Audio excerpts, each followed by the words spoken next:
the undisputed collector car capital of the universe, Osceola Heritage Park in Kissimmee, Florida.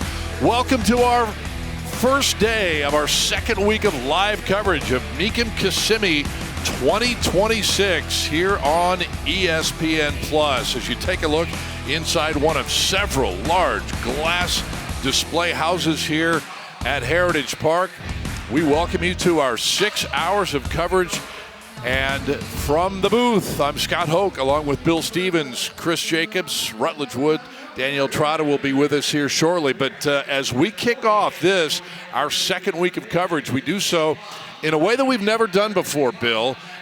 This entire day, the cars will all be selling at no reserve. And that's going to be in a big day today here at Mecum. We're going to be traveling light here because there'll be no Mecum rule. There'll be no bid goes on. It's just going to be car after car going through it, no reserve. And we're going to predict that 100% of the cars are going to sell today. That's easy. That's the easiest prediction ever. Let's talk about some of the big cars, and one in particular. I know it's right in your wheelhouse, the 66 Shelby. Yeah, 66 Shelby GT350. We are back to the beginnings of the GT350, year number 2. This one, stand by. It's got the 289 small block, and there you see the Paxton supercharger.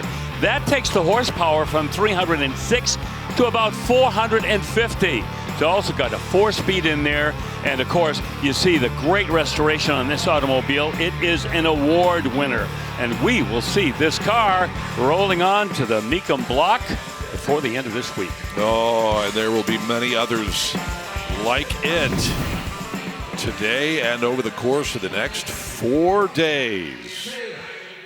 We have noon until 6 p.m. today and tomorrow, and then noon until 7 o'clock coming up on Friday and Saturday. Just the sheer volume of insane cars this week is mind-boggling, Bill. And we begin today's program with a 1979 F-250 that's on the block and a bid right now of $28,000. Let's go trucking. 460 big block in this with a 4-speed manual and factory 4-wheel drive. This is a stud. Look at the condition of this truck too, man. And let me also mention, it has got some upgrades to the drivetrain. L&L long tube headers with jet hot ceramic coating. We've also got an updated cooling system hiding inside there. Got dual batteries, and you can see all the extra hardware on the outside of that truck. The roll bar with the off-road lights and those beautiful alloy wheels riding at all 4 corners. And we are at $37,000. I can tell you right now that I'm going to have to break myself of the habit, Bill, of saying the reserve is off, because the reserve is off all day. Yeah, there is no reserve. It might take a little while to get used to it. Yes. We're pushing 40 grand here.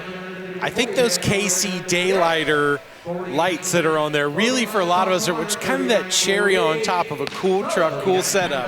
But boy, this feels like the reason there's not a lot of sober bartenders. I'm not sure this is a good idea for Bill and I and Chris to be here today. This may be automotive enabling for the 3 of us. You are so dysfunctional. Well, that pickup truck, the first of the day, sells for $39,000. Here is a 1967 Chevelle Super Sport convertible. Yeah, we should see some active bidding on this. There is that 396. That is the tweener between the 325 and the 375 horse. 396, it's the 350. 4-speed, all righty then. First shifter, you see it there. Split bench seat. A couple of options, dash mounted tachometers, got the Delco radio and rally wheels.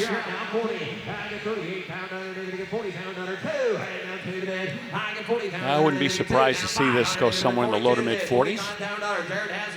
Top should be down, but too late now. Agree. I'll just go over there and pull her back. Push the button. I will tell you, this is the first time that we have had an entire day of no reserve cars. And I asked Frank Mecum about that a little while ago before we came on the air. And I said, how were you able to do that? He said, it was super easy, man. Easy sell to get everybody in on no reserve Wednesday today. Consigner knows the car's going to sell. Absolutely. 46. I get 45 to bid 6. I get 45 to bid. Under David against 6 down. Under David down 6 here. Under David again down 7. And down 47. Internet, your turn. I get 46 here. Under David. I have a feeling, as you see this Chevelle in the mid-40s, you predicted that, Bill.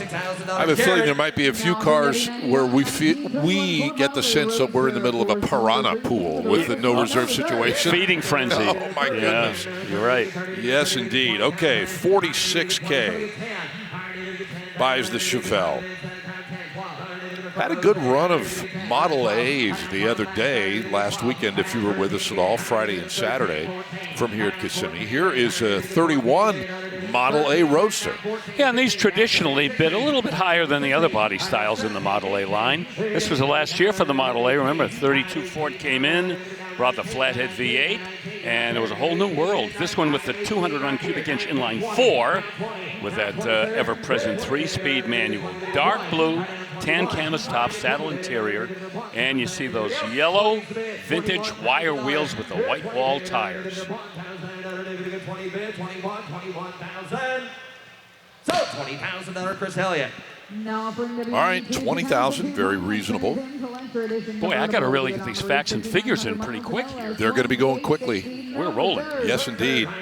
Here's an 02 Trans Am Collector Edition now.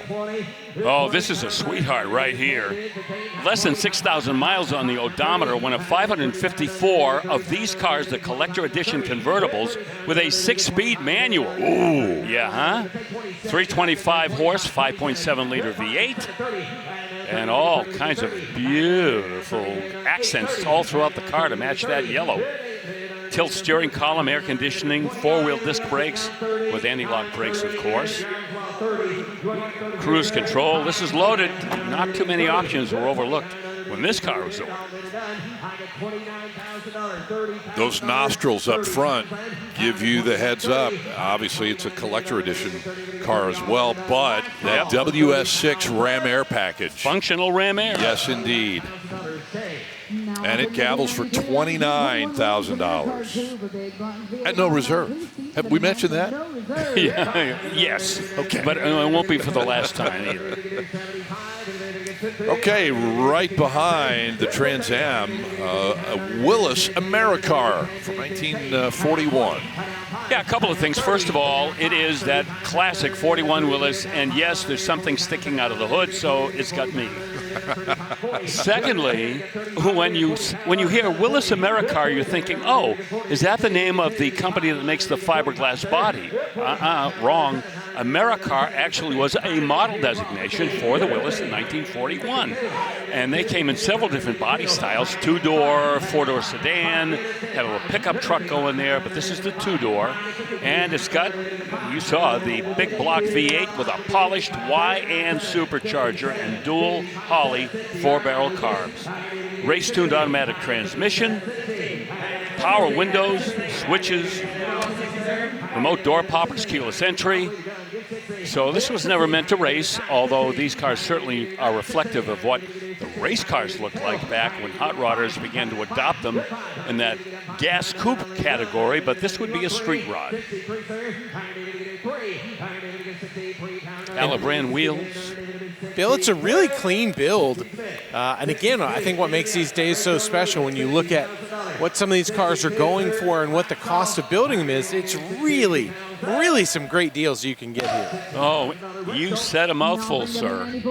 And I would say that might be kind of a recent build, and I'll tell you why. If this were like a 20, 30-year-old build, you'd probably see graphics or pinstripes or something else on that red paint. But this one is not festooned with anything. Exactly right. Good eye there, and a reasonable assumption we can make. $60,000 buys the Willis. Now to a 57 Bel Air build that shows a high degree of originality, it appears, from here. Well, you have a high degree of observation because this pretty much has been left alone. It's either a restored car or not a completely restored car, a semi-restored car. There you see the 283 V8 in there, and it's not been detailed, which makes you think, yeah, maybe this hasn't gone through the full restoration process. Power Glide automatic. You see that very familiar interior color scheme and layout with that bench seat. And with the silver and the black text on both the driver and passenger side. Boy, we see that all the time in these older 57 shoebox Chevrolets. Yeah, I see a couple of, imperfections in the bodywork. But you know what? In the grand scheme, that's okay. That adds to the story of this car. That's what I always say. An original car will tell you its life story. And this one, you know what? When they've got this kind of presentation, it makes them a little bit more affordable for the hobbyist.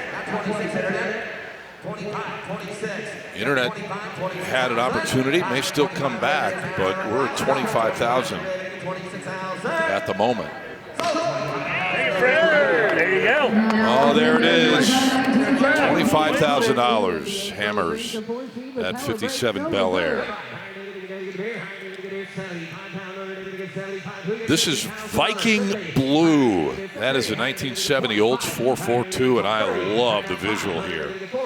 I do really, really like this car, but I'm going to tell you, it gives me an opportunity to rant a little bit. Okay. About horsepower ratings. Oh, okay.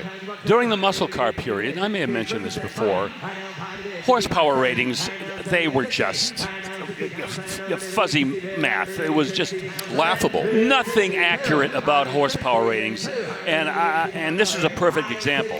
This is a non-W30. This is a standard a standard 442 with 365 horsepower. If you got the W30, you got a hand-built, factory blueprinted 455 rated at 370 horsepower. Oh, only 5 more horsepower? Give me a break. Yeah, right. All right, so I had my rant. I feel better. But what an excellent 442 this is, because it's a 4-speed car, the close ratio M21, and it sells for, I would say, market correct money. $65,000 at no reserve buys the 442. Right behind it, always cool when a Sunbeam Tiger shows up. This one from 1965. And I want to give a little shout out. That's my friend Gary Duncan of Duncan Imports wandering around. I always know, I bought a few cars from him, sold a few to him. I always know if he's looking at something. To me, it's a nice kind of seal of approval. But Bill, this one's a super clean example. I walked all around this one, got a good look at it. What a cool little ride. Yeah, these Sunbeam Tigers, they were like the poor man's Cobra back in the day. They weren't as fast, didn't have as much horsepower, but you'd certainly get the sensation in the seat of your pants that you're driving a little 2-seat roadster with a V8. This one has a rebuilt 289 in it. That would have made it a Mark II. The original Tigers had 260s in it. This one with a 4-speed, as they all had. But this one's been popped up a little bit. MSD ignition, a bigger Holley 4-barrel. It's also got the LAT, that's the LA Tiger 8 Tiger-powered Ford valve cover. So both cosmetics and mechanics have been upgraded, and we're at $65,000 on this car. A lot of paperwork with this as well. And the old Roots family saw what Carroll Shelby was doing with the Cobra, and they called him in and they said, hey, can you do this to our Sunbeam Alpine?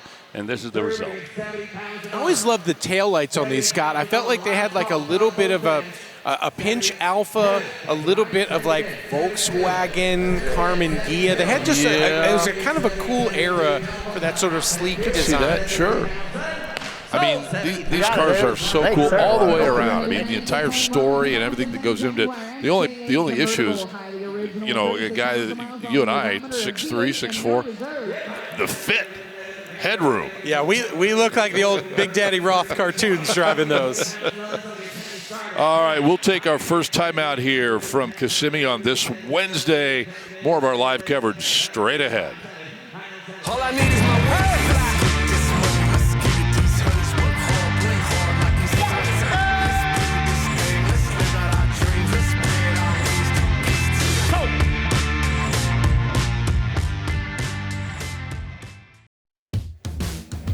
Welcome back to Kissimmee, everybody, for our continuing coverage of Mecum Auctions. You're getting a look inside the staging lanes right now, and that's where I'm hanging out with this very cool piece of Mopar muscle. This is a 1964 Plymouth Fury convertible, and underneath the hood here is this 426 wedge motor. It's topped off by a 4-barrel Carter, and what's even cooler about this, it's a 4-speed car. That's right. Turquoise over turquoise, just pure cruiser here. It's got the power to back it up. Super clean car too. Getting a look around it, a lot of originality on this car. Very clean in the trunk. If you're looking to buy a car like this and you want to make sure to give it a good going over, make sure to lift the trunk mat.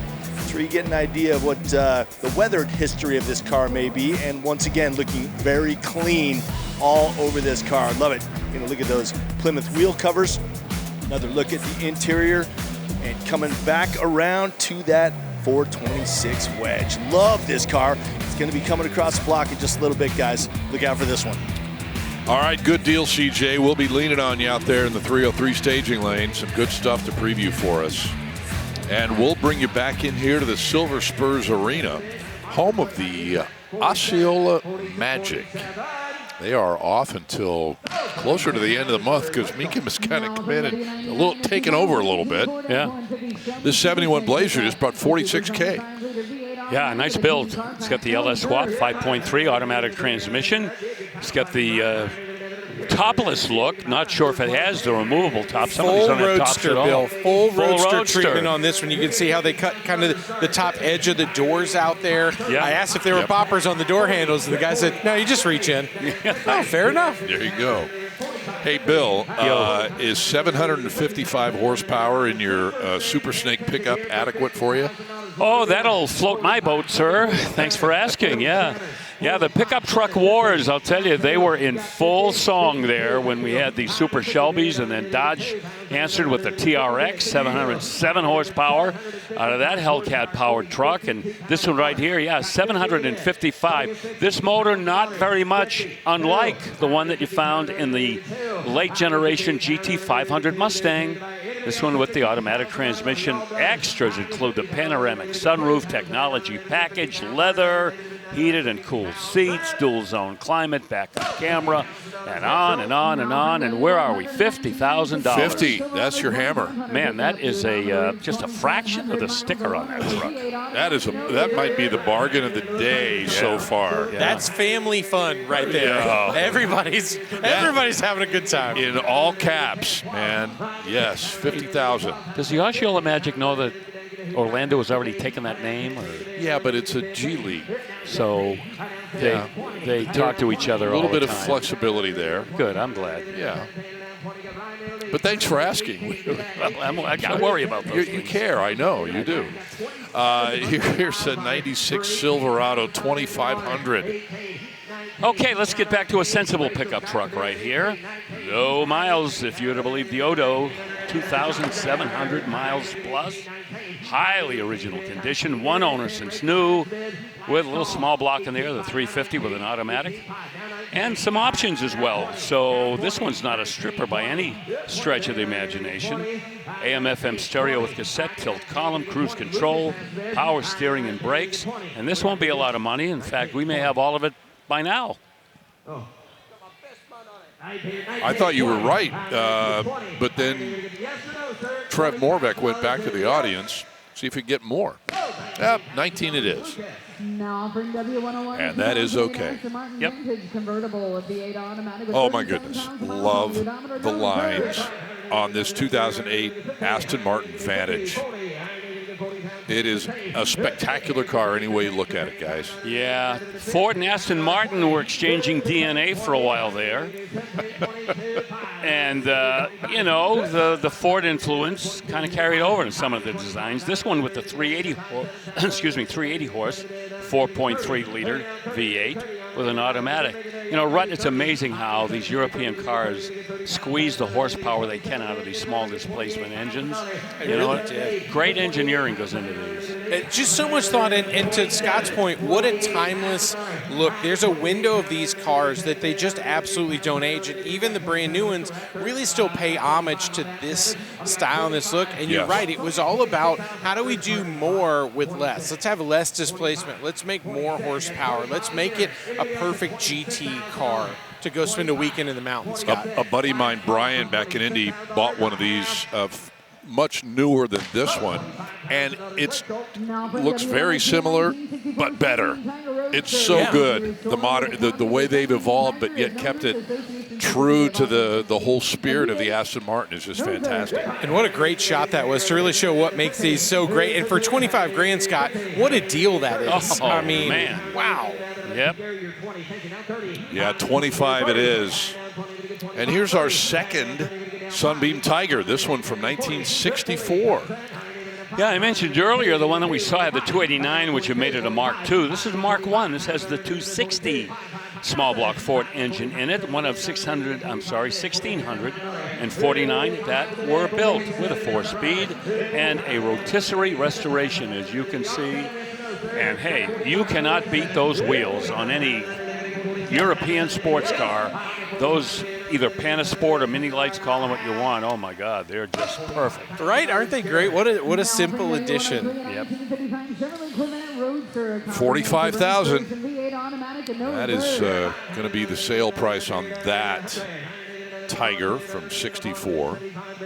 And rolling into position next on our entirely no reserve Wednesday is a 55 Corvette. And that's a real Corvette, by the way, and I got to mention that because we do have some pretty convincing replicas out there with some of these early 53, 4, and 5 Corvettes. Yes. This is a real guy. But this has a 283 in it, not the 265, which would have been the V8 that debuted in the 55 Corvette. So it's got a little bit more displacement and a Power Glide automatic and not a whole lot in the way of modifications either on this car.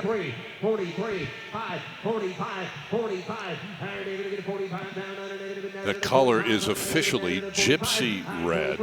Yeah, you could get that throughout the Chevy line back in the 50s. One of only 5 colors that were available in 1955. They were really starting to get outside the box in the color palette. Yes, each year progressive from 53. You had 1 color, then 4 colors, and now here in 55 you have a few more. They're going crazy. They're going crazy.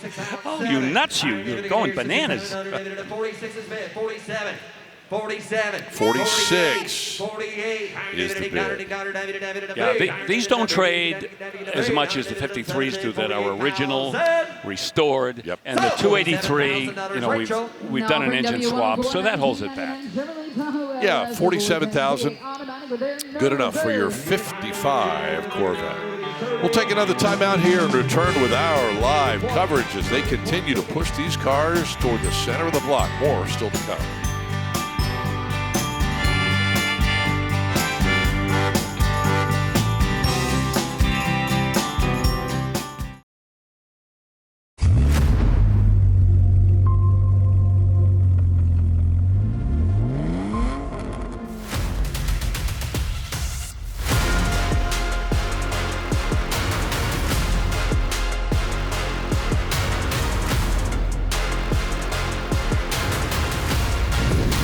Oh, small in number, but mighty as well. The BMW Z Collection. It's coming up this week at Mecum Kissimmee.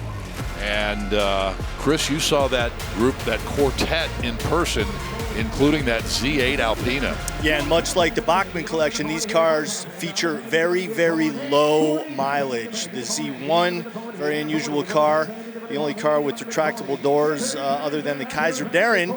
We've got a couple Kaiser Darrens coming to the auction block a little bit later today. I just saw them out in staging. But yeah, that Alpina Z8, that's probably the crown jewel of that small collection, Scott. Yeah, sure thing. And we'll see it here. Don't see those often, but they command a lot of attention when they get to the auction block. Here's a Chevy 2 Nova Super Sport 1967, Bill. Little street machine here with a 350 crate motor, Edelbrock intake with a quick fuel 4-barrel. Got hooker headers on it and with an automatic transmission and a 12-bolt rear end with 308 positraction. So that's a long-legged car with those 308 screws in the back. That'll give you some top end. Front disc brakes, bucket seats in the center console, and again, one of those aluminum radiators to keep it cool. 39,000 hammers it. Nova Super Sport. 1989 now, Pontiac Trans Am GTA. That A should give you a little bit of a hint as to what's powering this. Yeah, you know, the GTA, top of the line Trans Am back in 1989, the GTA is a debate among Pontiac fans about the A. Some people say, oh, it's the automatic transmission, and most of them were automatics. Some people say, no, that means the GT Authentic, but I'm not sure exactly why they think that, although that was used. But Pontiac in their advertising said it stood for great times ahead. So that's the one I like the most. Yep, L98 5.7 in there with a 700 R4 automatic transmission, that real workhorse automatic transmission for GM for so many different cars. And the WS6 suspension package as well. And you see the 16-inch snowflake wheels as well.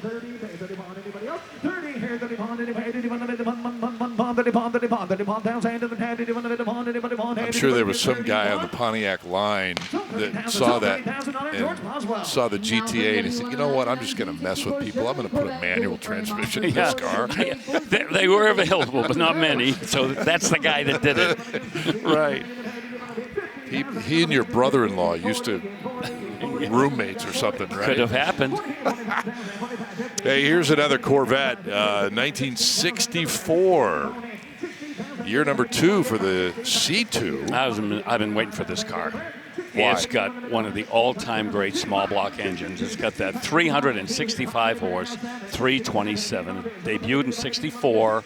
And it was the basis for the fuel-injected engine, which in 64 went to 375 horsepower. That is a high-winding, solid lifter, high-compression screamer in that engine bay. Frame-off restoration, 4-speed manual, power, rack and pinion, steering with power brakes, ermine white, black interior, and it's got heater delete. No heater in there, no extra weight there.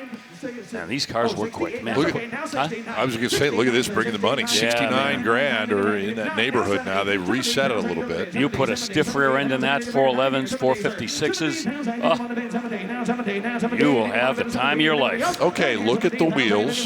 White walls, all white, black interior. Really nothing externally that gives you a clue about that screamer power plant. No, that was the thing about these cars.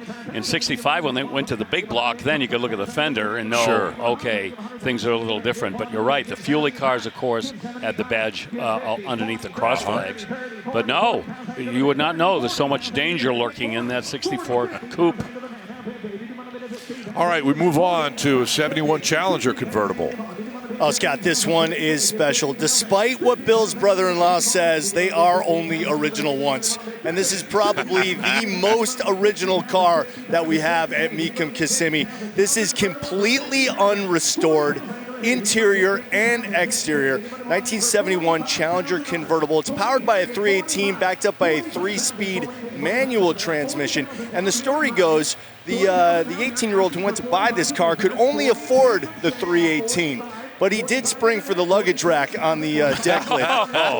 He kept this car for many, many years. The consignor bought it from the original family. And get a look at that gorgeous interior, all original down to the carpet kit, guys. This is so, so cool to see. The stripes on the side of the car were actually installed by the dealer in Shanksville, Tennessee. Excuse me, Shanksville, Pennsylvania. And this is just such a cool color combination, Bill. I love this car.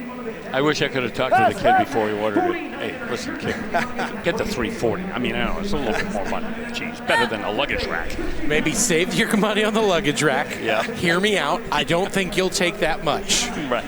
Just travel with less. I need a time machine. Save your money. Well, I'm a great defender of the 318. I love the 318. I got to give the kid, an 18-year-old, and he kept this car looking this good for so many years. Wow, kudos to him. You like 318s? I do.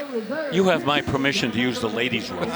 Bill, you know, you always harp on me for liking the underpowered, but I like the cruiser aspect of it. Oh, boy. I should talk to him, but instead of the kid that bought that. That's true. And I like luggage racks. Oh, this is getting worse. All right. I think 40, just a little south, 49,000. Thank you. Was the hammer price. We move on to a 76 Camaro now. Well, why would somebody buy a 1976 Chevrolet Camaro RS, you ask? Because the Z28 was not available. 75 and 76, the Z28 kind of took a little hiatus, so a lot of folks, they stepped up for the RS 350. The 4-bolt main 350, so it's got a little bit more beef in the bottom end. Turbo 350 automatic transmission, 2-year restoration, by the way, and it looks single family owned from new until 2023, purchased from the estate of the original owner. Boy, you'd love to see history like that. That's a cool color combo on this one, Bill. I like the way it came together, because it's hard to accentuate and kind of change up lines on a car like this that are so distinct, but I really like the way they did that, kind of broke it up with that sort of little gray color bar in there. Yep. Yeah, and you can tell that's a repaint because no 76 Camaro came from the factory with a paint job that looked like that. Yeah, that color scheme and the presentation both work together. That body was stripped, epoxy primered, then block sanded, and then refinished, and it shows. I mean, that's the way to do it. By the way, Rutledge, you've been back with us since what, last summer? Yes, sir. I think today's the first day that you've worn plaid since then. I snuck it in one other time, but it was so cold in Kansas, I don't think you could see it through my jacket. But, trying to bring it back a little here and there. Okay. All right. We're trying. I think we're going to try to get some Mecum color plaids. Well, then we'd be all set, right? Matching. There's no we all about it. All 5 of us? No. Come on. I'm on. Okay, good. I'm ready. I'll make it happen. Okay. I know a guy. Okay. $29,000, by the way, for that Camaro, and a K5 Blazer waiting for us next. Comprehensive restoration less than 5 years ago, so I would say that is semi-fresh. Take a look. Nothing wrong with that right there. It's a 350, 4-barrel engine, has new exhaust hung underneath, 4-speed manual. Nice. And get this, Bill, the soft top is in the back, included with the sail, which is cool because it's nice to have sort of both options. And if you have 3 or 4 friends that can help you take the top off, yeah, I haven't aligned mine to remove the top off. Well, I can get 1 or 2. It's just hard to get them all there at the same time. But cool ride. And you don't see a lot of these that are still the 4-speed. And so many of them ended up getting swapped over to an auto, I think, because people use them more as a cruiser than as something you're really going to go thrash on. But that's a good number for this. You need to get some sort of a lift, right? That would be the smart move, Scott, for sure. A garage hoist would be the way to go. Yes. I have yet to do that. Because that top bolts on, right? Correct. Yeah. This is not a give me 5 minutes kind of a Velcro top. or No. This is you're gonna really plan for that. Yeah. And they look so clean with the top off. But that one's they did a great job with that. It's a nice resto. 2-top Blazer. We don't get those all the time. Right. 53 is the current bid. I know we're 40 minutes into the program. We've mentioned it a couple times. Everything today, if you're joining us a little late, is selling at no reserve. Yep. We're selling out to the bare walls as a furniture store. One-way Wednesday. One way right to your garage. One way, the only way. This one hammers for $54,000. It's a day like today when I still wish you had your boat. No more boats.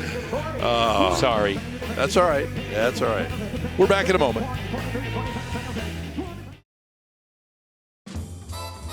I grew up in a car town, Kenosha, Wisconsin.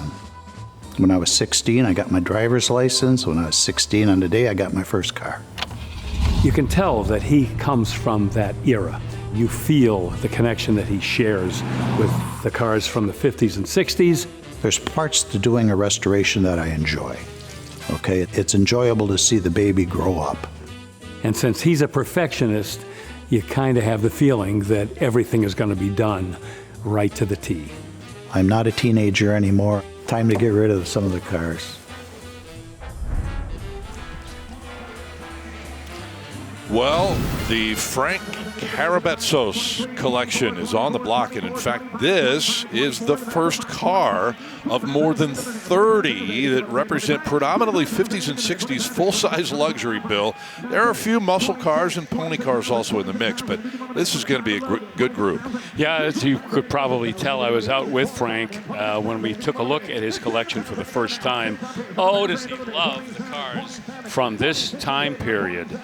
And And this is a particular favorite of his right here, the 55 Dodge Royal Lancer convertible with a little Hemi. This has got a Hemi in it that's less than 300 cubes, if you can believe that, because in 1955, remember the letter cars, they were debuting over at Chrysler, and they were coming through with bigger Hemis than this one. They called this one the Red Ram Hemi, by the way, with 183 horsepower. Beautiful restoration, and Frank does the restorations in his own shop, so everything is done to his standard. Well, this one gabbled to lead things off for $26,000. And there's Frank. Yep. On hand to see part of his collection go here today. 1954 Kaiser Darren Custom will be up next. Yeah, this is a one-off, and a lot of it has to do with the color on this. It's teal, which you don't see on these cars. This also has that little 91 horsepower F-head Willis six-cylinder engine. Displaces 161 cubes, and you see the pocket doors, those slide-in doors that were so emblematic of these cars. Never really caught on with anything else, but yep, these were the cars that Henry Kaiser did not want to build, because Dutch Darren, his designer, drew one up on I guess a piece of paper and said, "Hey, here's that two-seat sports car you wanted." And Henry Kaiser said, "I don't like that." And Henry Kaiser had just gotten married, and his newlywed wife came in and said, "I love that car." They built it. There we go. How about that? Didn't build it for long. Oh, I but love the amazing history. You know, how about those taillights? Not really seen again until my Cadillac CT-SV wagon basically stole the exact same vibe and look.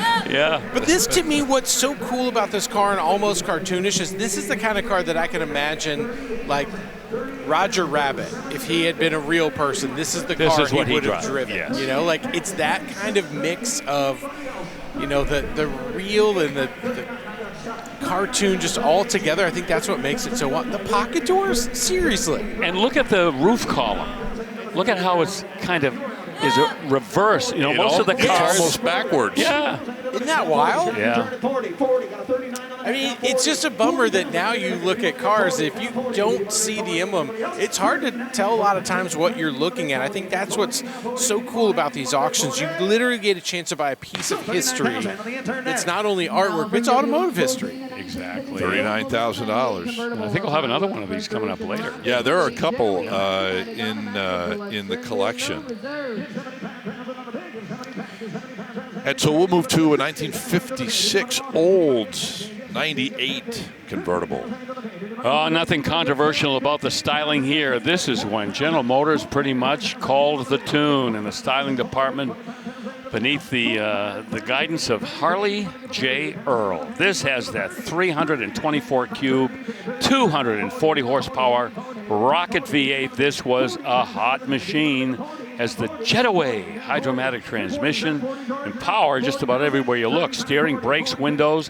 Has a leather interior. Back in the 50s, you were considered the aristocracy if you had a leather interior in your car. Has a clock in it, deluxe steering wheel, and the Otronic eye that automatically dims your headlights when oncoming traffic approaches. And Bill, that color pink, it reminds me there's a 57 Chevy color. It's kind of like a dusty rose sort of. Yes. It feels like this was right in that same sort of style of color palette, not only for GM but for the era. But boy, when you see it in this two-tone sort of scallop setup like that, really pops. Yeah, and we saw that color in the 60s. And we were trying to remember the exact name of that, Orchid Dusk or Orchid Rose or Gypsy Rose Lee or... No, don't put me on the spot. Sorry. But we were. The name of that color was elusive. And we're too proud to look it up. We're like men don't ask for directions. We're not going to look up that color until we figure out what it is. Oh, you're exactly right. And we've had, 5 days since then? Yeah. We're not doing it. I've forgotten about it. That's the problem. We forget about it. Okay, we'll move on and check out this gorgeous, massive 1960 Bonneville convertible. And once again, it's that time period where General Motors had a huge market share over all the other manufacturers. There you see the 389. That's the 315 horsepower version. And this is the second year of the Pontiac wide track campaign. And you mentioned the size of this car. Longer, lower, wider. That was the mantra in Detroit. And boy, Pontiac picked up on that. Of course, it has an automatic transmission and many power accessories as well. Mostly original paint by the way, with the exception of the hood and trunk. They were repainted many years ago, and they're holding up well. $30,000 is the current bid. You know what?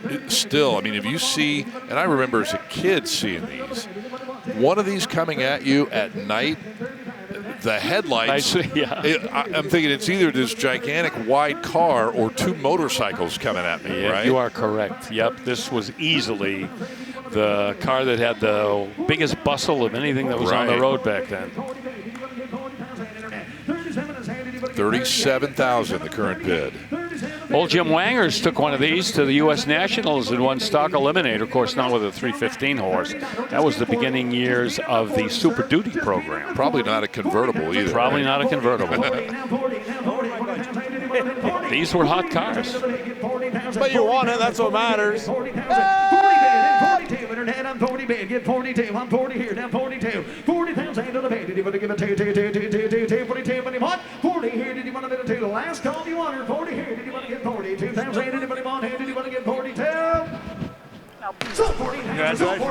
There we go, $40,000. Hammering today at no reserve, as are all the cars. Well, now that we're into 2026, we can say a big happy birthday to our good friends at National Parts Depot. They're celebrating their 50th year in business, the industry's largest restoration parts supplier, and it is time for today's NPD preview. And for that, we go to our NPD guy, CJ, Chris Jacobs.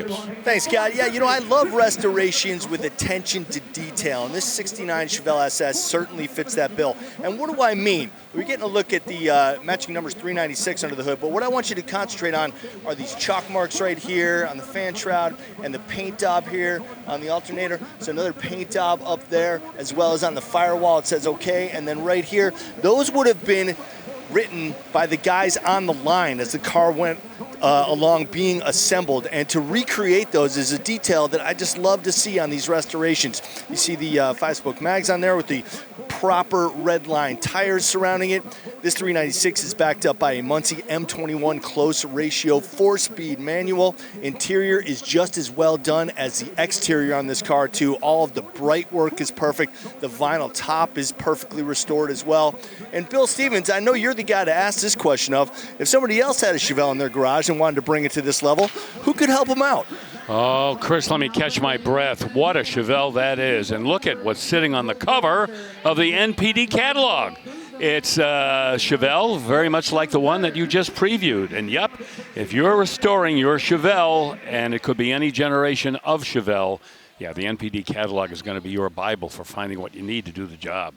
Indeed it is. They've got a dozen full-color, model-specific car and truck catalogs. Check them out online there at nationalpartsdepot.com. Important car here, Bill, as we continue on live on ESPN Plus from Mecum Kissimmee on this Wednesday. 1 year only, 1962 Thunderbird Sports Roadster with M-Code power under that hood. Makes it special is the M-Code, and you take a look at the VIN, and there's M sitting right there staring at you. That means it's got that 2-barrel carbureted 390 cubic inch V8, 340 horse, Cruise-O-Matic 3-speed automatic, and of course that distinctive sports roadster tonneau over the back seat. Yep. Kelsey Hayes, real wire wheels. Of course, the Rangoon red is the color that so many people want when they go shopping for a sports roadster. And 120 of these were built in 1962. And you get a great overhead shot of that sports roadster. Man, back in 1962, you know, you could be driving down the street and anything from General Motors, but this would be the one people would be taking a closer look at. They are spectacular. I will never forget, probably, I don't know, 10 or 12 years ago in Dallas, I believe it was Dallas, we had one of these come across the auction block. It was pristine. 2 guys wanted it. and it was like Ali and Frazier. Yes. You remember this? And that car sold for $200,000. Yeah, that was a Mecum moment. Oh, my goodness. It was insane. Yep. One guy would not be denied. Now, a little bit different condition than this one, but still, $39,000 is nothing to sneeze at. That's a terrific car, and you've got a little piece of rare history right there in the Thunderbird world. Yeah, that's a bargain price for that automobile.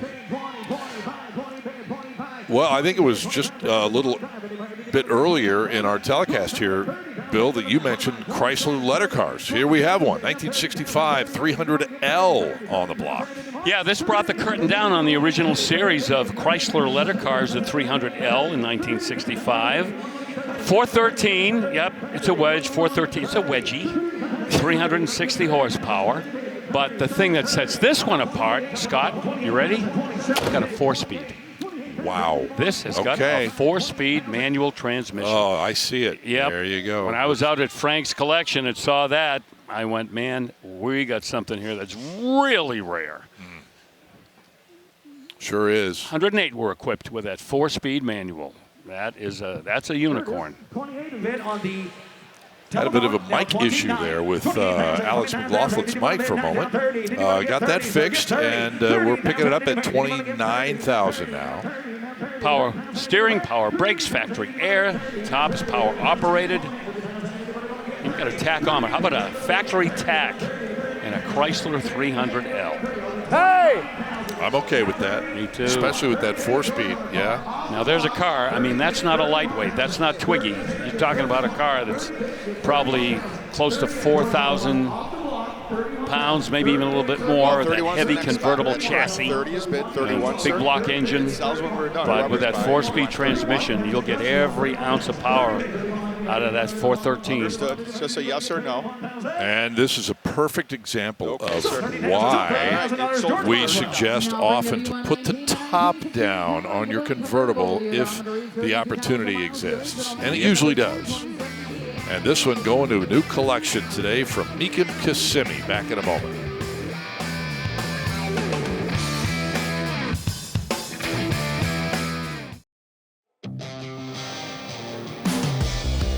Getting a look at some of the cars that will be crossing the block at Mecum in Glendale in March. These are from the Petersen Automotive Museum collection.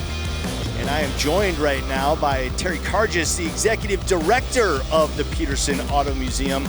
And Terry, I was telling you before we came on here, I'm a checkered flag member. I love the Petersen with all my heart. So thank you, sir, for doing such a great job with the museum and representing the hobby. Thank you so much. Our pleasure, believe me. And congratulations on being one of the 600 premier automotive collectors that belong in the checkered flag.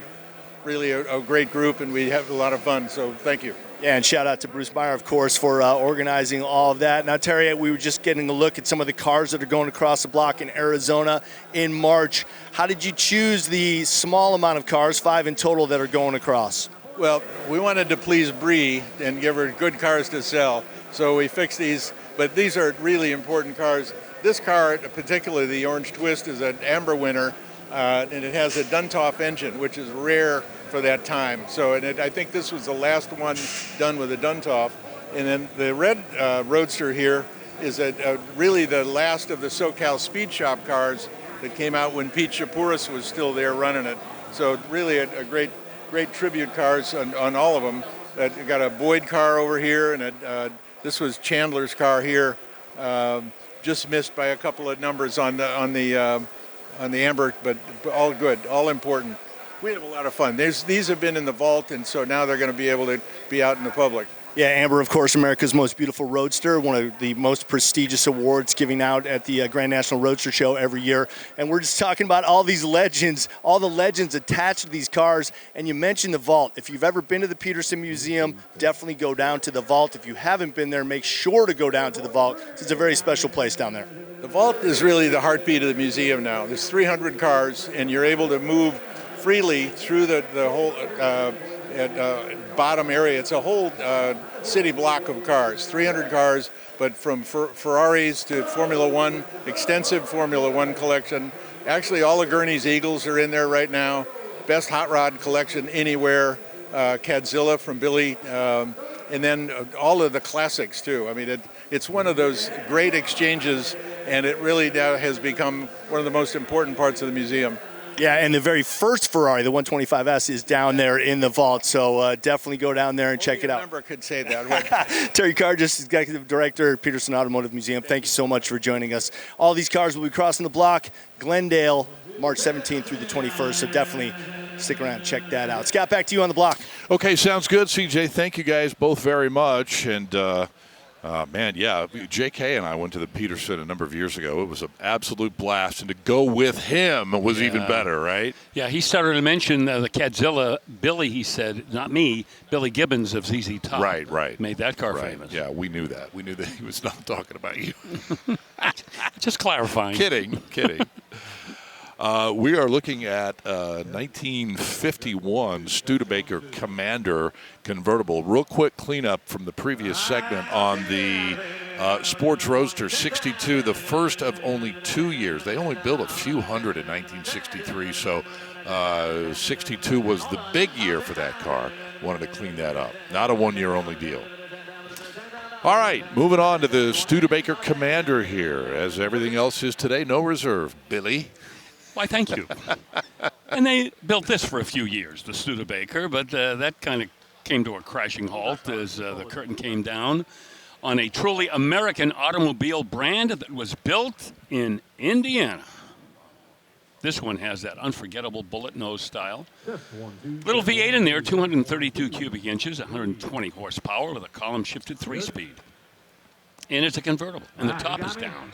12, 15, 12, 15, and we're $10,000. Again, these cars are really charming and lovable, and they take us back to kind of a special time in automotive history in the 1950s when style was everything.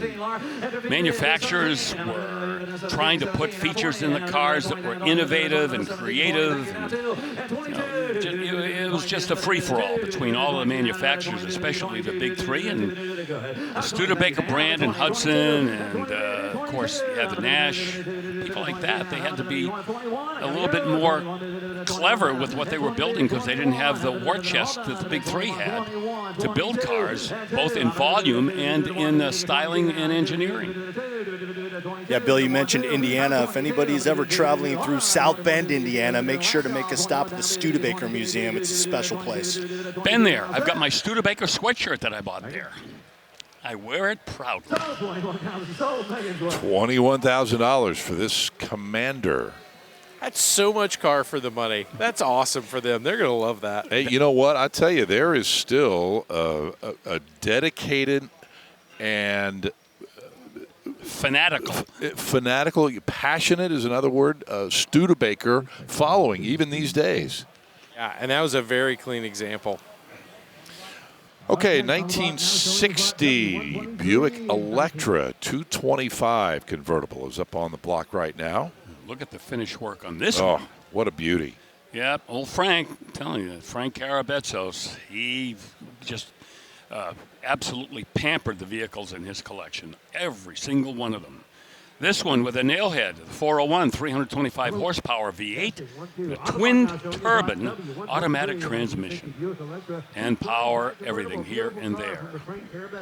All original under the hood, nothing out of place, nothing wrong, nothing replaced. But look at the interior, red on red. 10 minutes and let them work on it. Plenty of eyeball right there. Talk amongst yourselves, go to the bathroom, something to eat, something to drink, and we'll give you well, as we take a look at this Electra 225, we are going to pause for a moment because the house, as I mentioned earlier, the house is having some issues with the audio system here in the building, so it's kind of hard to do an auction in front of thousands of people when you we're having an audio issue. So we're going to send it over to Danielle Trotta real quickly. In the meantime, Danielle. I think my audio's working just fine. I'll take the ball from you, Scott Hoke. Thank you so much. Here in the 303 staging lanes, coming your way in just a second, I think this 2023 Z06 convertible is really going to pop under the lights. This torch red color, love it. Set with the tan leather interior. Guys, these seats, they smell like new, even though the car is only 2 years old and only 4,500 miles on the odometer. You see a lot of the carbon fiber touches inside here on the interior. But what really sets this Z06 apart is the power plant. The Z06 Ultimate Performance Package on this car is a naturally aspirated dual overhead cam V8 with a flat crank making 670 horsepower, guys. Almost 8,600 RPM makes it the most powerful of any naturally aspirated V8 in production on the road today. 0 to 60 in 2.6 seconds. Wider track, bigger tires. This thing is fast and it's bad. Crossing the block soon at No Reserve. Stay with us. More to come live on this Wednesday from Mecum Kissimmee 2026.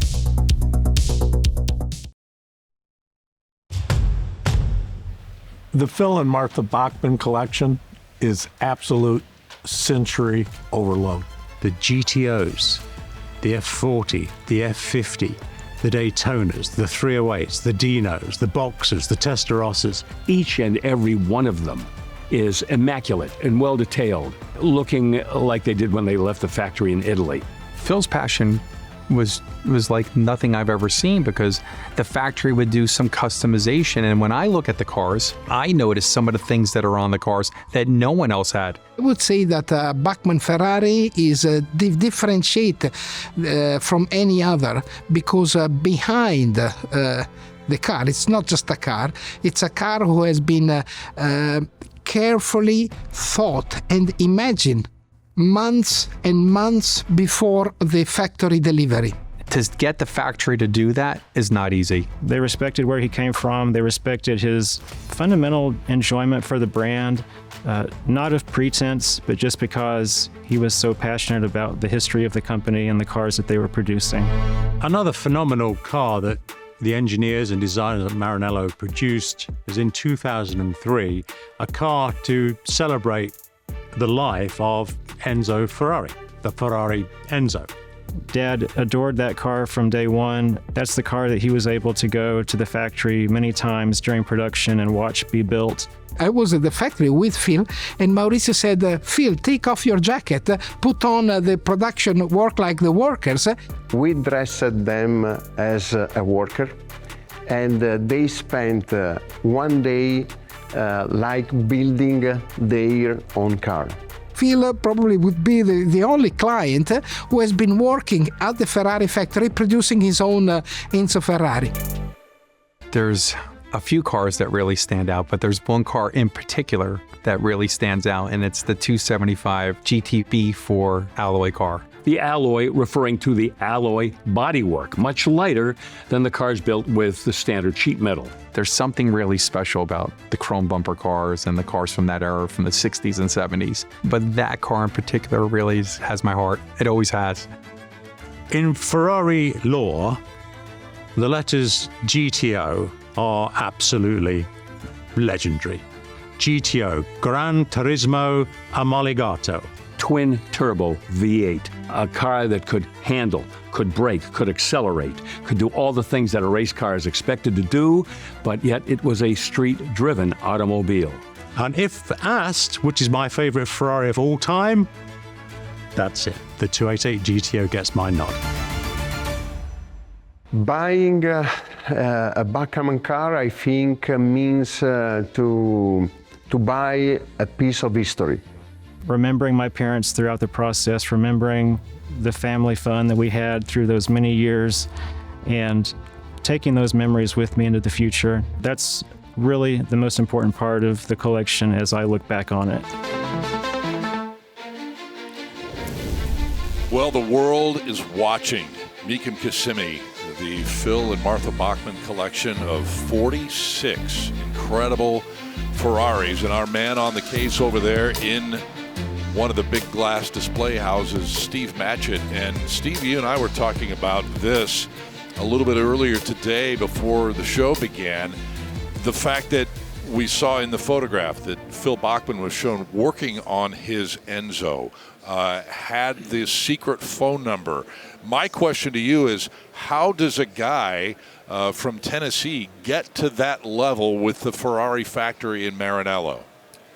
Very, very few people manage to establish that sort of professional and, I'm going to have to say, social relationship with a company that has such a reputation as Ferrari, Scott, right? That stands to reason. And how that works is Ferrari are very much a family. They consider themselves to be a big, united family, a worldwide international family. And we've all heard the stories that on certain of the Ferrari supercars, you can't just knock on the door of the dealership and say, hey, I've got the money, I'd like to buy one of those cars. It doesn't work that way. You have to go on the customer list. You have to prove, in a way, one's loyalty to the brand and slowly work up towards that level. And then when you get to that level, like if Ferrari say, for example, we don't want you to sell this car for 3 years. It's taken a lot of time, a lot of effort, a lot of development to get the particular series of cars together. We're looking at the F40 now, for example, or the Enzo. When we get those cars, it takes a while to get to that level to be able to buy one. And the Bachmanns respected that. It's very clear that the Bachmanns respected that, and they did everything that Ferrari asked of them to remain within the organization of Ferrari. Ferrari recognize that, they support that, they like that, and the relationship is developed from there. You'll also notice one thing, Scott, that comes to my attention, the number of yellow Ferraris in the Bachmann collection as opposed to the Ferrari Torre Rossa, the Rossa Corsa colored cars, the red cars. There's a lot of yellow cars around here, and that is the color of Modena. And Modena is the home base of Maranello. And I think that's a nod from the Bachmanns to Ferrari to say, we will support that. We like the idea of having that Modena yellow. It represents family, and you'll see that high number of cars here. So I love all of that, and I think that's what Ferrari saw in the Bachmanns, that they were genuinely part of the family. We would sell them the next car. I'm thinking of Ferrari, and this is how that collection grew. But only when you get to that sort of level, Scott, are you allowed to go to the production line and say, would you mind if I helped build the car? Right? I mean, very true. It's remarkable. Hey, Steve, you know what I find fascinating? Fabulous collection, just about every desirable Ferrari you can think of, but no 365 GTB drop tops. I would think that would be a car that the Bachmanns would love to have in the collection. Yes, and I just wonder whether or not at some point those cars were let go before the whole collection came here. It's perhaps the Bachmanns did have them and at one time traded them or moved them on to something else to get into something else. It could be that. Yeah. Like, you're absolutely right, because they are a stunning chassis design in their own right. Right. And we talked about the terrific 488 perhaps being in that category as well. Absolutely, yes. Well, Steve Matchett, thank you very much. Much more on the Bachmann collection coming up before it crosses the block at No Reserve. Coming up this Saturday here at Mecum Kissimmee. We'll be back with more in just a moment.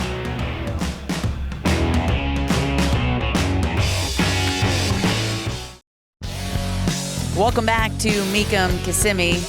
Family fun, even if you've got fur.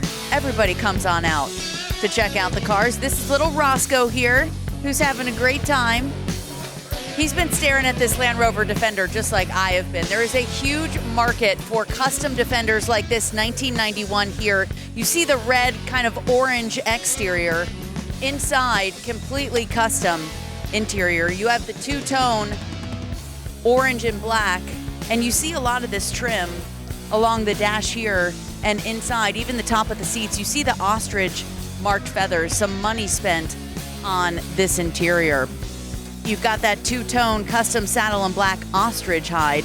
You can also take this off-road, as you do with all Defenders. Eric, my photographer, let's come on around to the front and show you the LED headlights as well, floodlights.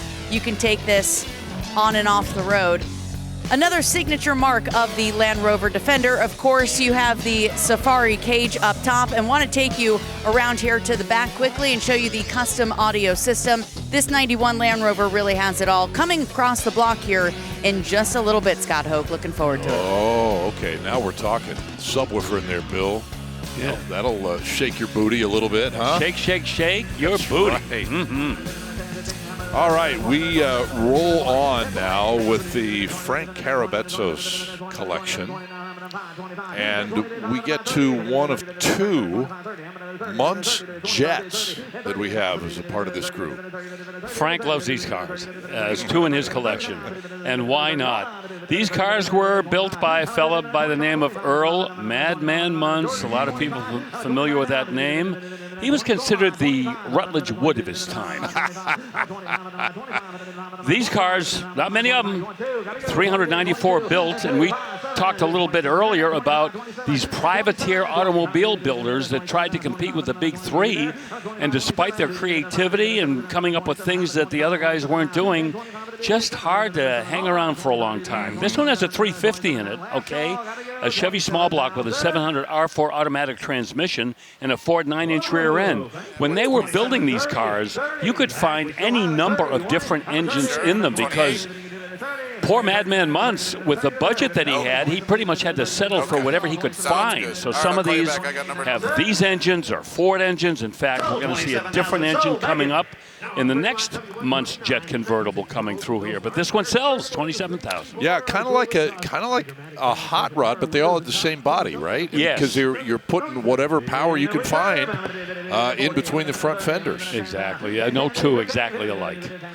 But they were innovative. They had little refrigerators in them, and I'm serious. Why do you think they call him Madman? Well, true. The only thing they don't have, maybe they do, maybe a couple of them do, a record player. We had one with a record. Oh, we had a car with a GM record cars, player. yeah, they had them. All right, so we'll see the other one coming up here shortly, I think. In the meantime, an old Starfire convertible from '61 here. Oh, this one will get up too. This has the 330 horsepower 394 Rocket V8. Big 4-barrel carburetor. 440 pound-feet of torque, by the way. So it's a big, full-size convertible. Carries a lot of weight, but I'll tell you, there's enough power in that to put you back in the seat. Power steering and brakes. Power windows, power convertible top. And these were the cars during this time period when General Motors, they would give you a car that would have just an unlimited number of power accessories. Some of that power vent windows in them. And, of course, we talk about those Autronic eyes, which would automatically dim your high beams when approaching traffic was coming your way. This has that seek and scan radio they called the Wonder Bar radio back then. Dual spotlights. Full wheel covers with the white wall tires. And look at that, $32,000. There you go. I'm afraid I know the answer to this question already, Bill, but have you been hearing voices in your head lately? I always do. I know. I knew that was coming up. Well, in this case, it's this car that's been talking to you, huh? You are so correct. We got a little preview. Did we get a preview? Yeah, we got a preview I think from Chris showed us this one earlier, right? Thanks, Chris. Boy, you picked a winner, buddy boy. Fury convertible with that wedge, the 426 wedge. They had different kinds of wedges back then. The street wedge, the max wedge. Of course, the max wedge, better known for their racing prowess, but these were the street wedge engines, 365 horsepower, Carter 4-barrel, and a 4-speed manual transmission. This one with a power convertible top. And I mentioned the power convertible tops because not all of the cars from this era had power convertible tops. Some of them were manual. This one in the Chrysler Registry Report. And love the color scheme, the turquoise with the turquoise. Black wall tires with the full wheel covers, but the wedge with a 4-speed. We're in at 60. You were styling back then with that car. Rare, very rare. That drop top is white, by the way, so that color combination would really give you a lot of eyeballs. That would be a good look. 62 grand. Yeah, that's kind of all business with those Blackwall tires and the hubcaps. And man. Well, if you haven't guessed by now, Frank's a big fan of 4-speeds. Remember that L car? The 300 L had a 4-speed. Yep. And this one here, not often seen in either one of those models. What do you want to do? Usual for sure. When I was in the staging lanes with this car, a whole lot of attention, a lot of guys surrounding this car, and a little bit of disbelief as to what they were seeing because it's an unusual setup. If you didn't have the hood open, you wouldn't know it's the wedge. Right. There's no telltale on the outside at all. Not until you punch that throttle. Oh, Again, and the sound of that, too. 75. What do you want to do? That is not a gentleman's muscle. 75 one more time. And you're right, Scott, the color combination really attractive as well. The turquoise on turquoise with the white top. And the turquoise boot also really just kind of completes that monochrome feel of this car. Look at the money here, 75 grand and not finished. The internet is in. You're all done, right? Well, in '64 they were racing the Hemi out in NASCAR, and a couple years later, the street cars got the 426 Hemi. So this one was kind of like, you might say, the appetizer for what was going to come in a couple of years. Well, 77 buys that Fury here today. And that is good enough for our number 2 spot overall so far on this Wednesday. And now we go to a 1961 Bonneville convertible. What's not to like about this? Ooh, what a beauty queen, huh? There's a 389. It's a 4-barrel 389 with automatic transmission and power. Brakes, steering, windows. Also a power convertible top. Magic Cruise cruise control. Early cruise control back in 1961. PHS documentation as well, which is sort of like any other kind of documentation organization that lets you know exactly what the history of a car is, what it was built with, what some of the options might have been when it came from the factory. And at all 4 corners, Bill, I know you love them. I was just going to say. 8 luggers. Love the 8. Who doesn't love those 8-lug aluminum wheels? With a wheel and the brake drum. Yep. All the same assembly. Hey, in your memory bank, how well did that Magic Cruise really work? I mean, do you remember the reviews on that? It was mechanical, so it was subject to fluctuation. Yeah. I'm trying to be polite. You are. Yeah. Yeah, it was a little early to perfect. 38 is the bid. And have we moved on to the next car? I think so. 38, we'll call it sold here for the Bonnie. Some of those GM cars had the safety sentinel. You would preset a needle on your speedometer. Right. And if you exceeded the speed, you'd hear that. Yes, that was a fun thing. I remember that buzz noise when your door was still, you didn't close the door all the way. Same thing. Yeah. 32,000 is the current bid on a 1970 convertible here. Ooh, this'll get people's attention with that LS5. That's the 454 first year for the 454. This is a hydraulic lifter, 390. And this was the only big block you could get in 1970 in a Corvette with factory air conditioning.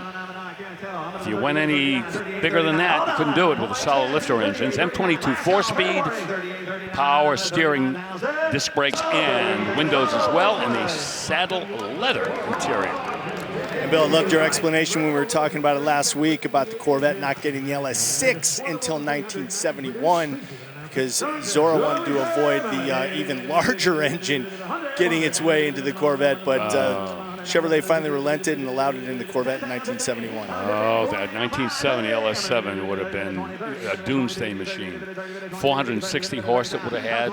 They built one prototype and they gave it to a magazine to test and they loved it and they never built any more after that. Here we go with the second of the 2 Munster Jets from 1952, Bill. Yeah, this one with Lincoln Power, Yes. as I mentioned before. Yeah. Yep. General Motors, they donated the Hydromatic automatic transmission. Look at that interior, Bill. Oh yeah. Did you notice that? Yeah, I did. I also heard your description of the first one. Do you feel like this more closely resembles that? This closely resembles who Madman Munsk was all about. Nothing was too outside the boundary for him. So yes, the leopard-lined interior makes a lot of sense for Earl. You heard what Bill said earlier. I did. I was trying to give him a chance to key it up again. Did you say that this was like the Rutledge wood? Yes.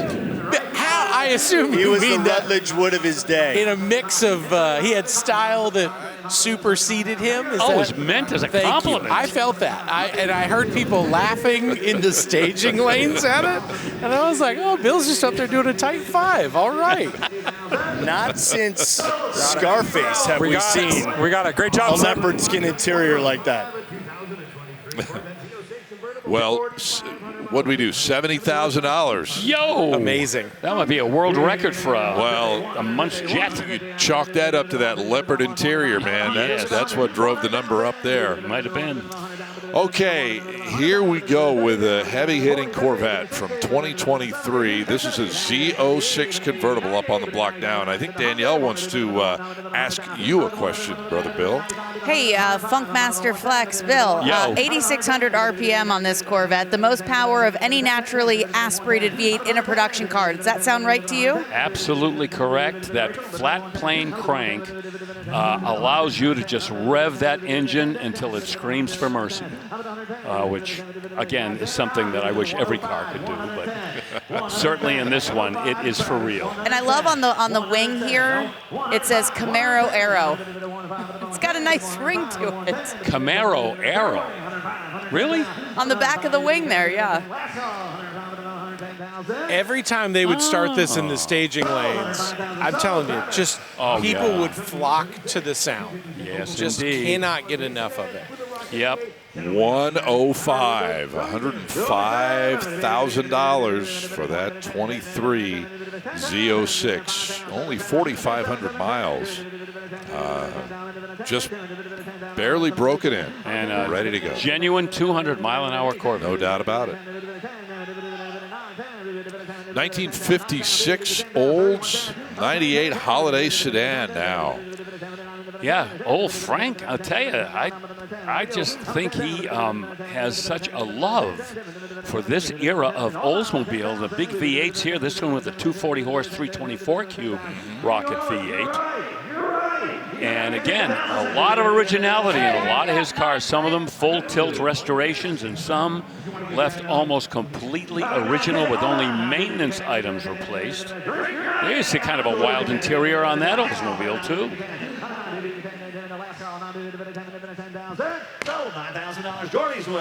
Well, just 9,000.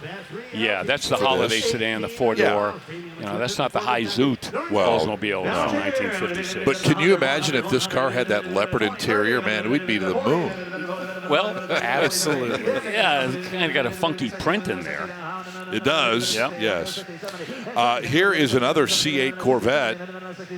This is the 2020 Corvette Coupe with that 3LT trim package. That was the top appearance package that you could get with the in 2020. Yeah, it gives you a lot of standard features when you check that off. 1,874 miles on this one, and it's got the base, if you want to call it, standard 6.2-liter, 495 horsepower V8 with the 8-speed dual clutch automatic transmission, as they all had. No 3-pedal manual transmissions in the C8. Magnetic ride control, performance exhaust. It's got the adjustable ride height with memory. Heated, ventilated GT2 seats. And that extra cost roof panel there you see. Carbon flash wheels. Yeah, loaded. 80 grand for it, too. Very nice. Beautiful car. That's Frank Karabetsos wrapping up this part of his collection here at Mecum Kissimmee 2026. It's no longer Karabetsos o'clock. That is correct. Yep. Yes. Hopefully everybody set their watches. Yep. Hey, it's going to be Ferrari o'clock on Saturday, man. That's like the first time in history we've had Ferrari o'clock. Hold me back. That's going to be a couple hours that we will never forget. I'm already predicting that. Here's a 2012 Mercedes-Benz E350 convertible. Yeah, the affordable Mercedes. Why do I say that? Because we see these pre-owned Mercedes-Benzes, all the different trim levels, all the models come through in excellent condition. We don't even have to pay attention to the odometer. These cars are well maintained. This one is going to sell for less than $20,000. It's got that 302 V6 in it, 302 horse, the 3.5 liter that found its way into so many Mercedes, 7-speed automatic. It's got that blue tech, that blue efficiency tech in it. It was quite a revelation when Mercedes debuted that. Regenerative braking. It's got start and stop. And I only kind of have a cynical view of that particular feature because a lot of newer cars have it, and not a lot of people are embracing it. That's when you come to a stoplight and the engine shuts off. Right. Then when you release the brake, it starts up again. This car has it. Yeah. But most cars, though, you can defeat it. There's a switch or some way to get around it. Yep. All right, let's move on and continue with our all-no reserve lineup here today at Mecum Kissimmee. It's going to be Corvette o'clock for a little bit. Yep. With a 2024 Z06, Bill, another one of those big horse flat plane crank machines we were talking about a little while ago. Yeah, another one of those road rockets. This one only 105 miles on the odometer. The flat plane crank V8, 670 horse. We already covered that. This with the 8-speed automatic. We mentioned that before. And the Z07 package in the Z06, which, again, gives you a lot of the extras in one package. Limited slip differential, carbon flash, high wing, and dive planes. Carbon fiber ground effects, Brembo ceramic disc brakes. Dealer installed Jake C8R graphics package. You see that with some of the black and striping over the rear haunches. I tell you what, the Corvette has been making a few headlines lately with that 409 coming back in the Grand Sport, and then the ZR1X turned a pretty quick quarter mile recently. I love the 409 nomenclature. That's a 6.7 liter V8 that they're coming out with, but when you go to the 409 and you connect it to the legendary image of that engine, oh, you can't go wrong. You want 37? That's neat. What do you got, 30? I think these C8s are turning Corvette o'clock into well-bought o'clock. Yes, you could say that as well. 132.5. 132.5 is what you're saying? Well, they've reset it a little bit at 132.5. This has practically every available option, too, in this C8. Yes, no. Last call. 135,000. No. No problem. Sold 132.5. All right, 132.5. And they're pretty happy with that, I think. They should be. Not even broken in. Well, here is a collector edition, Bill. Speaking of the Corvette, 2013 427 collector edition. Yeah, here we go with a C6 collector edition with that 427. That's the small block, if I can call it that, based 427, not the old Mark IV 427 for sure. 505 horsepower, 570 pound-feet of torque. This will pull. And a 6-speed manual transmission. Great combination there. Dry sump engine lubrication, one of the features in these 427s. Actually makes it a perfect track day car. This is a car you can take out and really wail. Carbon fiber package, carbon fiber hood, fenders, floor panels, and the ZR1 chrome aluminum wheels. Well, they're chrome wheels. I'm not so sure they're aluminum. I don't think you can chrome plate aluminum. Maybe you can now. I don't know. Corvette always does such a great job of commemorating the anniversary models. They're always such great looking liveries. This one definitely included. Yep. You can mark this one up at sold 90 grand here at Mecum Kissimmee. Back with more of our live coverage here on ESPN Plus in just a few minutes. Stay with us.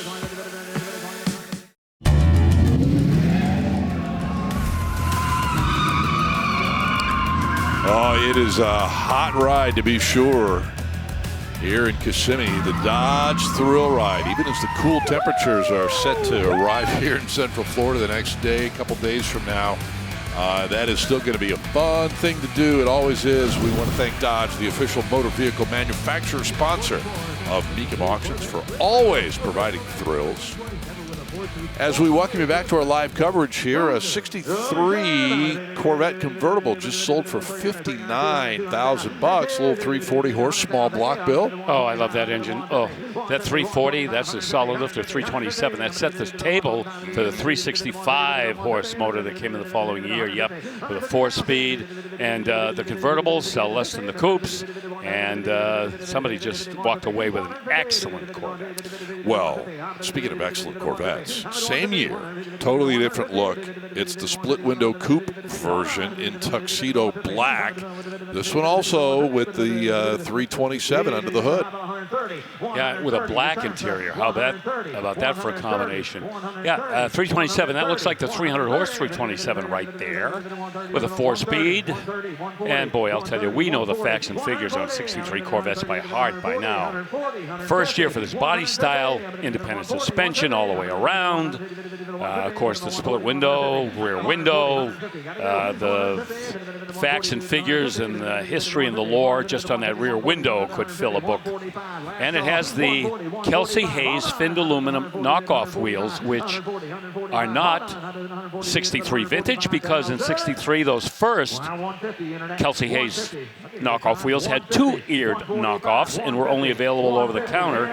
So this is a later generation of the Kelsey Hayes finned aluminum knockoff wheels. But if they are the original and not repops, they're worth maybe $20,000, $25,000 alone. According to the consignment sheet, those are the original Kelsey Hayes on there. And just a word about the paint. I was giving this car a good close-up look while I was in staging. Beautiful paint job on this car. That's the correct paint from the factory. Obviously had a repaint, and they did a fantastic job of it. That's a non-fuelie car that's selling for $150,000, and I tell you, those wheels probably have something to do with that big money. Yep. Big dollar car for sure. And 150 was the number. Now 50 is the number here on this Nomad from 1957. Not quite bone stock, but close. It's got the Power Pack 283. That'd be the 4-barrel with dual exhaust. You see it right there. About 230 horsepower, give or take. Finned valve covers, as you saw, a little dress up there with a Moroso air cleaner. Yeah, the upgrade on this is really the transmission. They went with a 700R automatic, which was not available, obviously, in 57. Right. All you get was a Power Glide. Power steering and brakes, those are factory options. Put a cassette radio in this as well, but it looks original and probably is, I would say, 90% original. Correct color scheme and full wheel covers and white walls. Yeah, and hammer price here at no reserve, $52,000. So we'll move on to this 57 Bel Air Fuelie. It is. Doesn't tell us whether it was originally equipped with a fuel injection, but that's okay because it is the original Rochester fuel injection unit that we'll see here in just a second here. And bada boom, there it is. Frame off rotisserie restoration. This thing was completely disassembled, put on the old rotisserie and spun around until everything was completely refurbished. By the way, that Fuelie setup is on the 283, which debuted in 1957 Chevrolet. Power Glide, gold anodized grille, which you may have seen briefly. And a great job on the restoration as well. Pretty car.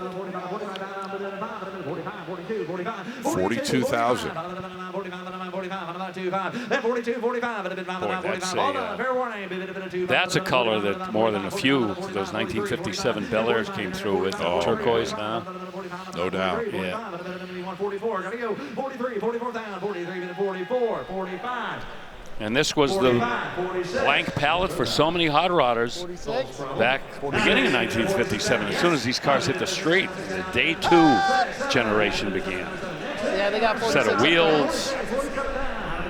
maybe even a lot of guys would replace the fuel injection. They're kicking themselves today because of the value of these cars, but those really weren't perfected fuel-injected units. They would be a little bit hard to start in cold weather, and they had a tendency to maybe foul the spark plugs. Guys put carburetors on them. Yep.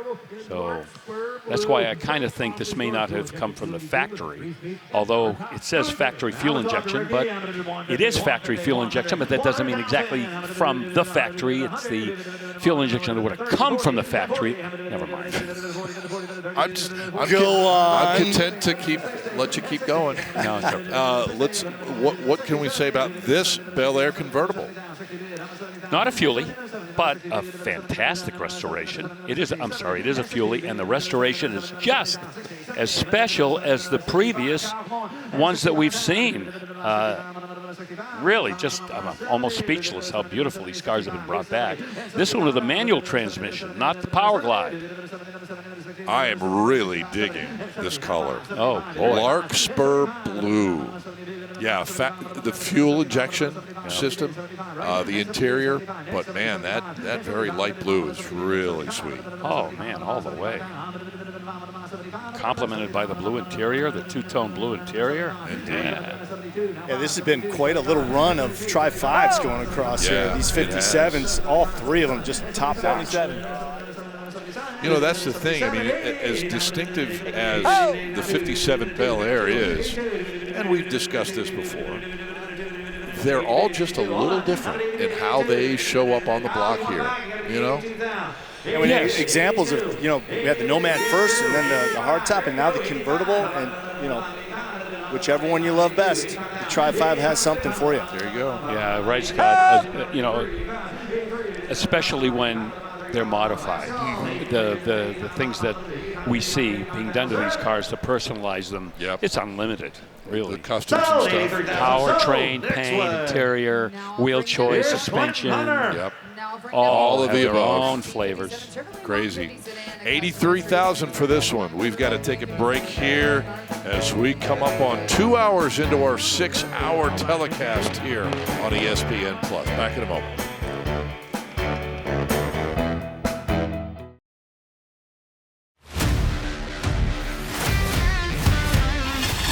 Oh, we love our pony cars. And we have plenty of them here at Mecum Kissimmee, including this Thoroughbred Mustang collection, one of 45 collections. And as you just have seen in 20 seconds here, Bill, I think about every conceivable Mustang under the sun is represented there. And we've talked about how many different Mustang special models have been built over the years. That collection covers a good chunk of them. Sure does. That is one of the collections here at Mecum Kissimmee 2026. A mind-numbing number of mind-numbing collections. We'll go there. All right, let's push on to a 1970 AMC AMX that has made an appearance. And look at the opening bid here at $70K. Yeah, we've talked about this, how this market now is beginning to heat up, especially beautifully restored examples like this one, 1970 AMX. Now, we are on the back side of the AMX being its own model. Remember, moving forward, it became a model for the Javelin, but this is the real AMC AMX with that 390 V8 with 325 horsepower and a 4-speed manual transmission. Now, all the manufacturers had their own version of positive traction. Of course, GM was positive traction, Ford was the traction lock, and Chrysler was the Sure Grip. This has the twin grip differential with 354 gears. And the big bad orange paint job with black interior. The big bad was part of that Go package back then in the AMX and the Javelin, and this one has it. And Bill, 6 figures on this AMX. It looks so good, sounds good. Those side pipes. This drove by us earlier when we were doing that live preview show outside on the stage, and I thought, man, I can't wait to see what it does. I'm trying to recall whether we've ever had a 6-figure AMX, and I don't think that's ever happened. But this one is an exceptional. Thanks, Dave. Thank you. Wow. Well, you can put this one in that six-figure category. No doubt about it. At $105,000. I don't think I would have guessed that. Great shape, great car. Good story, good piece of history, too. Here's a 1969 Nova Super Sport on our block now. Well, I think we're going to ring up some big numbers on this car. Okay. This has got the matching numbers. L78, 375 horse, 396, right there. Oh, that is a muscle man. Jonathan Winters aluminum intake too.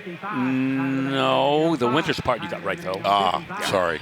Yeah, Winters, you'll see those intake, man. I'll handle the jokes, okay? Winters, the company that built a lot of the intake manifolds for the high-performance Chevy engines. 12-volt posi and an M21 4-speed manual, and yep, we're heading towards $60,000. Well, we're not heading there anymore. We just made it. Yep. But I knew that would happen. You know, when I was a kid, anytime Jonathan Winters came on the Tonight Show or something, I tuned in, man. I love that guy. He was so out there. And those videos are on YouTube, too. Oh, yeah. You can watch them and laugh all over again. Exactly. Yep. Super Sport wheels, redline tires. It's got it all. There might be some more money hiding out there on this car. How about this dusk blue paint, too? Love it. Love it. And the red lines and the wheel treatment all adds up. Great package. That's a postcard right there. 62 grand for it. And right behind it is almost its running mate, a 69 Chevelle Super Sport. Not original by any stretch. LS2 is in there, the 6-liter engine with an aluminum block, 4L65E automatic transmission, and the shift linkage has been adapted to use factory Camaro console. How about that? And it's controlled using that classic horseshoe. Wait a minute, I'm seeing a 4-speed here. What's happening? My people, what have you done to me? Well, this is a 69 Chevelle SS. Right. Wow, they put my info out of order. Well, this was our NPD preview car. Okay, so now I know all about this car. It's the L7A 396, fabulous restoration, an option car to the hilt, and it sells for $72,000. All right, with that one, we'll move on and check out a 68 Camaro. This is going all the way here, Bill. 68 Camaro, custom. Yeah, this has got a 6-liter in it. And this has got a lot of craftsmanship just in the engine room alone. Look at that. Look at the assembly work and the finish work on that. Underneath, Rytec air suspension, 4-link as well. Custom leather interior. Stingray leather inserts. Boy, that's impressive. Bose wheels, Hankook tires. Beautiful. And worth every dollar that the bidding is at right now. Sold 78,000 Logan. Boy, somebody got a deal there. You're not kidding. 78 grand. Oh, boy. Couldn't duplicate that car for that kind of money. 78. All right. 66 GTO convertible. Oh, man, what a visual piece of artwork this is. And as Ralph Cramden used to say, get a load of this. This has the original paint, top, and interior. That's the 389 you just saw. That's the Tri-Power 389. The last year, get the Tri-Power on the GTO, 360 horse, and a 4-speed, and a beautiful white interior that just sings with that exterior blue paint. Steel wheels, got the Welfare wheels, redline tires. And the hood tachometer, that was dealer installed in 1967 when the hood tacks became available. They were not available in 1966. A little bit of, a little shucking and jiving there. It's all right. Still looks good. And it's cool. Hey, it's Pontiac vintage, man. How about that for an all-American look? Red line tires, Yes. white interior, blue paint. Love it. That is an excellent observation, and that was one of the problems that people had when the GTO came back in 2004. It did not have that all-American look. It was based on the Holden Monaro. 58. Here we go, Zach. I have 57, going to be a 60.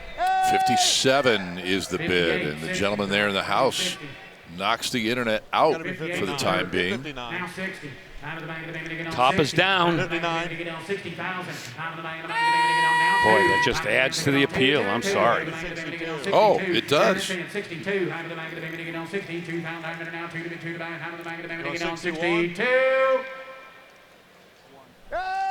1, 2. And 61, 2. Out of the bag of the mountain, neither. Ham of the bag of the baby, get on. What about getting a 2 by? Ham of the mountain, internet's out. At 1, 2. Ham of the bag of the mountain, 2, 2, 2. Ham of the bag of the baby, get on. What about the mountain, 2 to buy with the mountain. Last call to bid, last call to buy, and a half. Yeah.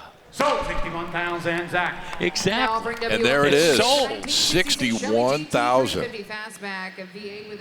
Strong money, but again, nobody overpaid for that. No, not a chance. Not a chance. That is a gorgeous goat. Okay, GT350 time here. Shelby, 1966. Look familiar? Yep. We took a look at this to begin the show, and the whole story there is what you're looking at, the Paxton Supercharger. That was a Shelby installed feature from not too many of those 66 GT350s. Those started with 306 horsepower when they got to Shelby. Of course, they were K codes at 271 when they left Ford. By the time they got that Paxton bolted on and plumbed in, it was 450 horsepower, according to Shelby experts. And, of course, the 4-speed manual. 66, the first year you get an automatic in a GT350, but I like to see that 4-speed in there. Was that a conservative 450, or was that pretty accurate? I think that was pretty much maxed out. Okay. Yep. But, hey, that's plenty. Right. So rare, I feel like, do people get to see one of these with that Paxton Supercharger on it up close. It would have been originally installed like that. So neat. I'm telling you. And bringing the money, too, man. 142.5. That's our new top seller of this Wednesday. Red paint, 10-spoke wheels. Wow, that should be on one of those calendars with muscle cars that you get at the mall. You have one of those? You know, the cat with a different muscle car every month? Absolutely. This car should be on one of those calendars. Absolutely. Yeah. Here we have something that Rutledge, it might float your boat a little bit. This is a one of none. This one's, I think, because it's a little bit funky. It's a little bit different, right? We've got the Barracuda sedan, Bill, which was not a car that was made. No. Never. Actually, this was built in 2016 by a guy named Dave Walden, and I tell you what, you give him props for doing a pretty good job of what a four-door Barracuda might have looked like back in 1970. Well, you're so used to the two-door Barracuda. When you're looking at that, it's just so wrong. Yes, it's a little jarring. It is jarring. But again, had they done this in 1970, that might be what you're looking at. Well, and it just sold for $37,000. You won't see another one at the cruise night, that's for sure. That's for sure. You are right. Okay, here is a little bit of a nod to racing history here. 1971 Morris Marauder IndyCar. Yeah, you know, Scott, I'm sure you're very familiar with some of these names. This car was driven by Jim McElreath, Salt Walther, George Snyder, John Martin during the 71 IndyCar season.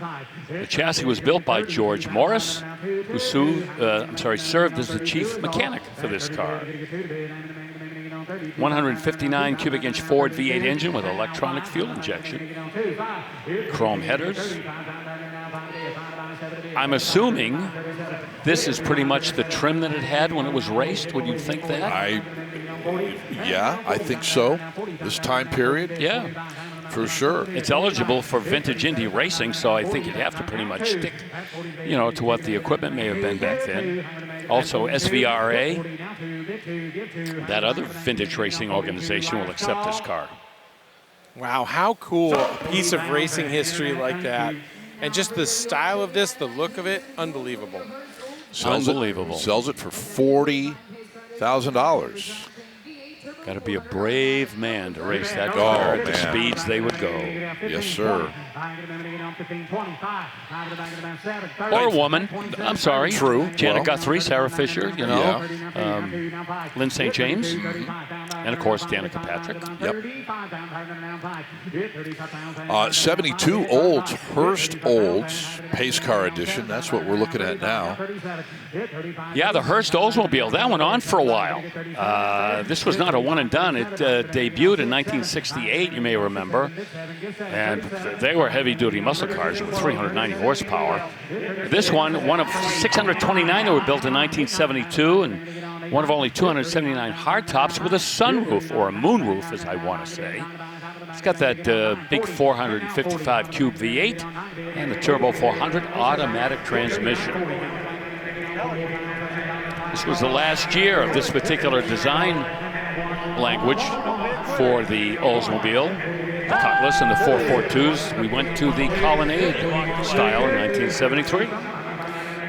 Had a Hurst Olds Pace to Race, the Indy 500 in 1974 as well. Another pace car in addition to 72. Mecum, number one, baby. There you go. And there's your new owner of that pace car, $41,000. And who won the race in 71? In 71, it would have been Al Unser Sr. 72 was Mark Donahue. Yep. 74 was Lone Star JR. Because there were three different winners in those 3 consecutive years. Right? Or did I miss something? Well, in 73 it would have been Gordon Johncock. Yes. That was not a Hurst Olds car. It was a Cadillac Eldorado in 73. Right. I don't believe the Land Rover Defender has ever paced the Indy 500, however. Maybe the Dakar. Well, true. Rally. Yeah, right. You know. Yep. It's a custom. I think Danielle gave us a pretty good look at this earlier today. And I see Rutledge giving this the hairy eyeball.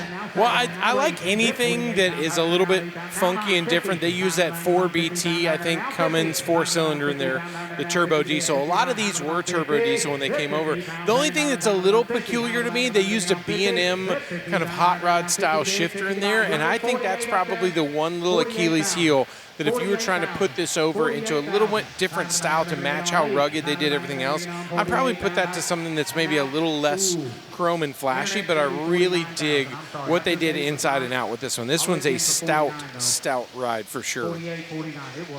It might be the 2BT. I'm sorry. What? I'm trying to remember. It's the Cummins 4-cylinder. I thought it was a 4BT. It might be the 2BT they used in there. Right, and then there was the BLT, which was which is for lunch and delicious. I can't wait. Well, according to the consignment sheet, it was the 4BT turbo diesel. That's what I thought. Right. It's easy to get confused when there's so many cars and so many numbers running through here. Scott, I don't know how you and Bill keep it straight because it's an L72, it's a L85, it's a lot. An L85. I don't know impressive. that we've. It's a new one I'm working on. Okay, right. Yeah. Okay. You know, it is amazing when you consider when I go back to the hotel, I've got to ask the girl at the desk what room I'm in every day. I get it. I understand. I take a picture now. Hey, here's a 57 Bel Air. Interesting, Bill. 265 and a 3-speed on this car. Look at us. Wow, it's an embarrassment of riches for 1957 Chevys. This has got the 265 V8, which kind of short sheets it because the 283 debuted in 1957. And this has got, 3 on the tree of the 3-speed manual. Original inside, too. Boy, those old GM upholsteries and soft surfaces, so resilient, lasting forever. Yep. 35,000 buys that very cool copper and white 57 Bel Air.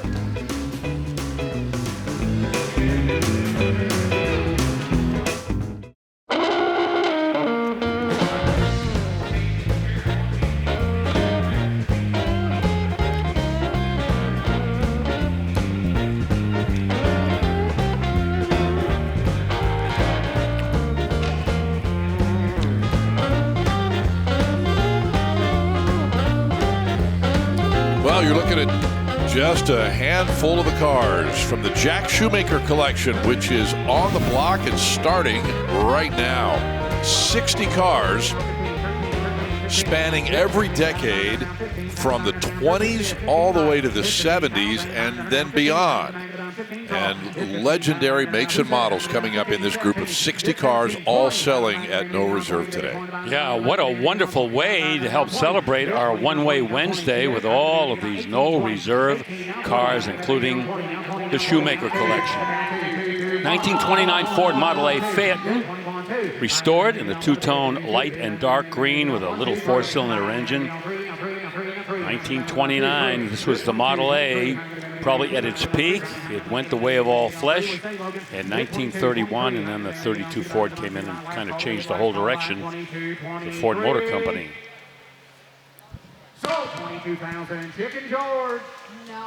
This one gavels for $22,000. Jack Shoemaker's son Dan is here. We spent the day out there with him, Rutledge, and Chris, and got to see the collection and learn a lot about Dan's dad, Jack, who was one of the real main men with Sam Walton, the father of the Walmart retail conglomerate that we know today. Here's a 1929 Studebaker Dictator sedan. Well, I don't know how they got away with that name back in 1929, because we had some issues with some dictators worldwide. True. They did it anyway. All restored. Inline 6. Factory rated at 67 bone-crushing horsepower. And it sells just like that. Yes, Guy, you mentioned Jack Shoemaker and his relationship to Walmart. He's the one who actually coined the phrase everyday low prices. Really? Yeah.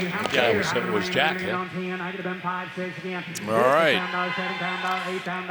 So Studebaker Commander 8 Brougham is next. From the Dictator to the Commander. 250 cubic inch inline 8-cylinder engine. We got 80 horsepower here. 3-speed transmission. You're probably not going to hear me say automatic transmission very much as we get through these pre-war cars. Well, I'm surprised you got through, what was the previous horsepower, 61 67, horsepower? I think. Something like that. I'm surprised you got through that without us needing to do CPR on you or something. I know. Notice how I didn't even snicker. Yeah, none of these cars that we've seen so far are going to be big blue chip items. These are affordable. These are fun.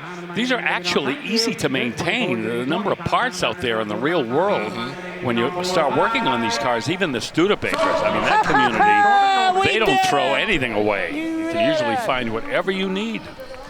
$24,000. That gentleman's going to drive that Studi home. Here's a 31 Model A Deluxe Coupe next. And again, we'll see something maybe in the mid-20s, low to mid-20s for this car. It's got the inline 4 with a 3-speed. It's got rumble seat in it. Luggage rack, stone guard. The Boyce Motometer. That's the radiator ornament that you see there. That's what was called the Motometer back in the day, and this may not even make 20 grand.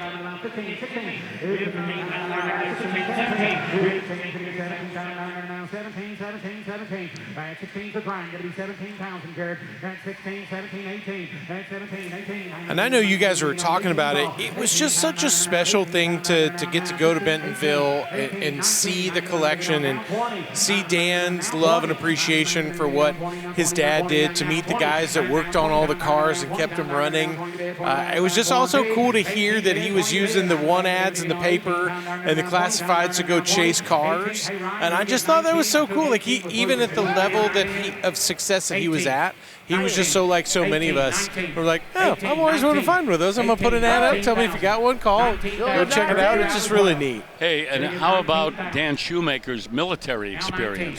This guy's a Top Gun pilot. Oh my gosh. He's flown everything. Unbelievable. He's been given awards. He's been a teacher teaching fighter pilots how to fly some of these really incredibly sophisticated aircraft.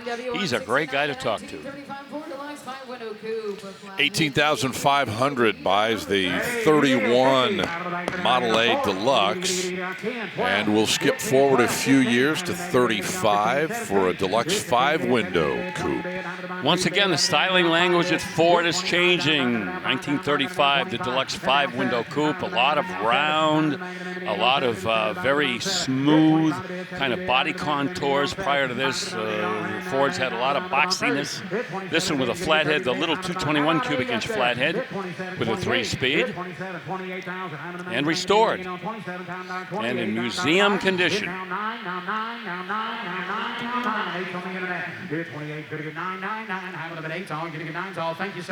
See the Greyhound mascot up there on the nose. Spare tire mounted on the back deck there. Yeah, all the period pieces. 28,000. By the way, we'll keep a tally here on these cars for you. Just to give you an overall total when the dust settles. And very late pre-war here with a 1941 Cadillac Series 61. Yeah, when I was out at Dan's beautiful garage, which stored the cars you're seeing in this collection, boy, my eye was drawn to this. 41 Cadillac Series 61. Remember, in 1941, when World War II started, we did not see many new cars coming from Detroit or Dearborn until the end of the war. So I'll tell you, Cadillac was on the fast track with this styling and the power in these cars. 346 cubic inch V8 with 150 horsepower. Yep, that was a real road warrior, and that color scheme is just delicious. Oh my goodness, I was just about to mention that. Yep. Dark green over lighter green, matching green wheels. Tan interior, huh? Yeah, man, what a beauty that is. So we'll move to another three. It's 1941 o'clock, Bill. Here is a super deluxe two-door sedan next. This was the kind of car that a million-y, skillion-y, zillion-y people were driving back in the pre-war era. A Ford Super Deluxe two-door sedan with a flathead and a 3-speed. Not a lot of glitz, not a lot of gingerbread, not a lot of add-on extras or options or things like that. This was pretty much a utilitarian way for people to get around. This one is, well, this one is just scandalous. It's got bumper guards. Oh, my. That's bougie. Guys, crazy to see a car this quality. I mean, if you needed to paint one of these, it would be more than the asking price of the entire car. Yes. What a deal to grab some of these on One Way Wednesday. $11,000. Oh, I buy a 6-pack of those. Exactly. 11 grand it is. We're going to take a pause here real quickly as we roll through this collection. There are 60 cars in the Jack Shoemaker collection, and we'll get to as many of them as we can in a few minutes. Stick around.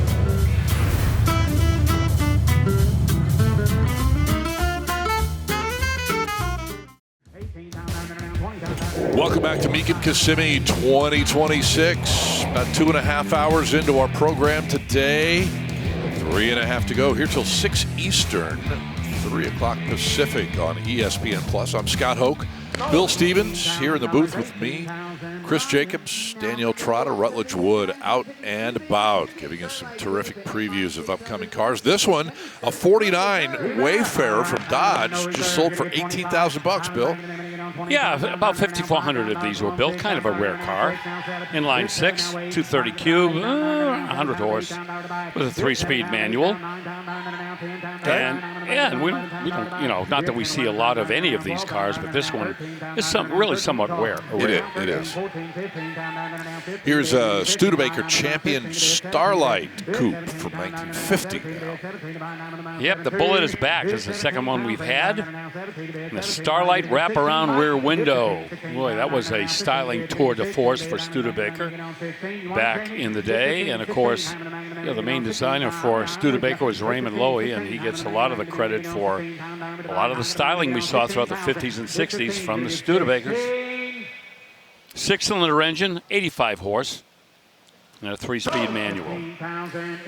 Sold it for $15,000. I mentioned a little earlier that these 60 cars from the Jack Shoemaker collection span from the 20s all the way to the 70s and beyond. An 07 GT500 and an 08 GT500 KR bill coming up, along with a 94 Viper RT10 Hennessy Venom 550 that I know you are all over. Yeah, we are definitely spanning the globe here with the Jack Shoemaker collection. Before we get to all that, we got to continue on into the 50s now with this Style Line Coupe from Chevy. I call this color Silly Putty Gray. Oh, that's good. Don't you think? I do, yes. Or, I don't know, I'm trying to think of some other color that might equal to. Hey, how about the old Gray Pages, the phone books? Oh, yeah, that's true. Yeah, Right. Gray Pages would work. Yep. 3-speed manual with a 216 cube inline 6. Porsche's got a color that's similar they call chalk. Yes. Yeah. Oh, Yeah. right. We've seen that, yeah. Hey, this has some options, too. Full-size wheel covers and the dual side view mirrors. And the rear stone guards in the back, yeah. And it just brought $17,000. All right, moving on. 1952 with this Hudson Wasp. Yeah, the Hudson.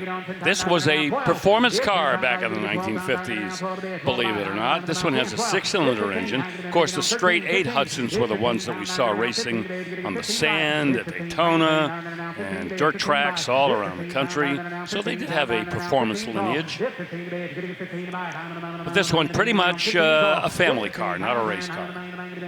Look at that dashboard, that big round binnacle with the instruments. Glove compartment door, all blinged out. I mean, you talk about a hatchback or like a slope back. This whole thing, it starts sloping backwards, Bill, at the windshield. Yeah. And just rides that beautiful line all the way back there. So cool. Look at the size of the side quarter window there. I mean, that's bigger as the than, windshield. Yeah, that's what's so cool about that styling, that era. Yeah. It's in great shape. You know, all the cars in this collection really were meticulously maintained. And I think part of that was that Jack wanted to be able to drive any of them. And so they would kind of take turns revolving on what they would make sure, okay, let's get this whole row running this week. We're going to make sure these run. It's just really neat. Yeah. And you know, Rod, we're seeing what the selling price on these cars are. Some of the restorations and just the most minor cosmetic work to bring them back far surpasses what the selling prices are. Oh yeah, a real opportunity for people to get a super cool collector car here in Kissimmee. 1952, Hudson had the Pacemaker, the Wasp right here, the Hornet, and the Commodore. Yes, very good. Yeah, those 8-cylinder engines they had with that dual input induction system. The H, I think it was called, the H code or the H setup on there. Way ahead of that time. 24,000 internet. Thank you both. Now I'll bring W1. And this one does sell for $24,000. 1953 Chevy Deluxe Convertible, now on the block. Yeah, the 1953 Chevrolet, 1954 Chevrolet, the final vestiges of a time when the Chevrolet performance and appearance image was a little dowdy, a little pedestrian. And this one right here has a little bit more visual appeal than a lot of those cars back then. It's got, obviously their target red paint, the red and white interior, and it's got the inline 6 that so many of those Chevys had, the 235 inline 6 that found its way into the first Corvette. 2-speed power glide, got a radio in it, which a lot of cars did not have back then. And pretty strong money, Scott. Yeah, $32 grand it is. Yes, indeed. Okay, 1954 as we continue to march through the fabulous 1950s. You can start to begin to see some of the signs of the upcoming Shoemaker Chevy era as we get to this car, and $17,000 bid at the moment. Yeah, and I'll tell you why. There you see the Blue Flame 6, as we remember from the 53 Corvette, but this one has got some extra cost options on it. This one probably would have been considered a high option car in 1954 with some of the chrome trim. The engine is, not anything to really, add to the value of this automobile. This is prior to that small block coming in 55 the following year, but it's got a two-tone Pueblo tan and shoreline beige exterior. That would have been an option. It's got, you see the Continental spare tire in the back, full wheel covers, big white walls on it, fender skirts. It's got a driver's side spotlight and the traffic light viewer, which is kind of that funky little reflector on the dashboard, so that you can see what color the overhead traffic lights are, and the Autronic eye to automatically dim high beams. So yeah, this is puffed out quite a bit for a 54. Sunshade in front too. Got the sunshade, yep. No problem, guys. No problem. I'm sorry. Well, the phone bidder out, and that Bel Air going to a new home at $25,000. Scott, this is one of our favorite cars, I think, from the collection. When we all saw this one in person, everybody got excited just because of the rarity of it. You're right. It's a 54 Ford Crestline Sunliner. Yeah, several different trim levels there back in 1954 for the Ford. You had this, the Crestline, the Custom Line, the Main Line, and this one, take a look at the hood. Hello. That see-through head. It's a limited number of these were done. They're called a demo hood, and they were produced to allow the engine to be viewed when people are car shopping. How about that for an idea? Didn't Enzo Ferrari see this and get inspired to put the glass over? Not long thereafter. Kidding. Hey, this was the first year for the Y block that Ford ran for quite a while, even the Mercuries as well. And it's got a 3-speed manual transmission as well. I tell you what, though, fellas, you are right on the money with that see-through hood. Such a cool thing for a vehicle in 1954, whether it's production or not, but just to have that available is pretty cool. It was a sales tool, basically. Sure.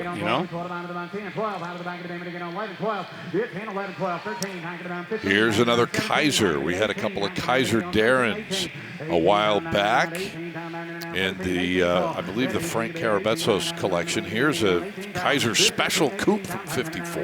And Bill, can you explain to me, this is a four-door car that essentially from the factory, they're like, no, you don't get the back doors. You just get the front two. We'll call it a coupe, but it looks like it should be a sedan. This is so wild to me. It does. It looks like they should have cut a couple of more doors on that. But no, they went for the swoopy look here.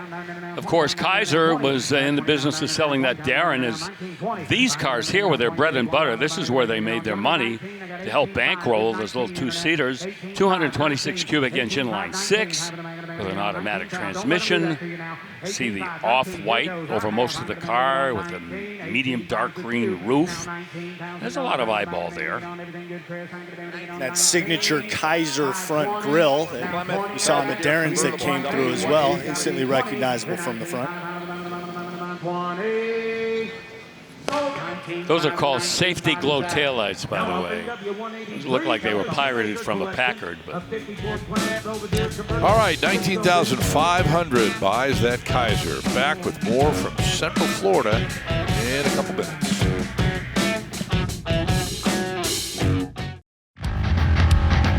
Well, I am expecting our room to be filled to capacity because of the room where these Yanko Camaros were sequestered down in the Cliff Ernst collection down in Nashville, Tennessee. There you see shots of those cars. Took them out to the drag strip. Now, we didn't go, super hard on those cars, so don't worry. We didn't abuse them. Just wanted to take a few pretty shots. And here are some other muscle cars we'll also see in that Cliff Ernst collection. It's coming up later this week. And many people anticipating when they arrive here on the red carpet. Oh, it's a biggie. Big. All right, 1955 Thunderbird convertible. Yeah, this is the first year for the little two-seat T-Bird. And this has got the standard 292 cubic inch V8. Later on in the series, the 312 jumped in. The Twee 12? I'm going Tweety Bird on you. I thought I told putting that. Thunderbird. You could get a manual in these. This one has the automatic. And that striking two-tone red and white paint with a porthole, hard top there. Power windows, power steering, a few extras, and you can never ignore those Kelsey Hayes real wire wheels. The exhaust coming out of the back, again, using that circular kind of portal look. You know, you've got the circular taillights, but then that inboard, it's almost like a bumper overrider, but that's where the exhaust comes through in this car. Just so cool. Yeah, it is. The opera window. 50. Opera window. 50. Yeah, the porthole hardtop was part of the kind of like the signature extra on these baby birds. And then in 56, they went with that Continental spare tire in the back. We may see one of those before the week is over. Probably. Yeah, I'd put money on it that we'd see one. Yeah. 47,000 here. It's enough to buy that T-Bird from the first year of its existence. Stay in 1955 here with an old 98 Holiday hardtop. Again, the styling back in 1955 at General Motors was unassailable. Harley Earl just let his designers go bonkers. Whatever was doable, they would do. Power-wise, the 185 horsepower, 324 cubic inch rocket V8. Those engines in the Oldsmobiles gradually became bigger and more powerful over the next few years. High dramatic automatic transmission. Coral and white on the outside and coral and white on the inside. As you just saw, you see the fender skirts there. And that big extended Continental rear tire carrier in the back. Wow. Probably mount a couple of coolers on the back there. Such the cruise night. It's curved really presence. Yes, that's what it's called. When you've got those kind of fender skirts leading to that Continental kit, especially in a great just 50s era color like that, incredible. You don't have to bring a picnic table. You got one right there. That's what I'm saying. That is a lot of car for 26 grand right there. Definitely. And not even the top of the line Olds either. But look at what that car has. This one has a V8 automatic, no reserve. Here is a 1956 Nomad Chevrolet, big car. Yes, it is the most expensive Chevy in the full-size category that you could buy in 1956. It's got the V8, the 265 V8, with an automatic transmission and a painstaking restoration, as the bidder board points out. Look at the money on this car. Snugging up to 100 grand. Yep. Well, had to back up, make an adjustment, but still, we are in the high rent district on this car. 86, 88, 86, 88, I'm going to 86, 88, 86, 88, I'm going to try to keep up. Polished wire-style wheel covers, not real wire wheels. Power seats, power steering, power brakes. AM radio, this is a while before the AM/FM radio came along. And the tissue dispenser, didn't we talk about that? Oh, yeah. Whose idea was that? Here we are at General Motors. Hey, let's get together, guys. Let's talk about some of the options we're going to put in our cars. Tissue How about dispenser, or a record player. People are going to sneeze when they're driving. Sold 90,000. Sold 90,000 on the internet. Now they'll be offering. Wow, 90 grand out the door. That's some pretty good money for a. I mean, for that car as it sits there. Beautiful. Yeah, no, certainly worthy of big money. Same year, Ford's Fairlane Sunliner next for us. Yes, Ford and Chevrolet in a pitched battle in the mid-1950s for the #1 spot on domestic automobile sales. And over at Ford, brought in that 312 cubic inch Y block, the T-Bird engine. That was an upgrade from the 292. Column shifted automatic transmission. The top is power. And they call that the checkmark side trim. We'll get a look at it. See how that looks like a checkmark. And that hammer's at $32,000. All right, we had the 55 T-Bird a few minutes ago. Here's one from 56 now. Yeah, and this points out what I said before. There you see the 1 year only rear tire Continental kit there. This has the optional 312 V8 in it. Fiesta red, white interior. There you see, that's got the engine dress-up kit, the chrome crown on the air cleaner and the finned valve covers as well. Even a chrome oil filler cap there. Power steering inside. This is the automatic with the floor shifter. Those early Thunderbirds, all V8s. One of the reasons why the Chevrolet Corvette had to make that move in 1956. Get that 265 in there. They were feeling the pressure from Ford. I know you are petitioning the Supreme Court to bring back the El Camino. It's going to happen. But, serious question, do you think Ford will ever bring back that Thunderbird nameplate? It's a great name. Why they haven't done it, it should be. All right, they got 55. We're going to be 6. You know, they tried it, of course, back in 2002, I guess. That was kind of a swing and a foul ball. Foul tip. Yeah. Well, there's still plenty of appeal in that nameplate. Yes, I agree. As far as the El Camino is concerned, in a back room somewhere at General Motors, they're saying, you know, that Bill Stevens, he's planting a seed. We've got to do something. Good money on this guy. Right. That's Fiesta Red. I don't know if either of us mentioned that yet. I might have, but it's worth repeating. I agree. Definitely signature T-Bird color during that generation. Hey, congrats, sir. There you go. 59 will buy that 56 Bird. 4 o'clock. It is. Here's a 57 Sunliner now. Oh my, this has got a 406 in it. That's that FE engine that came along much later than 1957. I want to say 1962 maybe. So they did a major engine swap here, and that's a 406 with tri-power. I believe the horsepower on that with the tri-power would have been right around 406. It's on the FE? Somewhere in there, yeah. Automatic transmission, the Swift Shore power brakes, and the Kelsey Hayes wire wheels. The Sunliner was your conventional convertible. Your Skyliner was the hardtop convertible or the hardtop retractable convertible. This has got the canvas convertible top. Kenwood cassette radio. Ooh, good tunes in there.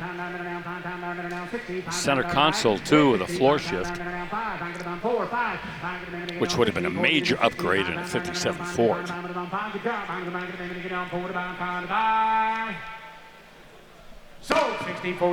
And that one, 64,000, that got some love. Give him a hand, he deserves it. Formerly part of the 57 Heaven Museum, which we did that auction. No reserve. Okay, here's a Buick Century now. As we approach one more car, the halfway point of this Jack Shoemaker collection. 60 in total. Well, you're thinking the Buick Century. That century means, it's the car of the century. It just defines this great time in American history. No, actually, it's a century because it'll go 100 miles an hour. Far less romantic and sexy and everything. Right. But that's the reason it can do that. The 300 horsepower, 364 cubic inch nailhead V8 with an automatic. And power here, power there, power everywhere. Brake, steering, window, seat, and top. Formerly part of the 57 Heaven Museum. And that museum quality is still very obvious. Turquoise, white, two-tone. And that was one of the ways that the cars in Detroit could really distinguish themselves, could almost have a visual trademark with the way that the two-tone paint was applied on the car. We talked about that check mark molding on the Ford we saw a little while ago. I'll tell you, that Buick has got one too. And the Ventaports there. Sure does. Four of them on the front. Right. That became a Buick trademark. Okay, here is, man, I think this is the third or fourth Bonneville that we've had today from the 50s and 60s, different time periods. But here we go with one from 1957. Yeah, this was the watershed Pontiac Bonneville in 1957. We've talked about Bunky Knudsen running Pontiac, and big high performance fan, you know, big racing fan, and when he took over, job one, changed Pontiac's image, and you saw that 347 cubic inch fuel injected V8, which came in all those Bonneville convertibles back in 1957, all 630 of them. The Stratoflight, hydromatic transmission, a lot of power accessories, the Continental kit. And this was also part of the 57 Heaven Museum as well. So this really was the turning point for Pontiac. It became a respected and certainly a legitimate performance nameplate once these cars hit the streets. 95,000, Chris. Yeah, almost 100,000. Oh, man. Right on. 95 it is. All right, time to jump up to 1958 now with this, as we do hit the halfway point in this collection, a 58 Edsel Citation. Yeah, a car that has been the subject of so many books and DVDs and magazine articles. The Edsel, the ill-fated car that, well, just couldn't get the buying public on board. This one has the 410 cubic inch V8 in it with an automatic transmission. This is one of 930 Citation convertibles that were built, and very few, by the way, with factory air conditioning. This is won a couple of senior awards at the Antique Automobile Club of America. By the way, you were mentioning the FE engine a little while ago. It debuted in '58 as part of the Edsel line for Ford. Right, the FE, but it wasn't the 406. That didn't come in until... Right, yeah. That was later. Yes. Yeah, 54 was the last year of the Y block. Very good. Cub reporter Hoke all over that. So 49,000, David Purvis on 49 buys the Edsel. Hey, you know what? I think Edsel fans will like that number. I would agree with you. You know, and there are a lot of Edsel fans out there still. Sure. Yes, sir. Absolutely. Stay in 1958 and the evolution of the Ford Thunderbird. Here you go.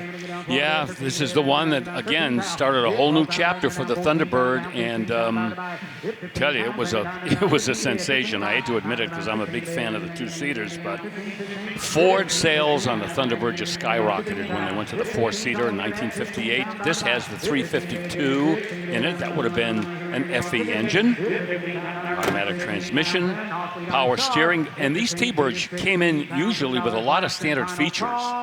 So you didn't have a long list of extra cost options to choose from. And $15,000, I'm telling you, Thunderbirds, classic Thunderbirds, way undervalued. Yep. For the importance that they own in the history of the automobile.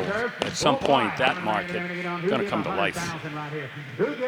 All right, legendary car here among many that fit that category at this auction. Yeah. Here's a 58 Chevy Impala. Yeah, again, you know, we talked about how this Thunderbird kind of changed the direction for Ford and that nameplate. 58 was the first year for the Impala. And boy, it had nothing in common styling-wise with the cars that preceded it, and nothing in common with the Chevys that came in after it. This has got the 283 small block in it. You get everything up to a 348 in the 58 Chevy. And we occasionally see those with the 3 two-barrel carburetors. So this is a little 283 two-barrel automatic silver blue paint with the blue interior and the tricolor inserts you just saw. dual mirrors, dual spotlights, AM radio with dual antennas, 2 of everything. Spinner wheel covers, the full wheel covers with white walls.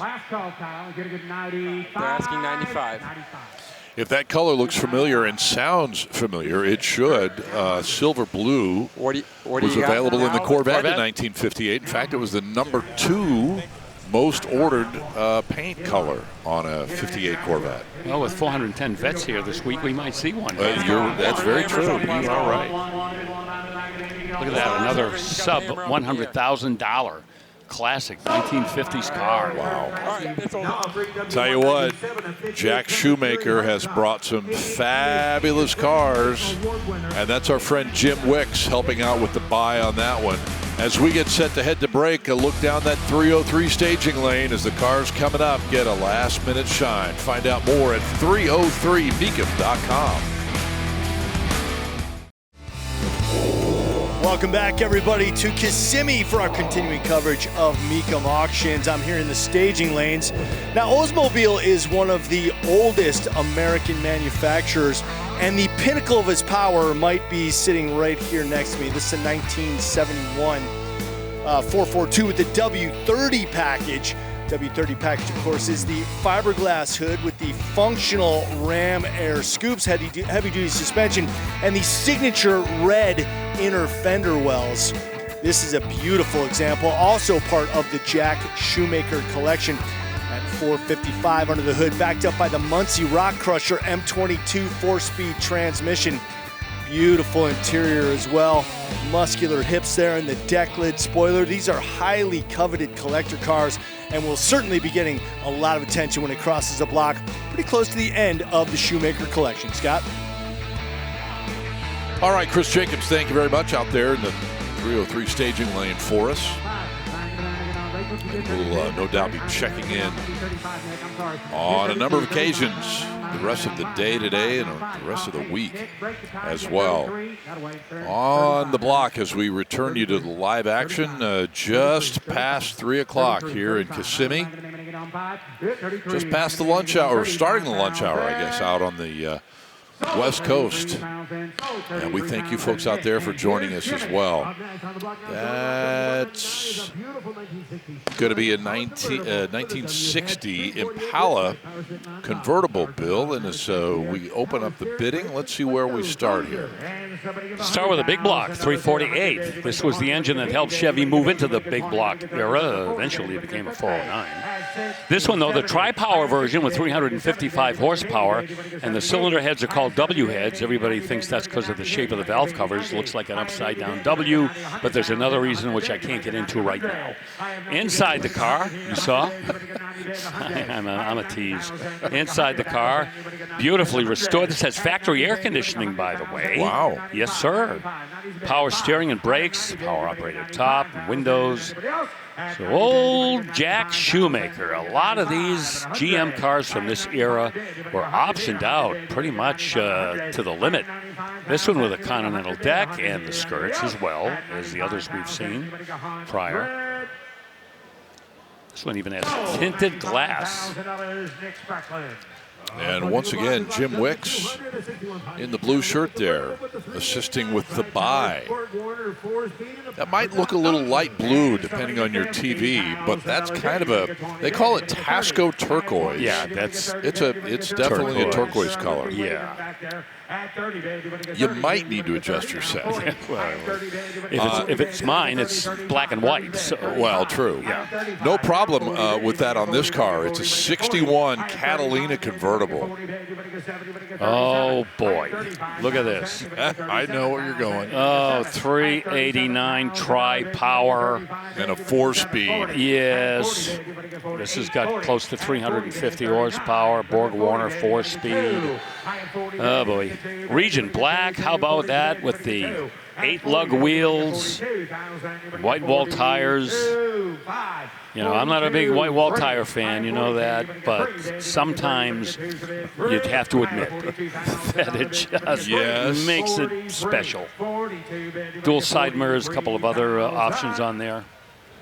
And $42,000. I'm jelly. I would love to own that Pontiac. One of my first cars was a '62 Bonneville. Okay. I think I mentioned with a 389. Yeah. Factory 4-speed, bucket seats, and yeah. I need a time machine. I think a lot of us do. You know what? I would have paid money to ride along with you in that Bonneville with the 4-speed back in the day in your younger years. If I close my eyes, it takes me back. I can almost remember exactly how it felt. Wow, that's cool. Hey, look at this. Opening up at $90K on a 61 Impala. And I can't even say that about my wedding night. Where were we? I think I mentioned a 61 Impala, but quickly forgot that. Hey, this is a sweetheart right here, Scott. 283 V8, 170 horse with a power glide, 61 Impala convertible. And again, remember what I said about how Jack Shoemaker likes all the extras, how he likes to dress up these cars. It's got the dual skirts on it, as you can see, power windows and brakes and steering and stainless stone guards. All little things like that give it a lot more eyeball. Dual mirrors, dual rear antennas. 1075. And that little turquoise beltline stripe is, just a little icing on the cake there. Yep, that's it. $105,000. So $105,000 race on the internet. So that one gavels for 105. My, oh my, oh my. Kind of unexpected to see the heavy bidding on some of these cars that aren't, 500 horsepower, big performance cars. It's just, I think the quality of the restoration and the presentation and the way they look, all that stuff. It's Impala o'clock here, so we go from a 61 to a 62 with a 63 right behind it. Let's focus on this one here first. Oh, Scott, this has got to be up around six figures if you ask me. This has got the 327, the 300 horse, a 4-speed factory air. Wow. Yes, power steering and brakes, the power top, center console between the bucket seats, and the column-mounted tachometer. Now, that's not the one that's worked into the dashboard. That actually looks like it's strapped onto the steering column. Yeah. Yes, so probably an add-on. Yep. And what did it go? 75? 70, I think. 70,000? Okay. Yeah. That one did have some SS equipment added to it. This one, 1963, is a real Impala Supersport. This was the big gorilla of 409 engines, the highest factory-rated horsepower from a 409. In 1963, there were several 409s available, but this one, with the 2 4-barrels and a solid lifter cam, that bought you 425 horsepower. This one with a 4-speed. And, I don't even have to tell you about the power accessories because this has the same ones that we've seen. It seems like almost every car that we've seen here in the last 15 minutes. Nice little lesson in the evolution of the Impala here. Yeah. And this one at 72,000 right now. 425 horse, 409 4-speed, and a convertible in this color, Riverside red. Whoop! Car off the block. So on one off the block. 75, full wheel covers. Those are some of my favorite full-size Chevy wheel covers from this generation. Okay, how come you went with the Bonneville rather than something like this back in the day? Well, back in the day, a 409 was going to be more money than the Bonneville that I bought. Gotcha. Yeah, they were still at a premium. Anybody get 95? At 90, baby, you're going to get 95. I have 90,000. You're going to get 95,000. However, yes, you could argue that the 409 would have gotten you your pizzas to their intended destination a little quicker. Well, or were you not delivering I pizzas? wasn't. No, out of these not yet? then. No. Okay. That would have come later. And I think I told you about my Bonneville when I bought it. I never got it home. I had to have it towed. The clutch was gone. Oh, that's a sad story. Yeah, that was embarrassing. My friends, they made hay with that. Oh, I bet they did. Yeah. All right, 92 grand for the last of 3 consecutive Impalas. Here's a 63 Dodge Polara 500. And this will go for 6 figures. This has got to go for $100,000. Good Lord. There's that Cross Ram 426. Dual 4s, got the torque flight automatic in it. One of 28 of these listed in the 426 Ram Charger registry. Oh boy. Power steering.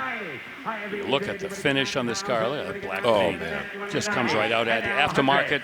American Racing flat spoke wheels. Oh, please put the top down, though. Oh, yeah, I know. You're right. What a picture that would make. What an absolutely perfect stance on this car, too. Yep. They nailed it. You're holding. Oh, slam it. Be done with it. Get him the car. Close to 6 figures, Bill, but $5 grand away. Yeah. Oh boy, I'd pay $100 grand for that. So cool. We'll take a break here as we continue through the Jack Shoemaker collection. We're in excess of $1 million for all of it.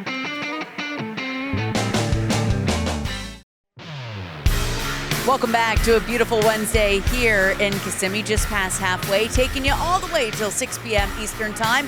And we're back Thursday, Friday, and Saturday, our final and biggest days at Mecum Kissimmee 2026, and some bonus coverage. We're on the air 7 hours Friday and Saturday, so make sure you check out some of the best cars you've ever seen. Right now, a great parade of cars here on the Midway, tons of fun for all of the family. There's lots of cars to check out here. The Glass House is just to my left. You are right. Some of the most special cars, most prized collections are inside of the Glass House. There's lots of food trucks here and bars and beverage centers as well. Seeing a lot of families, kids and dogs out here having a great time. If you ever make it to Mecum Kissimmee, I promise one thing you will not be is bored. We will feed you well, and you will see some of the coolest cars of your life. It's a party out here, Scott Hoke. I wish you and Bill could come join me. Oh, it is. It is always that here at Mecum Kissimmee. We've got a little bit going on here in the Silver Spurs Arena, however, Danielle. And case in point is a 66 AMC Ambassador 990 cross-country wagon. That's a mouthful, Bill. It is, and the cross-country wagon, that is so emblematic of the station wagons from AMC back there. This one, with the AMC built 327, 250 horsepower, not the Chevy engine. This one has power steering and brakes and AC, AM/FM radio, power rear window, lots of options. Got cruise control. Oh, this one has a tissue dispenser. I was just going to point that out. Yeah. It's, just in case you get emotional when you're driving your cross-country wagon. Driving across the country. Your turn, he's right 3. Last call. Sell it to him, Jim. Sell it to him. Sell it to us. So, $43,000, Mitch Bartunek. You bet. I think he's excited. 43. Thank you. Nice. $43,000. Yep, that's Mitch Bartunek helping out with the situation with the new owner of that wagon. I want to quickly mention that today is the birthday of an old friend and a guy that a lot of people know of and love and respect. What is that? I'm whistling happy birthday. Oh, okay. I'm looking around. I didn't know you were doing it. Donald Glenn Garlitz, Big Daddy Don Garlitz, who's about 2 hours away in Ocala, is celebrating his 94th birthday today. And I spoke to him on the phone yesterday for quite a while, folks. Trust me, he's just as sharp as he ever was. And you know, he's got a project going. He's going to do an electric dragster. He's teaming up with Tesla. And this electric dragster, he says, will go 250 miles an hour and a quarter mile. Really? You're not making that up? I'm not making it up. He's not going to drive it. I think his nephew's going to drive it. But anyway, happy birthday, Big Daddy. We love you. Oh, happy birthday, Big, for sure. 50 grand, by the way, on that last car we're just seeing, the Impala. Yeah, 327, 375 horse with a 4-speed. Sweet. 67 Coronet RT convertible on its heels. Yep, another big shooter here. 426 Hemi, 4 1/4 horse with the 2 4-barrels. And it's a factory RT, and it's been restored as a Hemi Coronet RT replica. And sometimes cars are not what they appear to be, but in this case, nothing wrong with that. This has the Torque Flight automatic. Power top, windows, steering, and those 5-spoke road wheels. We call them road wheels, Magnum 500 wheels in some people's lexicon. But it's one of those wheels that looks good on anything anyway. Red line tires. Yeah, that's an L code. You said correctly that it's been kind of upgraded to a Hemi RT replica, but that L code would have been a 440 originally in 1967. So, hey, man, if you're going to upgrade, go all the way, huh? Yeah, he did. Short rows, Dave. 59. They ain't going to cross 60. Ho! 60. 59,000.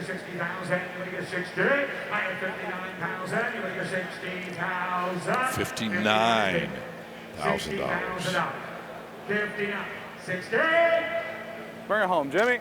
So, $59,000. All right. We That'll finally do it. got one. Been swinging all day. 59,000. That's 67 Dodge. Let's stay right there in that year for this Olds 442. Yeah, and this one, just like all the other cars we're seeing, just in exceptional condition. There's the 400 cubic inch V8 with 350 horsepower, 4-barrel, and an automatic transmission. That's the original medium blue interior right there. As I always say, these GM interiors, they are so resilient, and it's almost impossible to degrade them. They last a long time. And this one may sell for a price that's not going to put a lot of people out of the game. 31, 2, 32, 32. Jimmy Landis, our auctioneer right now, has it at 31. Probably getting close. At 30's bid, 32, 30 bid, $32,000. Rachel, I have you at 30, is that right? 32, 30's bid, 32, 32. Oh, you're not. Oh, well, there's my problem. Well, it's not quite a quandary, not yet. I'll be in a quandary come 2:30 in the afternoon on Saturday. That'll be a quandary. Paul, what do you have? I have 28 on the internet. Well, we're kind of determining where everybody is. 30 to you. In the bidding. 29, 30. 29,000, anybody get 30,000, anybody get 30, anybody get 29, 30. And 29 is the correct bid. It just was a matter of who had it. Right. And it's Paul Guck's guy way back in the back of the room for $29,000. And right now we send it over to Chris Jacobs. Thanks a lot, Scott. Well, coming up a little bit later is something we've never seen before here at Mecum. I can't remember a 2023 Black Ghost going across the auction block at no reserve. Potential bargain alert. Now, of course, this is one of Dodge's 7 last call models to commemorate the end of the SRT program in 2023. And of course, this car is based on a car we saw go across the Indy Mecum auction block in 2023, the legendary 1970 RTSE Challenger known as the Black Ghost. This one's got some cool touches on it, including the white stripes around the deck lid and the rear quarter, and of course, the vinyl gator grain on the roof, which mimics the gator grain top that came on Godfrey Qualls' 1970 Challenger back in the day. Something he didn't order from the factory, by the way, but he decided to keep it because he loved it. It will be going across the block a little bit later, so stick around. A lot more coming from Kissimmee.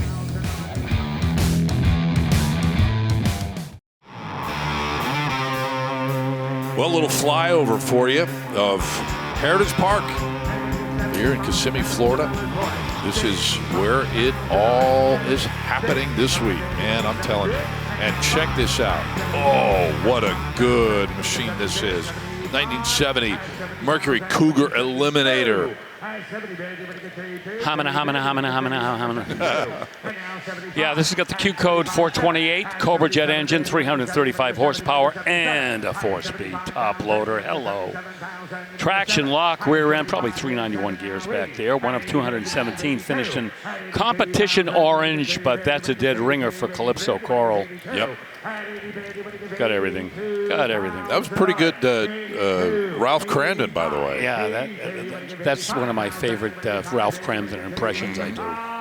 It was really fun to see these cars in person in Arkansas, Bill, and see you light up and smile when you hadn't seen a lot of these cars in these configurations before, at least in one spot. That was really neat. Oh my, it's just sold. Well, never fear, because right behind it is a 71 Grabber Green Torino Cobra fastback. Oh, this is same category as that Mercury Cougar. Yeah. You know, this is one of those kind of overlooked muscle cars that deserves to get a little bit more recognition. One of 313 that were built in the final year of production of the 71 Torino Cobra. And this one has a 375 horse 429. That is the 429 wedge. It's not the 429 from the Boss 429. One of 50 produced in Grabber Green, Holly 4-barrel, 4-speed manual. Oh dear. It's got the Hurst shifter in there as well, the Magnum 500 wheels. What a picture. 67K. Shaker hood. Grabber Green, yep. And it does grab me.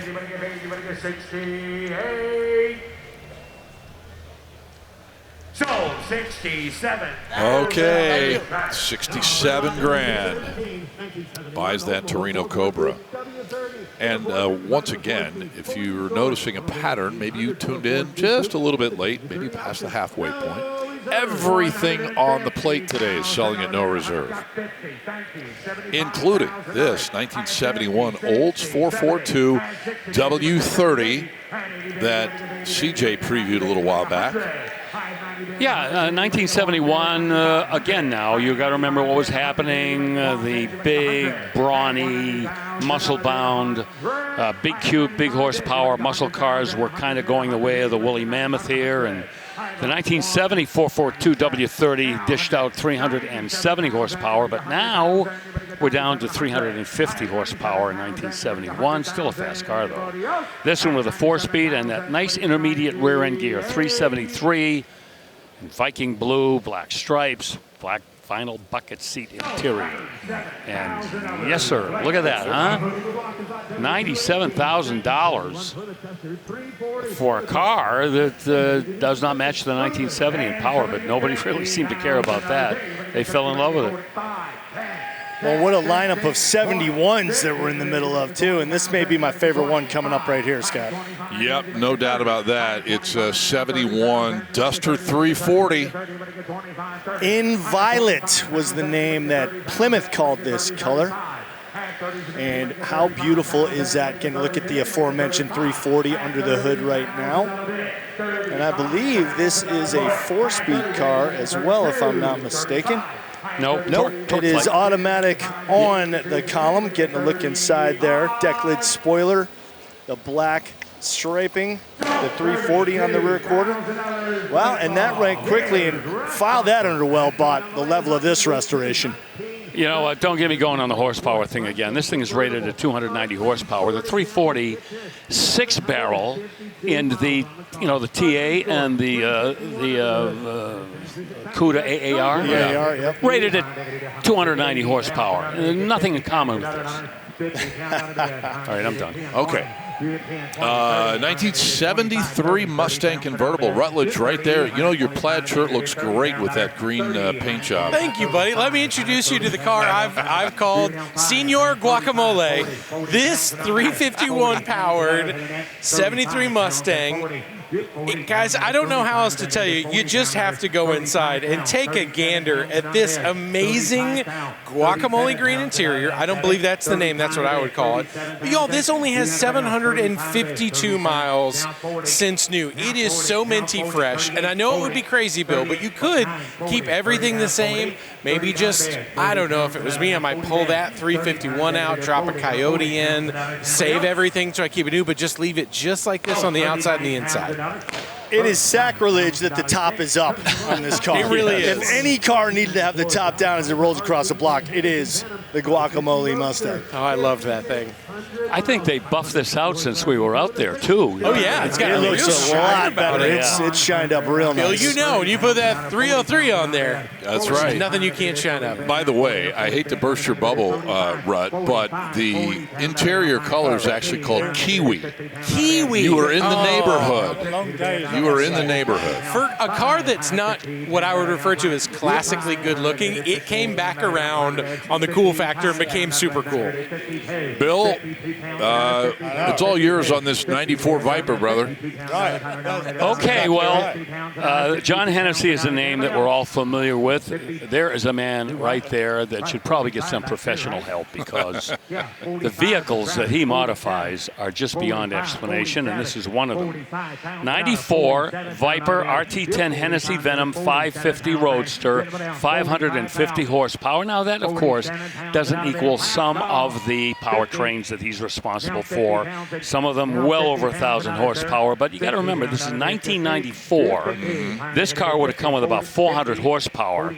So to have Hennessy jack it up to 550, that would be considered a pretty strong upgrade. This one, comp cams. It also has a high-performance valve train and exhaust system and a reworked intake manifold, all the things those guys out at Hennessy are specialists at, and sells for probably just what the modifications may have cost back in the 94. I was going to say, that is not a lot of money to get into the Viper world, $48,000, especially that one. Right. Okay, we have a few more of the Jack Shoemaker cars yet to go, and we promised you a couple of Shelbys. Here's one from 2007. It's a GT500. Yes, and this one has 12 miles on the odometer. What? I'm telling you. Jack Shoemaker, he was a crafty old dude. He figured, you know what? If I am going to keep the miles low on this car, that's going to be return on investment. And boy, I'll tell you, this car, this stickered for about $50,000 in 2007. This was the new generation at that time of the GT500. The 5-liter, 500 horsepower V8 with a supercharger and the Tremec 6-speed manual transmission. It's got the SVT tuned suspension in it, the Brembo 4-wheel power disc brakes, aluminum hood, air extractors, a true high-performance muscle car in 2007 that not too many things out of Detroit could match wits with. Torch red, black and red interior. Got the 6-way power driver's seat. Yeah, a lot of comfort and convenience features, but it's all about the performance in these. 57 pounds, and anybody else? Russ Conklin's his last call and then hammers it pretty quickly after that at $56,000. Well, it is almost insane, the number of miles on the next car, almost double what we just saw. I mean, high mileage on this GT500 KR from 08. 22 miles. Yep. To the end of the driveway and back. That was it. Pretty much. Yep. 540 horse, 5.4 liter V8 with the supercharger up top there. You see it. Tremec TR6060 6-speed manual transmission. 373 gears in the back, the 4-wheel disc brakes with ABS. The Alcoa forged 10-spoke alloy wheels. And one of those shaker stereo systems in there with a 6 CD changer.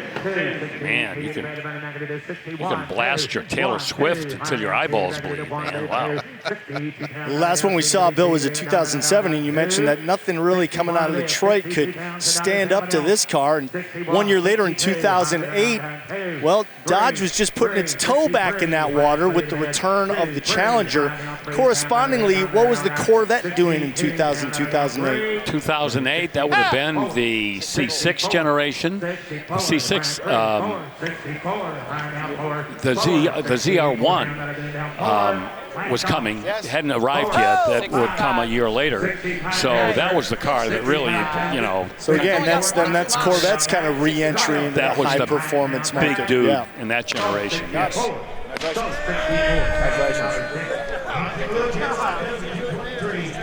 They did have a couple of Z06s in 08 as well, but 505 horsepower, I think. Something like that, yeah. All right, last but not least at all in this Jack Shoemaker collection is the 2009 Nissan GTR, and we are already knocking on the door of six figures here. Yeah, these cars arrived with a lot of fanfare, a lot of sensation. The magazines that road tested these cars, they were just lavishing all kinds of praise on them. True modern generation supercar, anyway you slice it. 3.8 liter twin turbo, intercooled aluminum engine, a V6 with 480 horsepower, the dual clutch automatic transmission, and 6 speeds and all-wheel drive. Bill, these cars are lovingly referred to as an R35 to people that are into GTRs. They didn't bring the Skyline name here. They just referred to it as a GTR. But just an absolute monster. These have continued to grow in value since they've come out, and especially the sort of last edition in the Jade Millennium Green have been kind of the biggest ones. But this one with only 1,900 miles, wow, breathtaking. All the way, pretty much a perfect capper to the Jack Shoemaker collection to show his range of what he liked. Yeah, no doubt about it. That's in a class by itself. That will wrap up the collection. We will wrap up this segment and continue with our coverage from Kissimmee, Florida, coming up in a moment.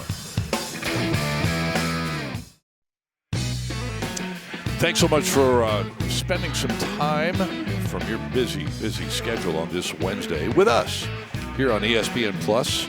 And hope you enjoyed that Jack Shoemaker collection. Want to bring you up to date on the totals. 60 cars overall in the collection, and $2.85 million all told. And some really good, cool, fun stuff from that Jack Shoemaker collection, as we anticipated all along. All the way from those pre-war Model A's and what have you, and through the 1950s and all the way to the 70s and GTR past that, to end things. Very cool, yeah. A lot of fun. And we thank Jack for bringing those cars our way. Next up is 1970 Chevelle. Well, now, let's see. A 6-liter LS in there. You saw the aftermarket high-rise intake manifold. So I would guess we're at over 400 horsepower. I would say quite easily, actually. Automatic transmission and power front disc brakes. They put that retro sound AM/FM stereo in there, and we talk about those. That's what you have when you get a classic faceplate on the radio that looks like it was original. It's got all updated and modern modern electronics behind it. And we make fast work of this car at $38,000. Oh, yeah, no doubt. 38 is the bid, is the price, as you said. Next up, 1966 Mustang. Great car right here, 289. It's got the V8, automatic transmission. It is a convertible V8, first generation Mustang convertibles are always going to get people interested. A couple options, power steering and brakes, also has air conditioning in it. The pony interior, another option. And a power convertible top. Style steel wheels as well. And love that color, that red. That could be the Rangoon red, candy apple red, any number of reds from Ford with a red and white interior. So those vents under the dash too look like factory AC? Yes. Yeah, we've talked about that. You actually need a cargo helicopter to drop that in because they are big. 30,000. Just bought that Mustang, 1966 vintage. And let's go back a year and roll up a little 65 fastback with a V8. Yeah, the fastback came in a little later than the formal roofline and the convertibles in the Mustang, but when it arrived, it became the favorite body style of just about everyone. This one is C-Code 289. That'll be 200 horsepower and a 4-speed manual with AC. And the rally pack, those are those gauges. So we'll get a look at those when we go inside the car. Style steel wheels as well on this one, and double red line tires. Yeah, the rally pack, you see that up on the binnacle there on the steering column. 38, 39. You get 9, 40 pounds and others in it. 39 pounds, 40 pounds and others. And this one going a little north of the convertible on the bidder board. Interesting, usually, but like I say, the fastback style on the Mustang 65, it just became a home run right out of the batter's box. So it sells for $39,000, and a 2009 SL Class Mercedes-Benz up next, SL 550. Yes, the SL 550. Back in 1994, I think that was the year that they switched between the SL and the number, then the number, then the SL. But this is kind of like the old style SL 550 nomenclature. And it's a loaded car. You know, we see these rather frequently, and few of them are strippers. There were so many features that were standard, and of course, a lot of them come with the extra cost options like the navigation and the dual zone climate control heated seats. And the odometer reads about 43,000 miles, and that's to be accurate. That, for a Mercedes-Benz from this generation here, that car hasn't even shown you everything it has. It's going to go for many more miles. But not a lot of money right here. $22,000 is it. We need to pause, but we have lots and lots of cars still to come in our staging lane today. More coming up.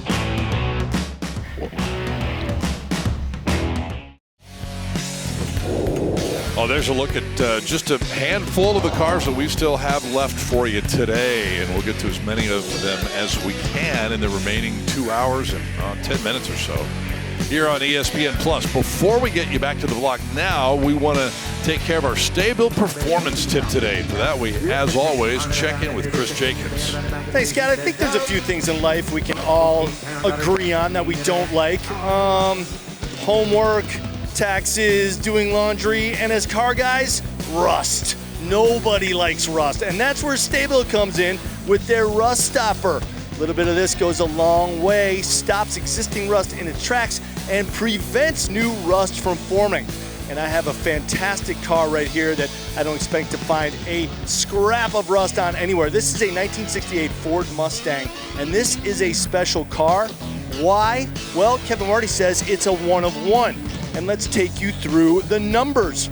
Well, of the Mustangs that were built in 68, 2,537 came with the 390, 1,194 had the 4-speed manual transmission, 78 of those were painted sunlight gold, 32 had the black interior with the bucket seats, 3 of those were equipped with the 8-track stereo, and only one, this one, came with a tilt-away steering wheel. So, 1 of 1. That's pretty cool. It's all about the options in the collector car world, right? And this one's got a whole bunch of them. It's super clean, and it's going to be coming across the block very soon. All right, Chris, thank you very much, my friend. Stay-bill rust stopper, not an option. Everybody needs it. Find out more there at staybillmecum.com. Bill, 2007. Wait a minute. Let me see if I can find a car with a tissue dispenser for you. It's a 2007 Grand Cherokee SRT8. You weep, my friend. I had one exactly like that. I love that Jeep. Why'd you get rid of it? You fool. You know me. I'm always getting another car. I bought my Viper, so I sold my Jeep. Okay, I'm okay now. Oh, these are great. Oh, dear. These are great trucks. I got to tell you, they are so quick. They leave the starting line so hard, that all-wheel drive, with the Hemi, and this one's got a Pro Charger in it. We're talking over 500 horsepower. Oh, my. I had this the same color as mine, Inferno Red, gray interior. Of course, it's got the 5-speed automatic. Did you ever drive one of these? I did. Loved them. Almost bought one a couple of times. That center exit exhaust on the back to me was one of those just perfect cherry on top. Except when you're loading groceries and you leave the engine running. Be careful. Yeah. That's a great point, especially where you are when it's colder. But these were just such great driving cars, to your point. And then to see the way that they improved them with the Trackhawk and everything else. But man, what a fun ride! I've had 4 SRT Jeeps. Of course, my latest one I've talked about. But if I could have just one, I might go back to this one. Just a neat truck. By the way, you see it sell for $21,000. I got to tell you, that was kind of a Mecum moment in a weird sort of way, just to hear you, fussing like that. Yeah, it might wind up on the Christmas tree blooper tape. Christmas tree, Christmas party. Okay. Yeah. 1995 Mercedes-Benz G320. Now, I think this would have been a gray market car, guys, because these weren't really rolling off the showroom floors here at that time. Right. Plus, it's got the 3.2-liter inline-6, which you would have seen in like the E320 wagon I used to have. But these are still really cool, but I think this would have been a gray market import, Bill. Yes, back then, I think you're right. Boy, the gray market was red hot back then, back in 95. Oh, yeah. This country was tightening up the EPA regulations and emissions and things, and these really cool cars from, Europe or wherever, they couldn't sell them here unless they brought them into compliance. 24 grand, Scott. I think so, yeah. Got somebody a G-Wagon. Oh, you got it, man. Yeah. All right, 97 Boxster here from Porsche, opening up at $10K. Boy, this has been a sales sensation for Porsche. This is the first year, I believe, for the Boxster 97. And boy, they have sold a metric ton of these every year. 2.5-liter flat 6 with a 5-speed manual.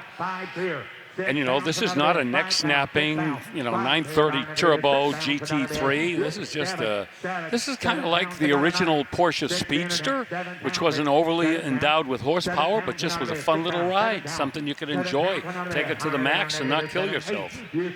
I do think this is almost like a gateway Porsche. I think this got a lot of people into the brand that maybe wouldn't have been able to get into a 911 or something else before that. And now I think they took that stuff that they learned there to then roll out, the Panamera, and of course we've seen the Cayenne and the Macan, and just what they've done with the brand is really impressive. But I think that car really helped them get there. And is the Cayman a fixed roof version of the Boxster? Yes, it is. Yep, absolutely. So that one rolls out. I think it was 11,000. Something to that effect. Something to that effect. And making room for an Alfa Romeo Spider Veloce from 1995. Little 2-liter inline 4-cylinder engine. Again, not a real muscle-bound sports car, but not intended to be. Just something that you can drive and control and not get in over your head. 5-speed manual. And these little cars will handle and brake and do all the things you expect from a sports car as well. Power four-wheel disc brakes, and you see the color scheme, classic. By the way, I stand corrected on the box term, 7,000. What a deal.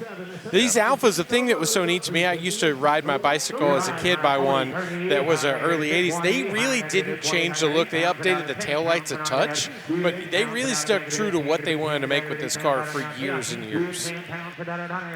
Moving on from that one to 75 Nova. Yeah, 1975, the muscle car era was way back in our rear view mirrors by now, and we weren't getting a whole lot of help from Detroit when we wanted some formidable street machines. This one has a built-up 350 in it with an automatic transmission. I'm going to guess a turbo 350 maybe. Edelbrock intake, some headers, out through some dual exhausts, and American racing wheels. Yeah, a little street machine, not a whole lot of money to build, and I'm telling you, probably not a lot of money to buy right now. Yeah, that's a solid ride for 10 grand. I might bring that nose down just a hair with a set of lowering springs. But it's interesting, it's kind of the offset on that wheel, and for the tire that they ran, it kind of has like a broad shoulder sort of vibe, and I like it. It's tough. Yeah, look at that, huh? I'm looking at the front. The track in the front is wider than the rear. Is that right? Yes, sir. Looks like that to me, too. Sometimes we see that with disc brake conversions. Yeah, and that might have just pushed them out just a hair.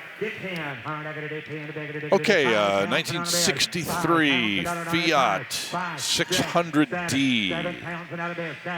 Believe it or not, this has had a rotisserie restoration.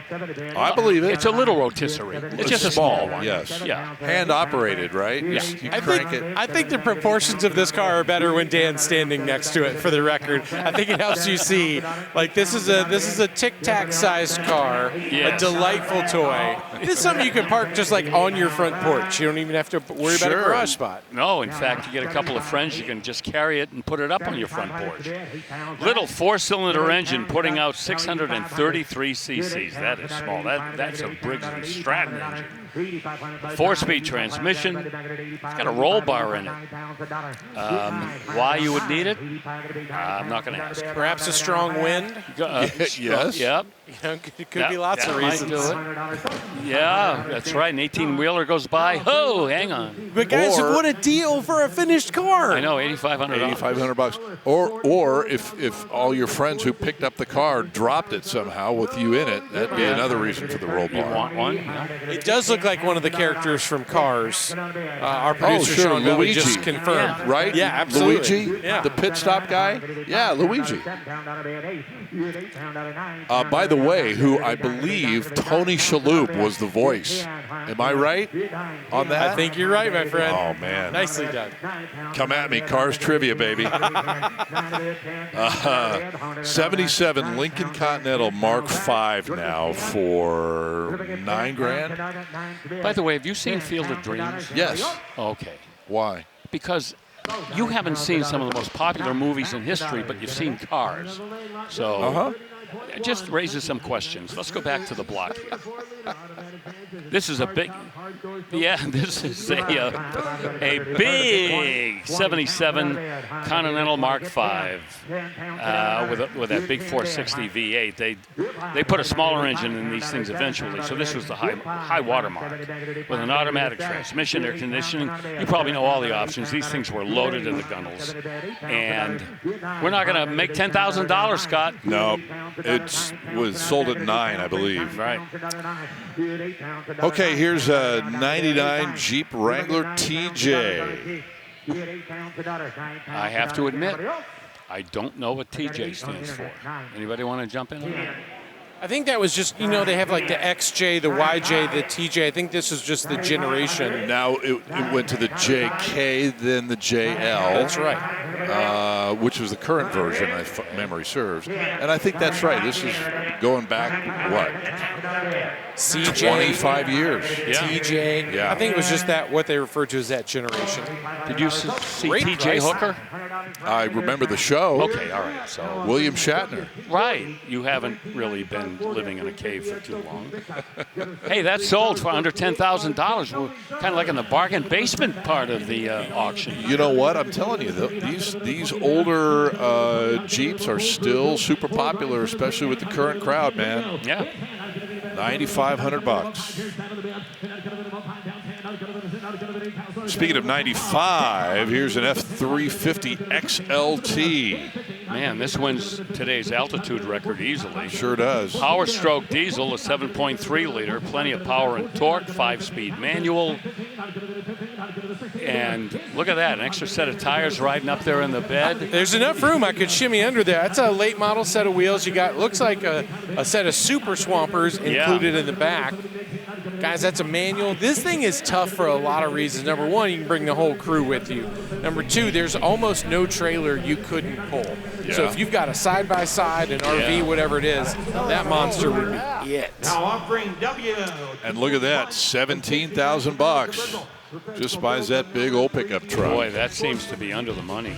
We are into our last 2 hours with you today from Kissimmee, and we will pick it up when we return from the break. Stay with us. Welcome back to Mecum Kissimmee. I'm Scott Hoke. Bill Stevens here in the booth with me.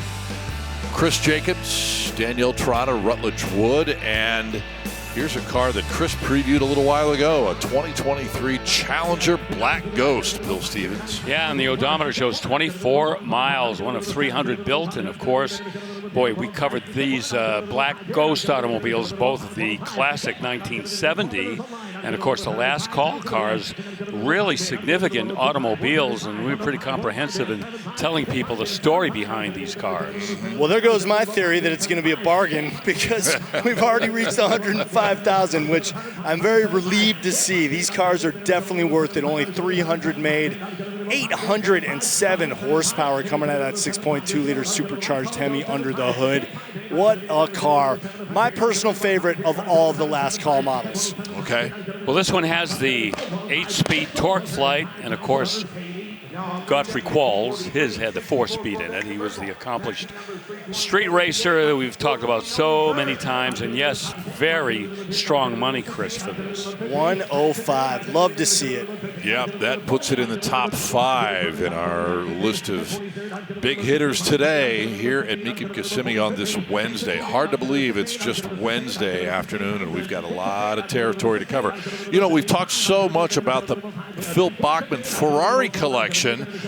However, despite the gigantic nature of that collection and the value and the exclusivity of that collection, there are a lot of other Ferraris here in Kissimmee this year, and Steve Matchett is our man on the case with one of those Ferraris. Steve? Hey, Scott, here it is. This is a 1984 512 BBI Ferrari. It's a beautiful, exquisite car in Rosso Corsa, that Italian red. But the reason that I've picked this car out for us to have a look at, Scott, is really it's a continuation of what we were talking about earlier on. Chris Jacobs and I were discussing weight distribution around the car on the Porsche, the 1959 Porsche earlier on. This is what Ferrari's answer was back in the early 80s. And this is the end of the line, really, for this particular model in 1984. But the flat 12 boxer engine all the way down inside the chassis here. And the car before this was really the 365 Daytona front engine car. And finally, Ferrari's race engineers at Scuderia Ferrari, the racing division of the empire, asked them to move the engine. Can we move the engine, Enzo, into the back of the car for correct weight distribution to get a better balance, and also push the weight of everything down towards the track, or in this case, the road. That would improve the handling. You'd get better handling around the track, better weight distribution towards the rear of the car. All in all, this is a fantastic innovation from Ferrari. And if it looks very similar, of course, to the Testarossa, you're absolutely right. Fundamentally, this is exactly the same drivetrain that the Testarossa would use later with those very distinctive strakes down the side. Hey, Steve, isn't it true that Enzo Ferrari wasn't crazy about moving the engine behind the driver because he felt that his customers really wouldn't be able to handle that configuration. He wanted to keep the engine up front. Yeah, there was no doubt there was that debate going on within the halls of Maranello, but it was this debate between Scuderia Ferrari and the road division, where eventually they said, you've got to do it, Enzo.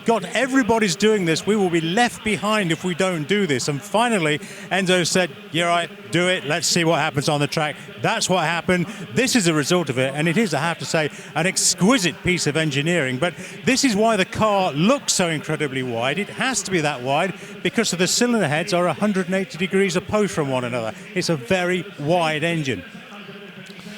There you go. Thank you, Steve Matchett, for explaining all of that and taking us into the rear end of that car. Very, very cool.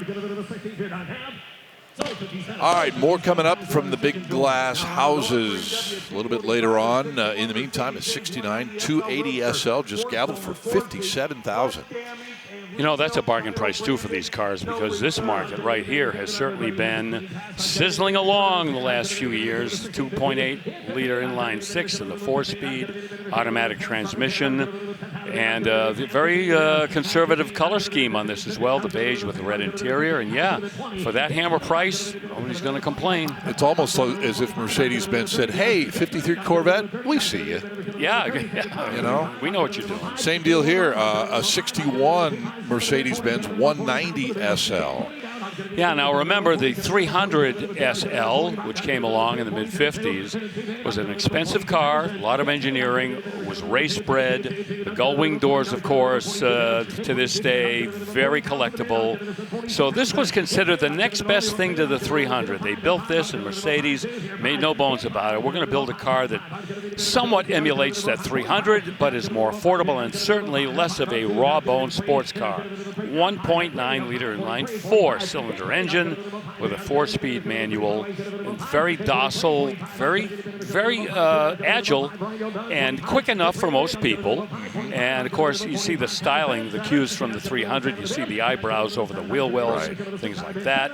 Even the front end treatment, very reminiscent of the 300. And this one, I would put this in the affordable category as well. As we're at the mid 40s and might make to $50,000. And I would consider that well bought. I love the fact that Mercedes-Benz has brought back those eyebrows, other styling cues as well, but those eyebrows, which are so identifiable with this and the 300 SL, and put them on more modern cars. I think it's very cool. Yeah, that's so emblematic again of what Mercedes was doing then. 50 grand buys it.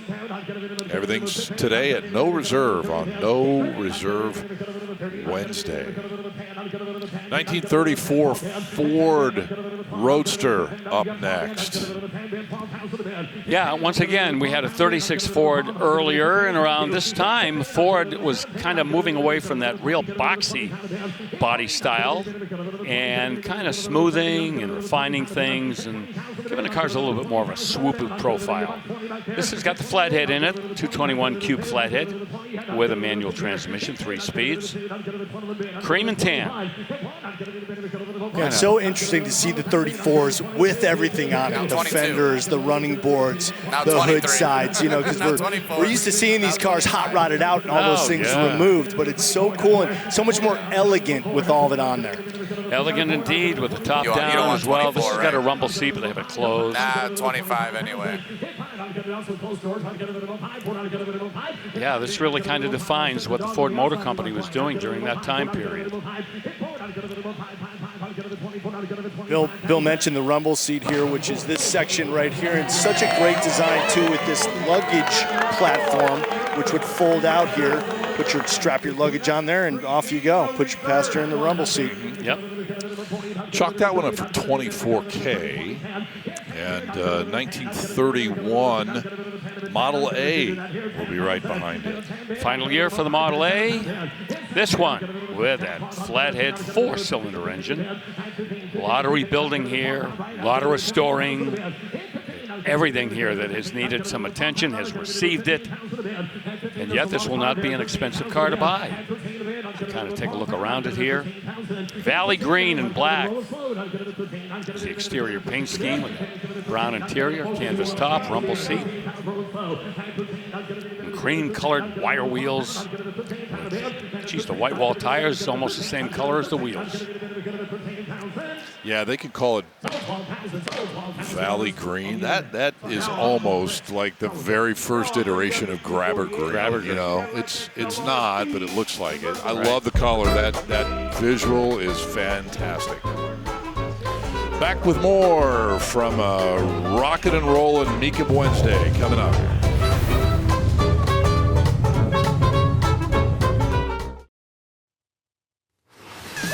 Ever since the early 90s, right up until today, the airwaves of New York City has featured the voice of one legendary DJ. What's up, everybody? I'm Chris Jacobs, and today I'm in that DJ's hometown, the Bronx, to find out more about his passion for American muscle. This is the Funkmaster Flex Collection. So let's go around the room. Let's start with this 69 right here. Originally on the Le Mans Blue. It is a 396 car. 396 car. I think 350 horse. Well, I put back the interior the way it is. I mean, I changed it to power windows. It's not an original power window car. Not the original transmission. Original rear end, original block. Lou was telling me that you guys did a real nice swap out to a 502 on this one. I love the 502 is my favorite crate motor. The 572 is a little bit too much for me. The 427 isn't enough for me. And the 502, it's just, you know, I like it a lot. I still have the original 396 out of this car. I still have the original tranny. That's the original rear end. So this car was a 396. 396. Not a 454. Yeah, I have the build sheet, I have the protector plate, I have the bill of sale for this car. Awesome. It's originally on the column. And that's included in the auction. Like whoever is the winning bidder is going to get that original motor as well. Absolutely. What a blast being there with Flex. And Funkmaster Bill, you'll be happy to know your brother Flex will be on site tomorrow to shepherd his collection across the Mecum block. Yo, babe, we be kicking some bad flavor, yo. Yes, we will. What I want to know is, do any of those cars still have a turntable in them? Like, you know, some of those 50s. I didn't see any, but there was a lot of wiring going on in some of the cars. So maybe there was a setup once upon a time. Oh, you've got to have tunes in those cars, man. Okay, thank you, CJ. Yeah, that'll be fun. Glad he'll be with us tomorrow. In the meantime, a 1930 Model A pickup truck is our next piece of automotive art on the block.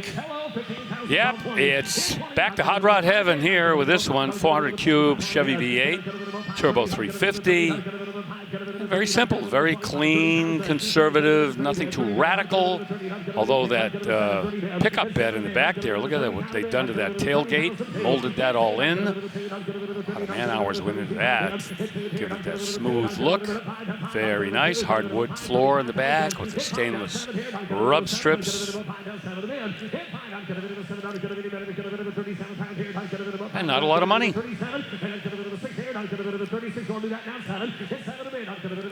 Fairly recent build, do you think? Bill? Fairly recent. Yeah? Yeah, those aren't what I would call modern vintage wheels all the way around. I think those are an older model alloy wheel, but... those welds are probably late 80s, early something 90s. Like that, maybe, yep. $40,000.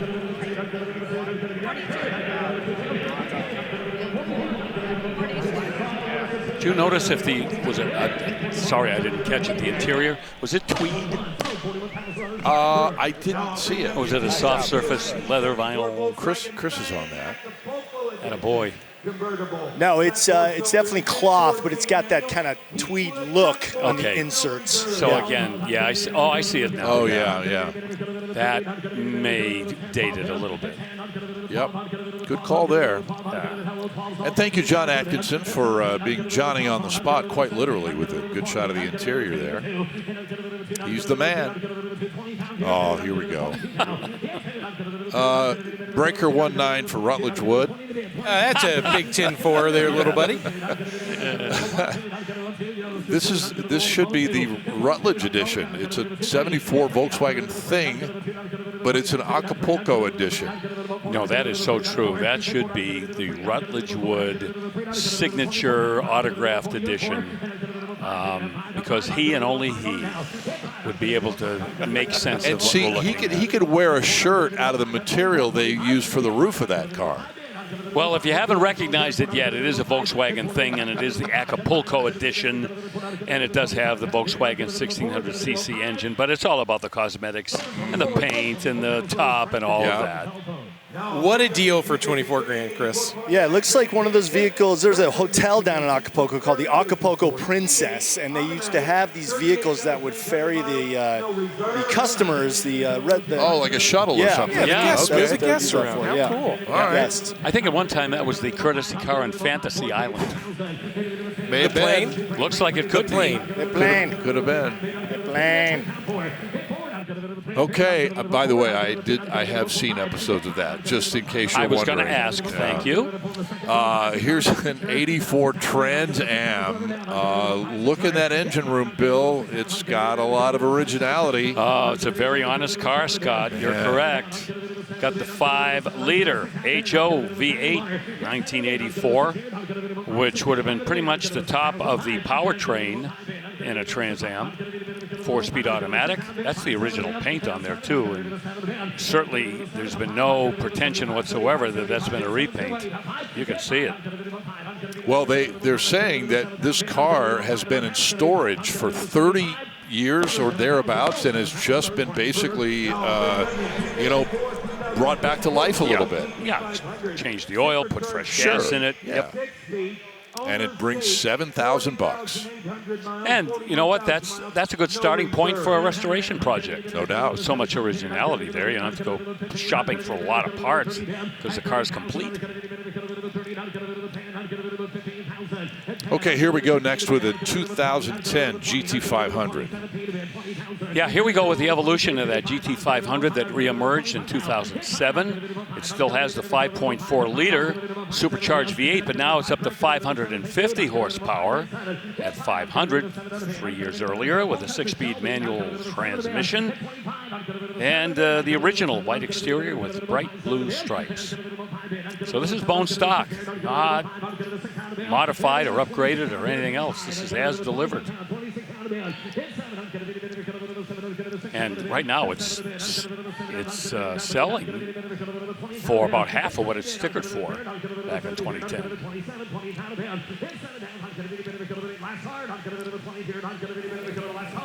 And this is maybe a little bit under the money. I would say for this car now, just over 40,000 miles on the odometer, so it's not really a car that's been overdriven. So yeah, but the depreciation curve once again on these high-performance Mustangs from that era, people say, well, nobody bought that to go 40 miles an hour every day. So no question. It's probably it might have had a few drag races in its life. Hard miles. Yep. Hammer price $29,000 today for the GT500. What will come of this '66 Chevelle? We're about to find out. Yeah, this is non-numbers matching 396 in there. Let's take a look at this. Okay, high-rise intake, 4-barrel. All right, that's aftermarket pieces on there, including the valve covers.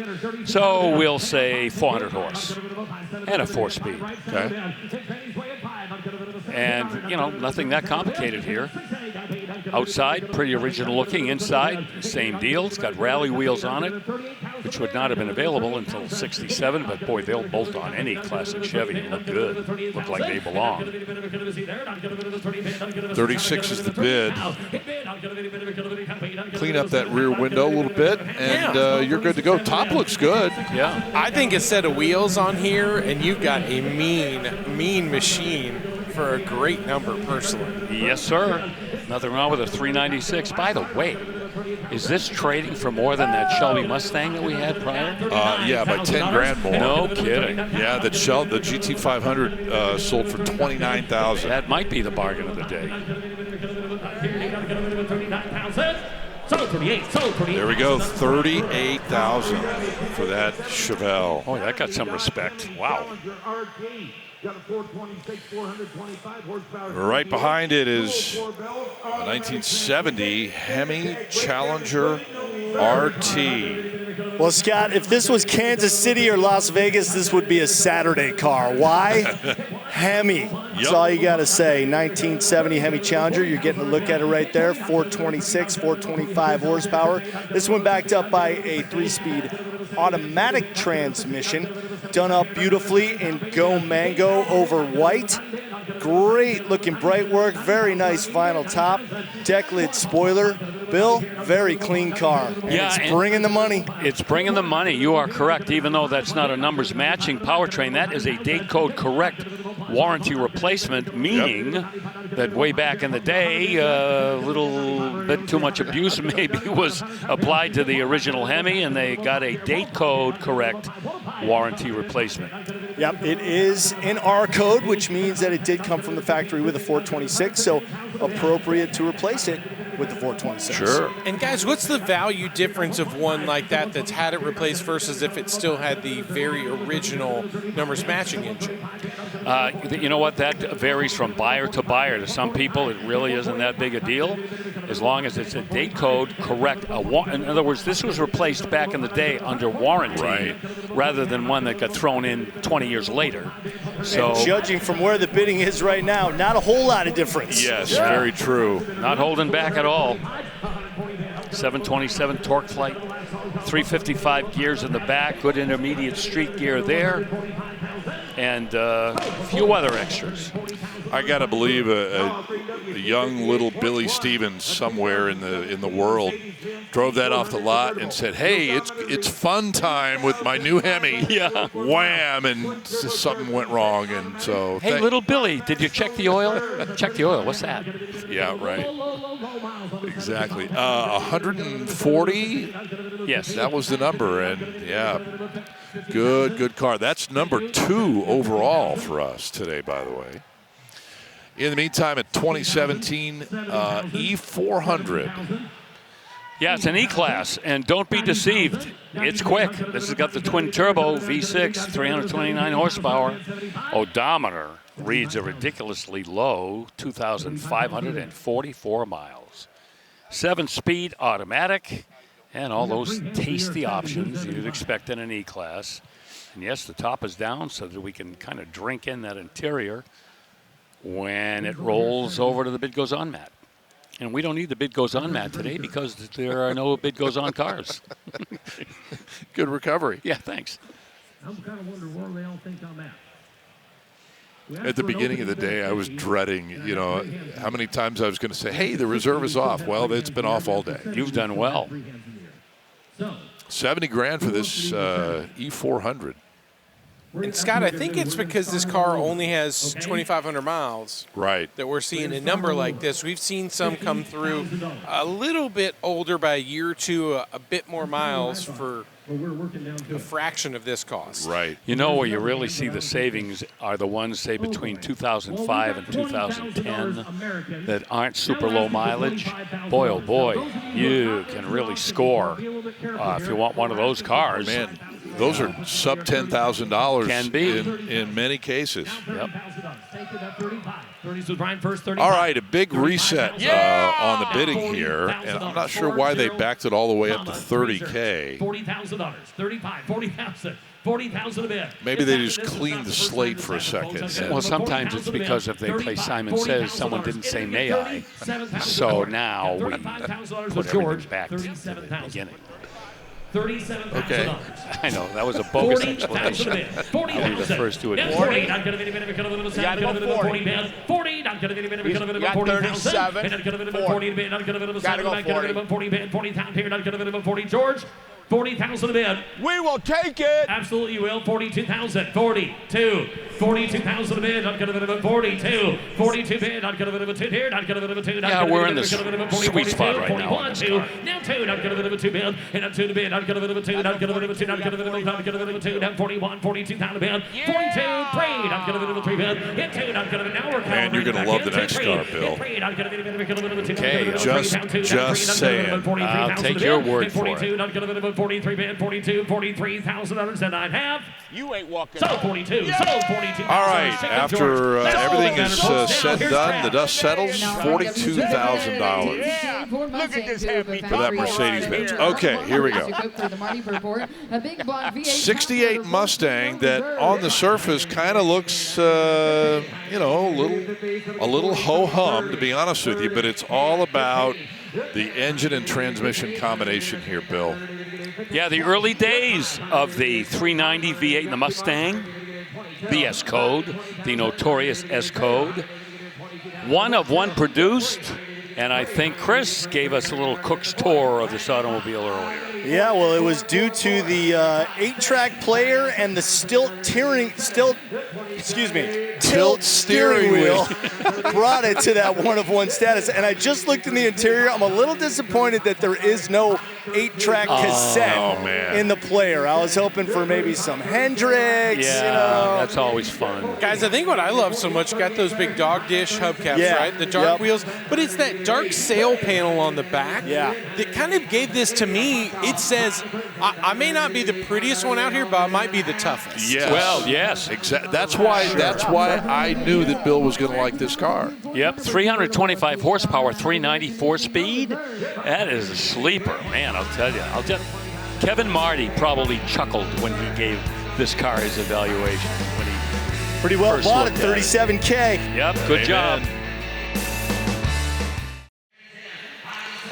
Well, a gentleman I've had the honor of knowing for a long time, Mr. Peter Brock, is responsible for this automobile, a design study, which follows in the footsteps of the original split-window coupe in 1963 when Bill Mitchell, the head of design at General Motors, asked Pete to sketch what they would go on to make the C2 Corvette. And this one, how about a 6.2-liter, 725 horsepower engine with a 5-speed transmission. And that is a personal car of Pete Brock, which not only he designed, but he drove out of his own collection. And we'll see that hit the block on Friday.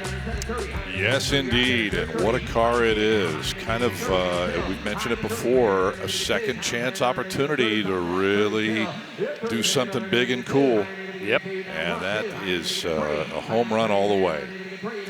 1975 Pontiac Trans Am rolling right in front of our vantage point right now at $32,000. Yeah, the decline in Pontiac Trans Am horsepower unfortunately began right after those Super Duties in 1974. This has got the 400 cubic inch V8 engine, somewhere around 200 horsepower. Not really, the same kind of Trans Am that maybe, 6 or 7 years earlier would have been a real denizen of any boulevard. 4-speed manual, though, we always like to see that. And it's in its original silver paint with a black interior. And brought 40,000. Yep. Here's another Mercedes-Benz SL500 convertible from 2004. Yeah, we've had a couple of these SL500s. This has got the 302 horsepower 5-liter with an automatic. Color scheme is pewter, charcoal, and you're in the lap of luxury sitting in this car here. The leather and the wood grain accents, things like that. There's a 5-liter V8, a ubiquitous engine in the Mercedes-Benz catalog. We see that used in so many things. But it's got all the extras, all the options people want. And as we said, I think I said between, say, 2005 and 2010 is where you can really snatch up a bargain Mercedes. And it's 2004. It hasn't even hit 10 grand, and it's going to hammer at 8,000. You are correct. Oh, this is a cutie. This is so cool, man. Where's Matchett? Well, he's probably hanging out over in Ferrari land. Yeah, and I can't blame him for that. Can you? Yeah, he's moved up market on us. But he would definitely be interested in this. A 57 Willis Jeep, completely restored. Oh, man. Yeah, this is neat. Yeah, Steve's one of the foremost authorities on classic Jeeps, especially the military Jeeps from World War II. He's restored them, rebuilt them, owns them, and yeah, I think he'd really flip over this. 134 cubic inch inline 4-cylinder engine, maybe 60 or 70 horsepower soaking wet, 3-speed manual, little roll bar there, AM radio, little discs there on the center caps on white painted wheels. What a perfect little runabout for $6,000. Perfect. You know what? That's what that Jeep is all about. Just tooting around. Right. To think for no other reason. You could pick up that 500 SL and that Willys Jeep for $15,000. Yep. That would be a very productive shopping trip. Yes, and you could go fast in the Benz and just go in that. Yeah. You know, you'd probably get more people turning their heads on the Jeep than you would the Benz. Absolutely right. 100%. Yeah, here's a 37 Chevy stake bed. Okay, so now this truck has received a complete restoration here. This is a labor of love, too, because the amount of time, effort, labor, parts, whatever, going into a restoration like this probably is not going to come back when you sell it and compensate for all that work. So anybody who does this is basically, an emotional restoration, you might say. Inline 6, 4-speed manual, and $32,000 sells it. It's funny, you look at that, and the wide nature of the stake bed blocks any view that you have of any traffic behind you at all. You can't see squat. Yeah, even the side mirrors. That's what I'm saying. The side mirrors are blocked by the bed also. You can't see it. You can't see anything. The good news is, typically, Scott, those are traveling at such a low speed, you wouldn't want to see the line of cars behind you going, what's that guy hauling? Oh, here's a hot little number. An 06 Mini Cooper S JCW, John Cooper Works. Yeah, that would have been the performance trim level for the Mini Cooper. This has got a supercharger. What? 210 horsepower inline 4-cylinder engine with a blower. Lord have mercy. 6-speed manual, limited slip differential. That little sucker's going to hook up. And, they had the supercharge on them with the John Cooper Works before they switched to the turbos later. Yeah. Some people still really love that supercharger setup on there. It's such a bold move to put a supercharger on these little cars. A buddy of mine I've known for many years, my buddy Jimmy, has one of these, and he just loves it. But it's a handful. It's a much newer model, but he loves it, man.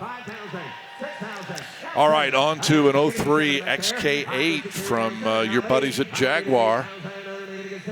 Yeah, this is a couple of years newer than my 2001, and I always, just get all dewy-eyed talking about my XK8. Just really great-looking cars, drive smooth, talk about going cruising, and in the convertible body style, you really feel like you're in the aristocracy in these cars. Do me a favor, don't sell yours, okay? Yeah, because then you're gonna sob like a little baby, like you did with the SRT8 a while ago. I'll go into sissy mode. You're correct. Yeah, and these aren't expensive cars. I could have predicted it would not sell for $10,000. Sure. But it looks like $1 million. Well, might I point out to you, Brother Bill, a car that you might want to consider adding to the Jaguar you have. Okay. And I'm talking about this one, a 1950 Mark V Saloon. This is all you, man. Do you really you think I have enough elegance to own this car? Well, no, not at all. But you've got a Jaguar, so it'd be bookends. I see what you mean. Yeah. It would complete my... Well, I have a Jaguar F-Pace, too, my little SUV. Yeah. So, okay, I'm with you. Of course, if I had this, I'd put a 572 freight motor in it. This might break the spell a little bit. Yeah, but these are elegant. Let's face it. Back in 1950, yeah, the Elite would certainly look right at home in this Mark V saloon. Is a 3.5-liter overhead valve inline six. Right-hand drive on this, 4-speed manual transmission. Independent front suspension, transverse wishbones. These were sophisticated cars for 1950. And it looked like that one was well loved. It's got all sorts of cool medallions on the front. Sometimes those signify the club they might have been in. Right. The mileage sometimes is an indicator, but this thing looks like it has been well loved over the years. Yes, it has. I tell you what, if you in 1950, if you didn't have a Rolls Royce or a Bentley or something, this is a good alternative. Yeah. I wouldn't bring this car with all those badges anywhere near a shooting gallery. That's a great point. You know, how many people would take advantage of a Daisy Red Rider out and go for it. Ting. Yeah, you win a stuffed animal or a shaver or a poster. Step right up, kid. Step right up. All right, here is another one of the many Ferraris that has landed at Mecum Kissimmee this January. Whether or not it's due in part to the Bianco Speciale or the Bachmann collection, don't know, but it's a 2011 Ferrari California. Back in 2011, this is probably the fastest front-engine Ferrari that you could buy. 453 horsepower out of the 4.3-liter V8. Odometer reads just a scotch over 25,000 miles, and it's got the paddle-shifted automatic transmission. These cars kind of caught a lot of flack for sort of being, you know, not as much Ferrari as some of the others, but a lot of the people that made that joke didn't drive one. They drive great. It's a wonderful car. Yep. Just not, I wouldn't say, you know, it's as insane as some of the other options from Ferrari at the same time. But maybe that's not their intent. The intent was to draw people into the Ferrari world. Yeah, that's right. Bring them on at a kind of a fairly reasonable price, and you saw it sell for $75K here. And an interesting color, too, that we don't see often. On a Ferrari. On a Ferrari, right. There's a little 54 Austin Healey next. Yeah, the 100 series, the 100-4. This one with that 2.6-liter inline four. With dual carburetors, 3-speed manual gearbox, not a 4-speed, 3-speed with overdrive. And the factory correct Carmen red paint. Knockoff wire wheels, the painted, not the chrome ones. And again, as we often say, these are the cars back in 1954 that introduced America to the fun and excitement of a small bore sports car, that you actually had to shift yourself and would stop and corner and do a lot of the things that those big mastodons coming out of Detroit just could not match. 22. Iron David to get here 1, 2. Iron get 21, 2, 3. Iron David to get 2, to get 3. Iron David to get 22, to get 3 to bid. Iron David to get 3, to get 3. You have the 100 series. 24. You had the 3000s. You had the BJ series, the BJ8s. Yep. All different flavors of these cars. Rachel. Here we go with $23,000. A little while ago, we had a Hudson Wasp, and we were talking about that twin. This is a Hornet, 4-door Hornet sedan. We were talking about the twin H power engine. This has got it. Yes, it does, on that inline 6-cylinder engine. And a 3-speed manual transmission, and should have good look at that engine there. That was a pretty sophisticated setup for 1952, and this was just about the time that these cars were race cars. When they were set up to go racing, they'd be on the sand at Daytona, they'd be on dirt tracks, wherever there was racing, short tracks, anywhere. And of course, if you saw cars, this was the Paul Newman character. Yeah, the Hudson Hornet. Yeah. The judge. Now 5. Doc. Excuse me, Doc. Why did I say? Oh, but he was the judge in their little courtroom. That's right, Doc. Oh, that's right. He was both things. Right. It's funny when we saw that 2-door and you looked at how long that side window was, and then you look at it here, the quarter glass. Yeah. It's half the size of that other one, and it's still huge. Yeah. What lines? I tell you what. 1951 Mercury Woody Wagon. And back when automobiles were automobiles, you know? Oh, yeah. The art and design guys were going crazy. Size mattered. Here's a 51 Mercury Woody. Yeah, we're so familiar with the Ford Woody wagons, and every now and then a Merc will pop up. This with that bigger version of the flathead V8. I mean, we had them starting at 221 cubes. We're up to 255 now with a column-shifted 3-speed. This was built for export to Mexico, where it spent most of its life. Burgundy panels, and of course, we always admire the woodwork on these restored Woody wagons. So labor-intensive to get them look like that. That's 3 rows of a Woody wagon that's currently at $22,000. I think One Way Wednesday, a.k.a. No Reserve Wednesday, might be my new favorite day of the year. Yeah, it might be. I hope this holiday continues year after year.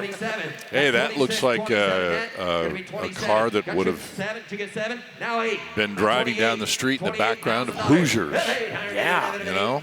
I'd say being in Florida, I'd put a vintage roof rack on there and a longboard and just call it a day. Yes, sir. $30,000, sir.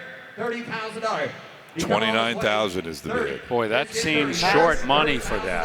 29, 30. What do you got? 29 to be able to get For 30. a while there, the Woodies, that market was scintillating. Town and Country Chryslers, the Ford Sportsman, the Woody wagons. So, you know what? The market is always unpredictable. It goes up, it goes down, just like the stock market. Right. You could lose a lot of money betting on what you thought the next hot car was going to be, or what class of car market was going to take off. Yeah. 30 is bid. All right, 31. Got 30 bid. 31,000. Except we know the El Camino's coming back. Wait till you see what they'll be selling for. All right, they're going to sign on the dotted line there and finalize that deal at $30,000. This next vehicle, Bill, fortunate to have escaped the George Barrises of the world, the lead sledders, right? Yes. Yeah, we're going 1 year back from the Woody to 1950, and this is a convertible in Murata yellow. And this has got the 255 cubic inch flathead with the 3-speed transmission. Do you know that this car stickered for over $3,400? It was the most expensive model offered by Mercury that year. 1950 for a car, $3,400. That was out of the reach of a lot of people. Yeah, you're right. Interior original on this, well Beautiful. Yeah, Just beautiful. It reminds me of the car that Doc Brown drove in Back to the Future, Back but to that the might have Future. been a Buick. It was definitely this color, style, and top. So I don't want to get us off course, but just hat nod if you're wondering. Okay, a 1947 Pontiac Streamliner. When's the last time we've seen one of these? Maybe never. Well, in 1947, this was someone's idea of streamlining. But you got to remember what cars kind of looked like back then. This was during that fat fendered period. And in order to have a streamliner, you basically had to have a fastback body style, as you can see here, and have the fairings over the wheel wells.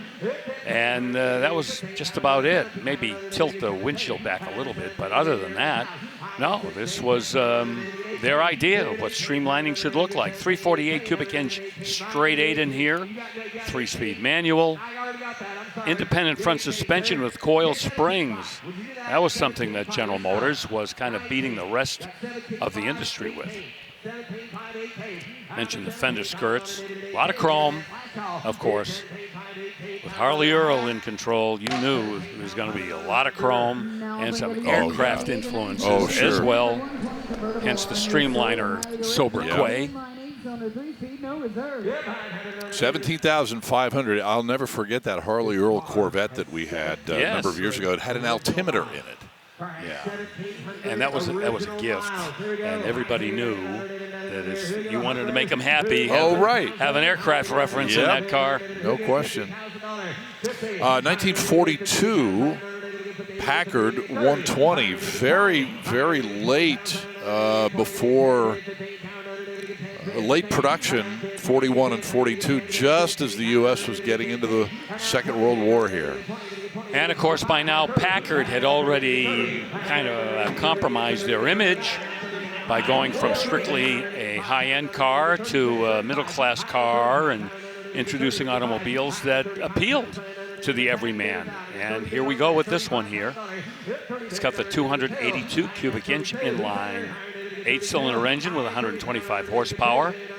This one also, like so many other cars during this period, with a 3-speed manual transmission. Leather upholstery inside. $30,000 sold. $30,000. All right, so from 42 back to 41, a Packard 160. Yep, this has the inline 8-cylinder, the straight 8, 356 cubes, and the manual transmission. Not a whole lot of differences between the one we just saw and this one right here. A year difference in the vintage, but not a whole lot of dramatic changes between 41 and 42. And of course, as you mentioned, Scott, World War II kind of changed the direction of all of the cars coming from the Motor City, and anybody where cars were being built back in this time period pretty much had to put things on hold because of the war effort. Yep. Guys, I know what you're thinking. What was that car that Doc Brown drove? It was a 49 Packard 8, so I apologize. It was a very similar color code to that 50 Merc, but a different ride for sure.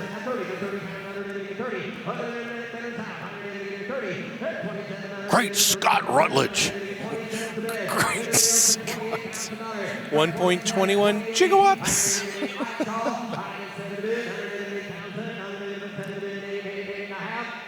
$27,000, Rachel. Now for W280 and 19. 27,000. That'll be the correct number for that Packard as we move on from some cars right around World War II, and we get to check out next to 1970 Datsun 1600 Roadster. Yeah, Datsun's sticking its nose into the American sports car market. 1970.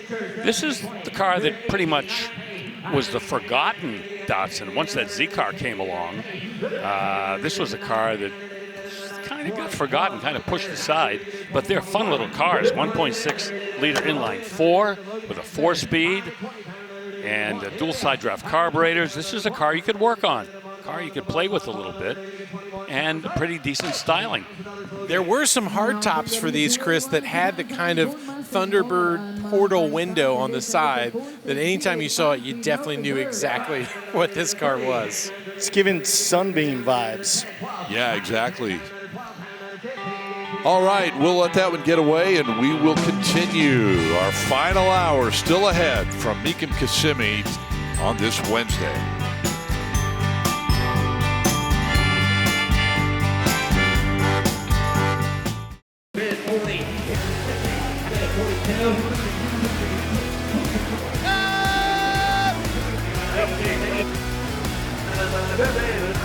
Some big sales happening today as we kick off week 2 here in Kissimmee, part of a 4-day marathon coverage. Glad you're joining us live on ESPN+.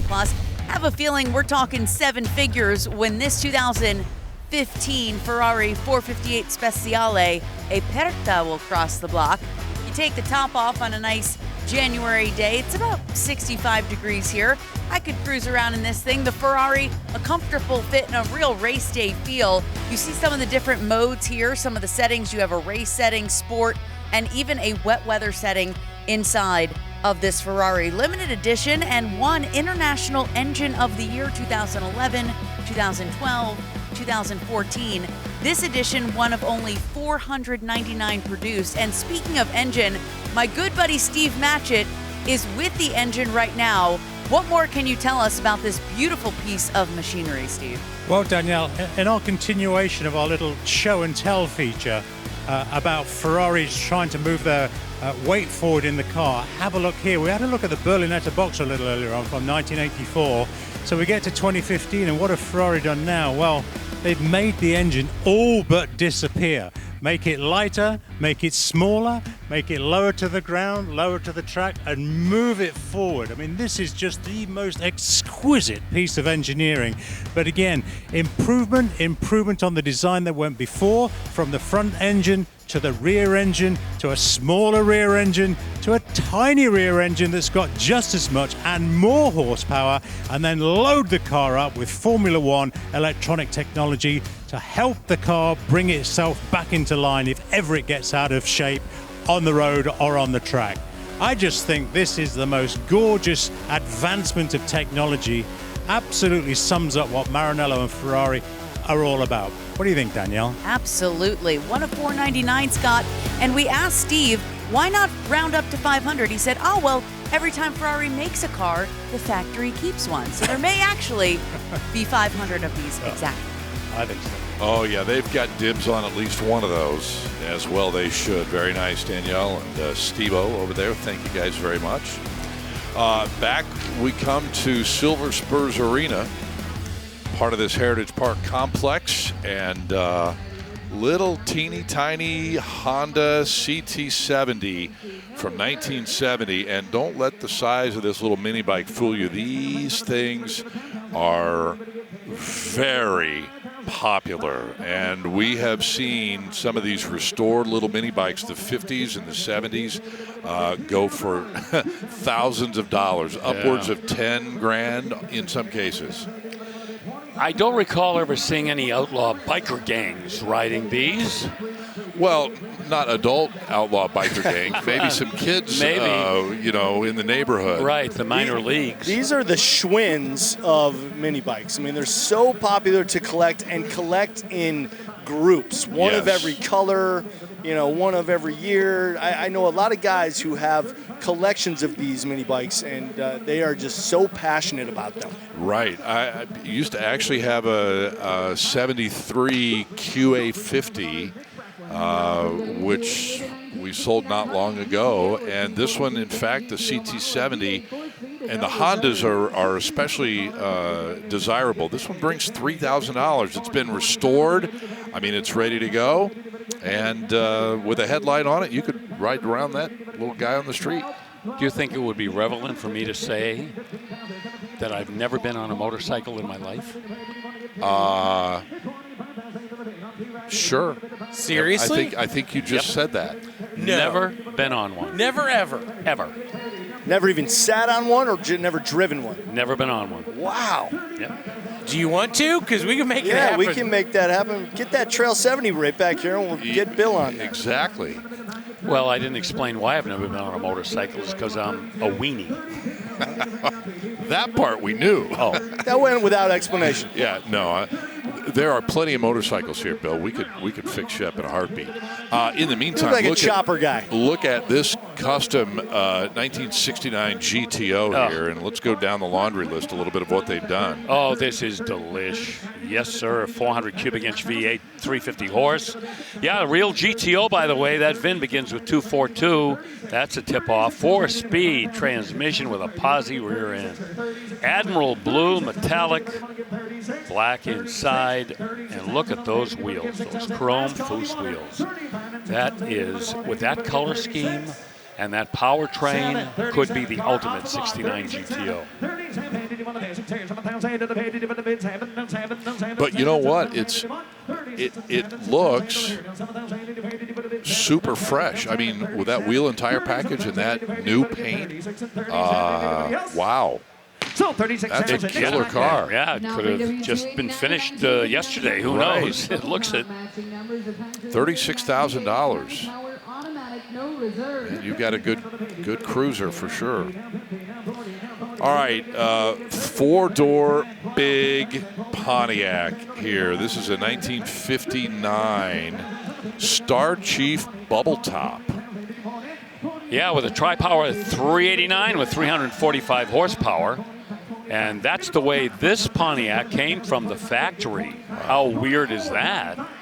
Automatic transmission, yeah, the bubble top, we talk about it, it's that swoopy design for the top, a lot of glass. You know, noticed a very narrow C-pillar in the back. And, you know, Pontiacs had them. Of course, Chevys, we see those probably more than any make of car that brandishes that particular roof line. Tri-tone interior. And just an incredible restoration. This is an interesting subject for this kind of restoration to bring it to this level. Very seldom do we see a Star Chief, a four-door Star Chief to begin with. Yep. And one that's set up like this. I guess you need that tri-power setup, Bill, to pull this car. Yes. It's a behemoth. Yeah, to move all of that sheet metal. Hey, happy. Oh, now that's pretty cool. Good job. Yeah. That is the American way at Mecum. How about that? It could very well be that they had that car when they were dating back in the old days. Maybe, or one of their dads had it. Could have been. You know, you never know. Yeah, there's a story there. That's pretty cool, indeed. All right, let's see what the story is on this 73 Camaro. Yeah, we'll just keep this simple for you. 350 automatic. It's a custom paint job, atomic orange metallic with black stripes. Yeah, not a factory color for the 73 Camaro. Black inside, split front bumper. Yeah, this is not a Z28. This is not even an SS or an RS. Just a base Camaro. And torque thrust wheels. Larger diameter torque thrust wheels than we would have had on this car. Would have been a 14-inch wheel on the Camaro when it was new. 24 is the bid. Yep, we're in the neighborhood. 25, 6, anyone in, 26,000, 25,000, 26,000, 25 a Paul, 26,000, anyone, 25 there, 6,000 to the head, anyone of it, 5 and 6 and 5 and 6 and 5,000 to the here now, 6,000, anybody else, 25,000, 6,000, anyway, anyone of it, 5 and 6,000, anyone. So 25,000, so 25,000, Paul got. Oh yeah, that'd be a multi-stage polyurethane. Okay. With clear coat, you bet. Very nice. 25,000 takes care of the deal on the Corvette. All right, CJ, I'm going to turn you loose on this 84 Buick Grand National for a minute. Yeah, well, for those wanting to jump into the Grand National market and seeing the prices for the 87s go through the roof, this could be a nice alternative. This is an 84. It's that same powertrain, the 3.8-liter V6 turbo. And this one looking pretty clean. You know, you can see the obvious differences of the evolution from here to 87. T-top car, but, you know, the basic G-body styling is there, Bill. So, like I said, could be a good way to jump in. Yeah, for a lot of people, they might think that the 87 Grand National was the first chapter here, but we can go back to the Buick T-Type and the Turbo Regal, and then we get into the Grand National, the non-intercooled cars, and the intercooled cars, and then the GNX. So it's quite a string of performance Buicks during this 1980 time period. Yeah, and a lot of people don't know that those T-Types were actually just a skosh faster than the Grand Nationals due to the lighter wheels. Yep. And you know, they're not nearly as collectible or valuable in the collector car world, but you know, pretty good price there to jump in on an 84 Grand National. Very good. What was it, 24, 26? It looked like, I think it was 24, 27. Yeah. Okay. All right. I'll be honest. I didn't see it because I was looking at this car. It's a 64 Chevelle Super Sport.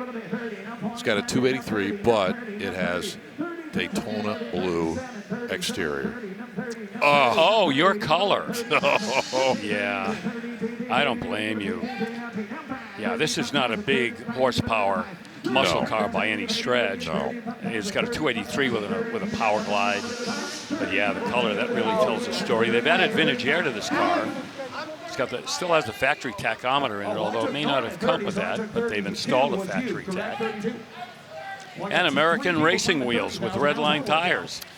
Yeah, you know, I'm gonna go Bill Stevens on you for a minute, and I would leave almost everything the way it is on that car, except I'd beef up the engine and put a manual transmission in it. Yeah, you'd be in good company, let me tell you. But that Daytona blue, I mean, I've talked often about that color in the 63 and 64 Corvettes. It's just spectacular. Here you go. 396 to drop right in there. Oh, boom.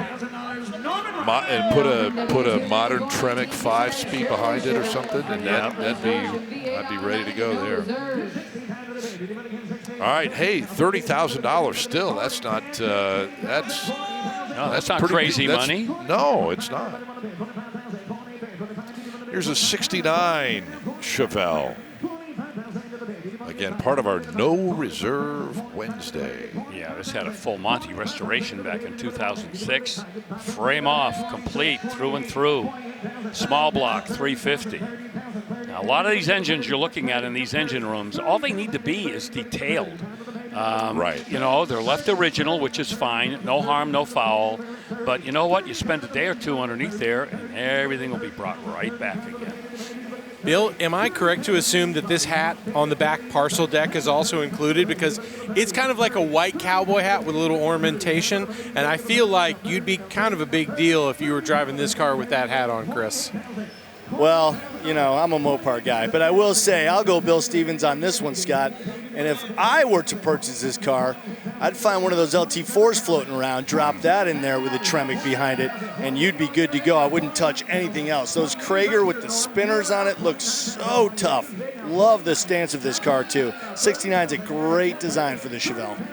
All hat and no cattle, I think, is the expression that came out. You know what? Someone said that to me before. Yeah. Dare you. I think I was at Billy Bob's in Texas when I heard that. By the way, Rutledge, you actually raise a good point. Anything that's in the car goes with the car when it sells. So when Chris looks in and sees an 8-track tape and tells us what it is, that's always going with the car. Oh, yeah. That's a rule. Real value added, guys. Yeah. Yep. I start factoring that in. 30 grand for that Chevelle. Well, let's talk El Camino for a second. Let's talk Super Sport El Camino and Big Block to go along with it. And it is a real El Camino SS. And you get a 396 or a 454 in the 70 El Camino, just like any other of the Super Sports that year. This one is a 350 horse 396 with an automatic. That'd be a turbo automatic with a 12-volt rear end. And that's cranberry red, a very popular color. Black stripes, black final top, black interior, factory air, factory tech. So nothing in the way of real modifications on this. This is as bone stock as they come. Bill, how many SS El Caminos left the factory as a unicorn in 1970 with that LS6 in there? We've had them. Try to get a number from Chevrolet on a question like that, and good luck. It's not a lot, though, right? There's not a lot. No. And most of them with 4 speeds. That's what internet's at. Man, if memory serves, I'm thinking I know. 20, less than that, maybe. Sounds about right. We don't know though. That's no, the you thing. can't really get official paperwork on something like that. I think you can find out how many V8s they would have built, but they don't specify what the displacement is. So $40,000 buys this. You know, just like you keep maintaining that the El Camino is coming back, Bill. I've said for a number of years, somebody has all those records. It's like the barn find of records. It's got to be there somewhere. Yeah. And I don't know, some warehouse on an island somewhere. Who knows? Well, the GM Heritage Museum has a lot of documentation. It's just they're not really that excited about letting a lot of that stuff out for whatever reason it is. Yeah. You know. Here we go with 1957 Chevy 210 wagon. How about a mild custom here, guys? We've got flames up front. We've shaved the rear door handles, but only the 2 rear passenger doors. So I guess, this is like a you can leave them kids at home sort of a wagon. You know, they don't have to go with you. But I like the style of this one, Bill. Well, you know what? This very inexpensive build and a very inexpensive car to buy, which we like to see, because people who think they've been priced out of the collector car market, they could not be more mistaken. we will always have a selection of affordable, collectible cars that you can either buy and drive the way they are, or just make your own modifications and personalizations to them. And here's a good example of that. All right, we need to take a break as we head out for a second. One more look at that very, very happy couple from here in Kissimmee. January 27th through the 31st at the South Point Hotel and Casino. Join us for the fun, fast-paced, high-energy Mecum experience with 2,000 motorcycles crossing the block. For avid collectors, first-time buyers, and enthusiasts of all ages, there's something for everyone. Bring home your dream ride. Register to bid and buy spectator tickets now at Mecum.com. All the 303 staging lanes here at Kissimmee. Got a nice crowd around, which we expect for it to grow by the day, leading up to the grand finale on Saturday, our final day here at Mecum Kissimmee. Glad everybody at home is joining us on ESPN+. Steve Matchett and I could not leave this tent just outside the arena before showing you a throwback to the modern-day Ferrari. This, my friends, is where it all began. It is the 1951 Ferrari 212 Berlina. Berlina means closed-door coupe. This looks nothing like a Ferrari that you've come to know on the streets, but this is an original. And look at some of the great detailing. The heater with the coils exposed to keep you warm. And the 5-speed manual, one of my favorite details of the car. Check this out. Our photographer Jake can show you. The Roman numeral 1 through 5 here on the shifter. Just absolutely beautiful. And let's get under the hood now with the man that has worked at the Ferrari factory himself, Steve. In all of the evolution, can you believe this is where it all began? Again, it's absolutely beautiful, isn't it? If you look inside here, Jake, show the viewers just an exquisite V12 engine.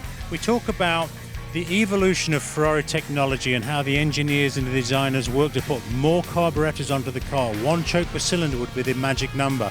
This is how it all started. So you have a V12 with one single carburetor mounted atop the plenum. Very simple, very basic mechanical electronic ignition. 2 distributors, one each side, to take away the problem of very small dwell angles on a V12. But as much as I love the technology, Danielle, of Ferrari, and how we've talked about the development of the cars, how can you fault this? It is an absolutely beautiful jewel. It's a diamond of engineering beauty, and it just goes to show when you go all the way back to the future, you can't say any one of the designs is bad. Every single one of them is beautiful. It really is. The simplicity is what really makes this car beautiful. I mean, just look at the wood detail here on the steering wheel. Everything about it is just exquisite. Only 150 horsepower. How many Ferraris can you say that about? So very unique, this 1951, Scott Hoke. Well, there's no question about it. And I tell you what, if you are a buyer, a collector in search of a Ferrari, and if you are planning on being here in Kissimmee anytime over the next 3 or 4 days, you are going to find something that you're going to fall in love with, no question about it. Just whether or not you could afford it. Yeah. All right, here's an El Camino in Mecum Yellow, 1968 vintage. $25,000, Bill. Another El Camino in Daytona Yellow. All restored, and some custom touches as well. Little small block 350 with an automatic, but custom upholstered bucket seat interior. Got a quick look at it there. Center console as well with vintage air. We've done some customizing on the dashboard, the gauges, the stereo system, and of course you see the chrome wheels. Those look like flat spoke craters. Well, $28,000 buys that. Here's one for you.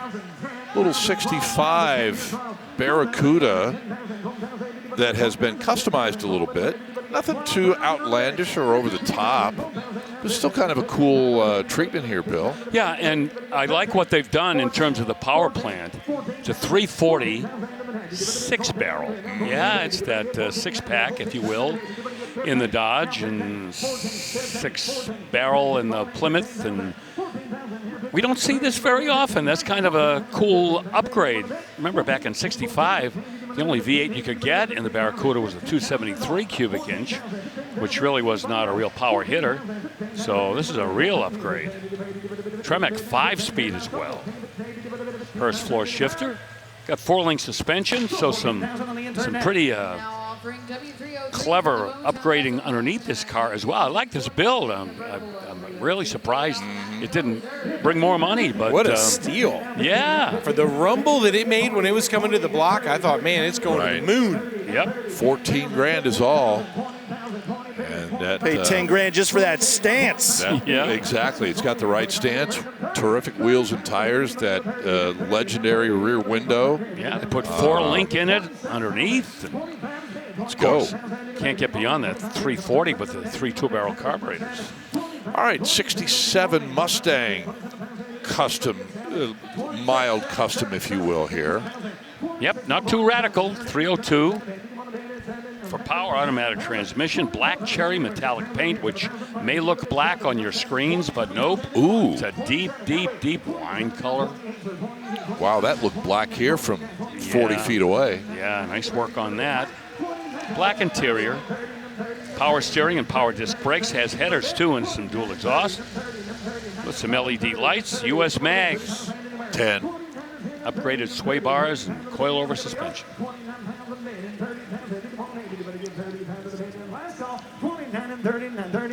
29,000 for this is the current bid.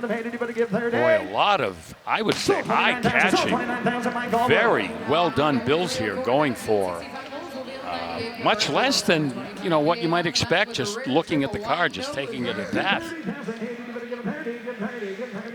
All right, 65 Oldsmobile 98 convertible. We'll follow that up. Yeah, this has got the big dude motor, 425 cubic inch V8, well over 300 horse, automatic transmission, and triple white is the color scheme. It's pretty rare. Factory air conditioning, you see that big Frigidaire AC compressor there, power steering and brakes,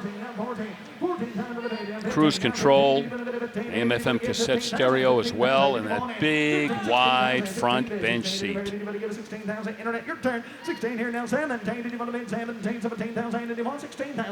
it's like that old joke. What's white and sleeps 6? A 65 Oldsmobile, 98 convertible. That's true. 18,000 is the current bid. Alex McLaughlin. Yep.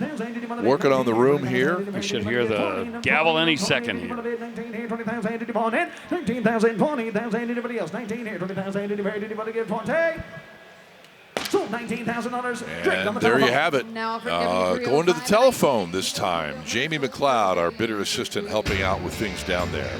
So that one is in the books. We have 30 minutes to go, and we'll continue with the last half hour from Kissimmee today in just a moment.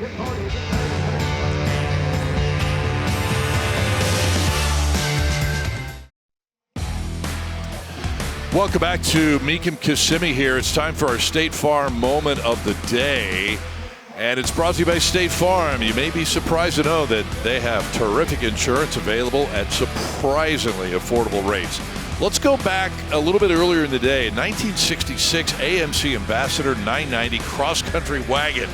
That is a mouthful. Has the 327, the AMC engine with 250 horse, automatic transmission, as you might expect. It brought $43,000 for this older restoration, much to the delight of this guy right here who just bought that car. And Bill Stevens, oh my gosh, he thought about the yummy dance, but he held back just a little bit. He's got to really bust loose. But that's our State Farm moment of the day. Like a good neighbor, State Farm is there. Man, you got to believe that maybe that guy came to Kissimmee just for that wagon. You never know. You never know. All right, 93 Corvette up next as we kick off a brand new segment of vehicles here. $15,000 the bid on this convertible. Wait till you see what this sells for. Take a look at this LT1, okay, 93, second year for that new generation LT1, 300 horse.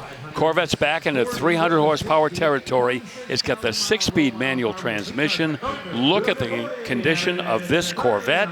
Odometer just over 52,000 miles. Oh. And it's optioned out, and I'll tell you would be welcomed at any Corvette event, convention, any kind of a Corvette show, you name it, and you would be welcomed with open arms for a 6-speed manual 93 with that LT1 for $16,000. Oh, that is lunch money. That is almost science fiction. My goodness. Well, here is the legendary 1998 Chevy Corvette Pace Car Edition. Yeah, with that subtle understated paint job on there that we've talked about before. This has got the 345 horsepower 5.7 LS1.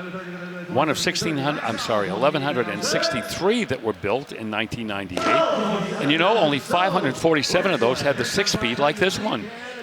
And the paint job, that's a love it or leave it paint job. Well, and as you can see, that is the car from 1998. That was the same year Eddie Cheever won the Indy 500. Eddie celebrated a birthday over this past weekend, January the 10th. So happy belated birthday to the Indy 500 champion from 1998. 2019 Nissan Titan XD next. That is a Titan. That is a big dude right there. Cummins diesel, 5-liter, 310 horsepower with an automatic and 4-wheel drive and options. Nav, heated seats, dual zone climate, backup camera, power, windows, locks, mirrors, seat, sliding rear window. Silver outside, black on the inside, and again, that truck probably going to outlive all of us, and it's not going to sell for big cake.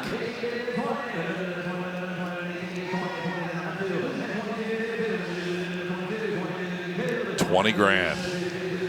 That's it. Might slide another 1,000 or so in here, but does it tell us how many miles? 23,000. Yeah, it's a fairly fresh truck. Yeah, and it looks it, man. Yep.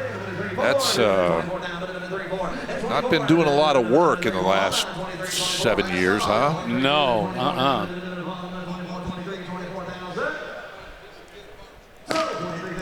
Yeah, that hasn't been hauling around loads of charcoal briquettes or anything. It's very clean. By the way, I mentioned Eddie Cheever. Yeah. I want to mention, we talked about Don Garlis celebrating his birthday today. Maybe a lot of people don't know this is also the day that Dan Gurney passed away. Oh, right. 2018. Yeah. Great, man. drive anything kind of a guy that could just win in anything you put him in. Should have won Indy. Should have won Indy. That's with his own engine, right? Didn't he have what was that? He had his own Gurney models, engine yeah. Well, I don't know if it was his own engine, but it was his own design. The Eagle cars. race car, yeah. 73 Roadrunner. 73, 73 makes me sad. Yeah, I've already cried once today. I'm not going to do it again. Thank you.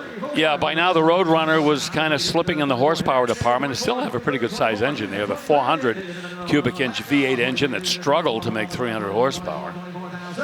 And probably came up a bit short. Remember in 73, so many things were changing, emissions, and the octane rating and gasoline beginning to slip a little bit.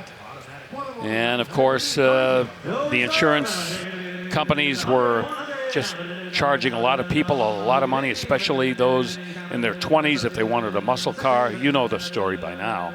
This has a torque flight in it and some power accessories as well, and it's a great looking car. A lot of people prefer this Coke bottle style that came in 1971, and it's got a good look to it.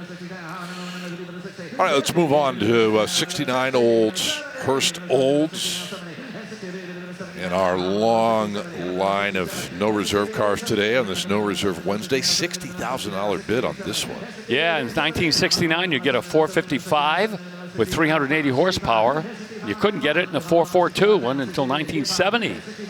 That General Motors backed off of that displacement limit on their downsized cars. So this was the fastest Oldsmobile you could buy in 1969. Of course, it came in in 1968 with even more horsepower.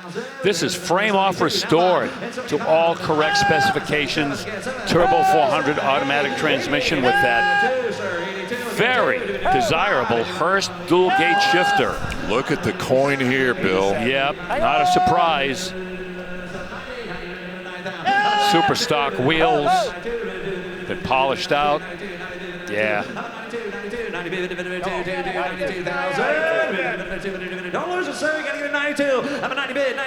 Only 906 produced for this model year, and right around that number, maybe even fewer in 1968. But these 2 years, 68 and 69, really carried the water for Oldsmobile performance until 1970. Right.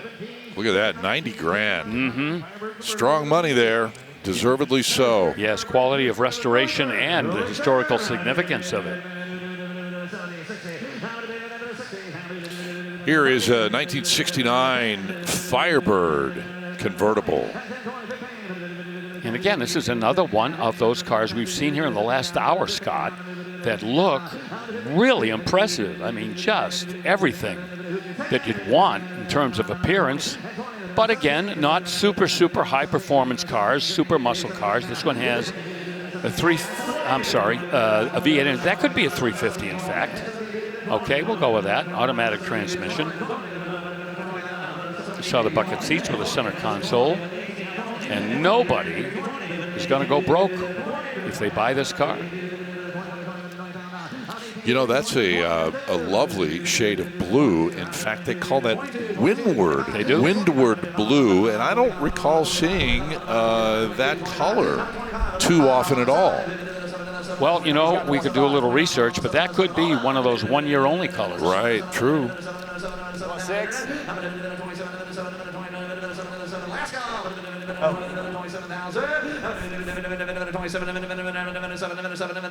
on. What do you got over there? 27. 27 down. I'm a 27 down. Gotta go. Rally two wheels, white wall tires. 27. Internet, you're still out. You want 25? Adds to the look. Internet, you're gonna be 5. Last call. 25,000. Sold. 24,000 next way. Sold. Lot W3. You know, I think you might be right.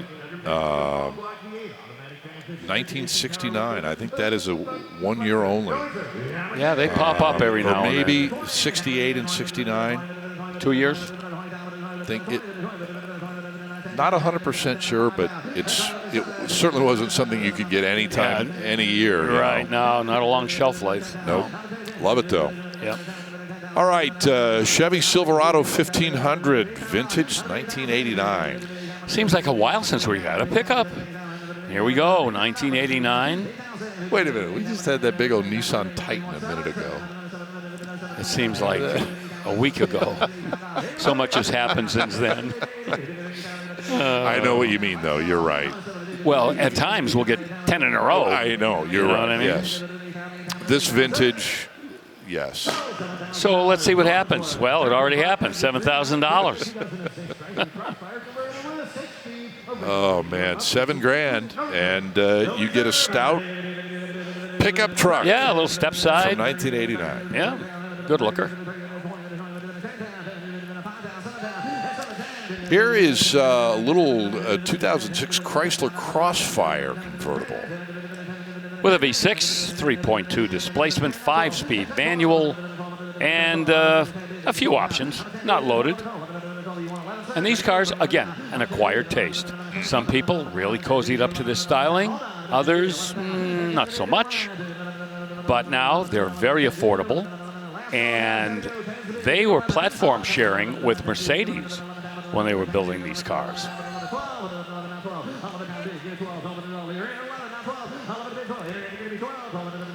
See a lot of these with the automatic. Kind of cool to see one with a 6-speed manual. Oh, yeah. Too bad that didn't trickle down to the Plymouth Prowler. You can only get an automatic in those. You know, those cars were crying for a manual transmission. Oh, yes, definitely. Okay, very good. $11,000 for the Crossfire. We need to take a pause here, and we will continue the activity from Silver Spurs Arena coming up in a moment. Not just any car makes their way into the barn. You have to be pretty special, and Rutledge Wood and I have picked out a couple that definitely are. Let me start with the 2003 Ferrari Enzo. Only 400 produced. This is the only one done up in Rosso Dino with the Nero interior, powered by that 6-liter V12, making 651 horsepower, backed up by an F1 6-speed gearbox. Oh, this is such an amazing car. My favorite Ferrari, most likely, design-wise anyway. Just outstanding. And this is just one of the unbelievable amount of unbelievable cars that are going to be crossing the block on Saturday. And my good buddy Rutledge is standing by with another one. Rut. Chris, I don't know how it gets any better than the cars in the barn, and yet somehow it does. Feast your eyes on a 2014 Pagani Huayra. This is number 62 of 100 produced. This one is in this beautiful blue Argentina with the blue carbon fiber. This is a 720 horsepower twin turbo V12 capable of 238 miles per hour. That's a 0 to 60 of 3 seconds. This car is gorgeous. I was lucky enough once to drive one of these about 150 feet, and even in that space, it was thrilling. So much attention to detail to how you use the air to your advantage, both for the aerodynamics and speed. This car is incredible. Just some of the amazing cars we'll see here this weekend. This one is going to be crossing the block near Bill, Scott and Bill, on Saturday when it crosses the block, guys. Oh, we need a translator. Yes, indeed. Thank you, guys.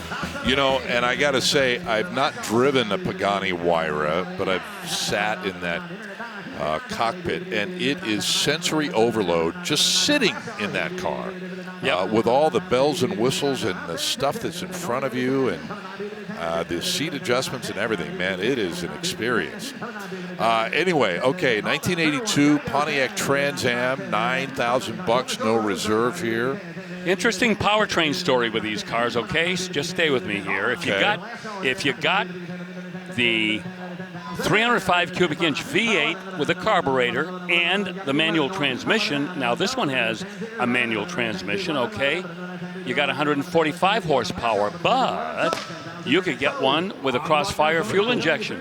And that gives you 165 horsepower, but only with an automatic transmission. So that's the story on the powertrain, and we just sold it.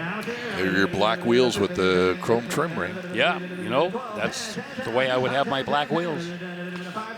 Okay, we're going to go two-wheeling for a little bit here and deviate from the traditional recipe, but it gives us an opportunity to tell you about our upcoming motorcycle auction. We'll do that in a second. 1958 Harley-Davidson XL Sportster here that's selling at no reserve.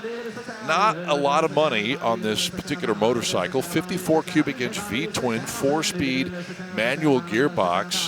This was from 1958, but it was in long-term ownership and has been basically unridden since 2011, and now it's up for sale, and not a lot of money, $5,000, and somebody just bought a little 58 Harley XL Sportster. That's a cool little runabout bike. And as I mentioned, the Las Vegas motorcycle auction coming up at the end of January and into the very beginning of February. Our coverage begins on ESPN Plus January 30th. That's out in Vegas. And we will have that for you from South Point Casino in Las Vegas, south on the Strip. And correction, we are going to be showing that on Mecum TV for you from Las Vegas. Cool bike here, 1974 Triumph Trident is up next. The bidding at $7,000, 741cc inline triple, 5-speed manual transmission, very original, unrestored condition, original paint on the tank, original tires, and I've got to believe when you're talking about the originality that is being described, the odometer just 12 miles on this motorcycle. So essentially a brand new 1974 Triumph Trident, and somebody just paid $7,000 for it. Can you call a transmission manual if you shift it with your foot? Yeah. I'm not trying to start anything. No, I know. Okay. You can. Welcome back to Kissimmee. Here we are at Silver Spurs Arena.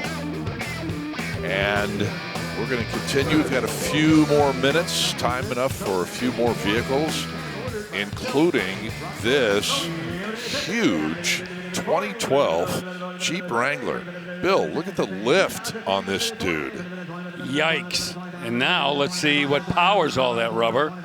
It is that 3.6 liter, 285 horsepower V6. And it's got 4-wheel drive, of course, with Rock Track NV241 2-speed transfer case. Heavy duty Dana 44 front and rear axles. That is a beefy powertrain. 1 of 10 ordered and built by Bedrock Motors. 8-inch rough country lift, 20-inch chrome XD wheels with big Super Swamper rubber.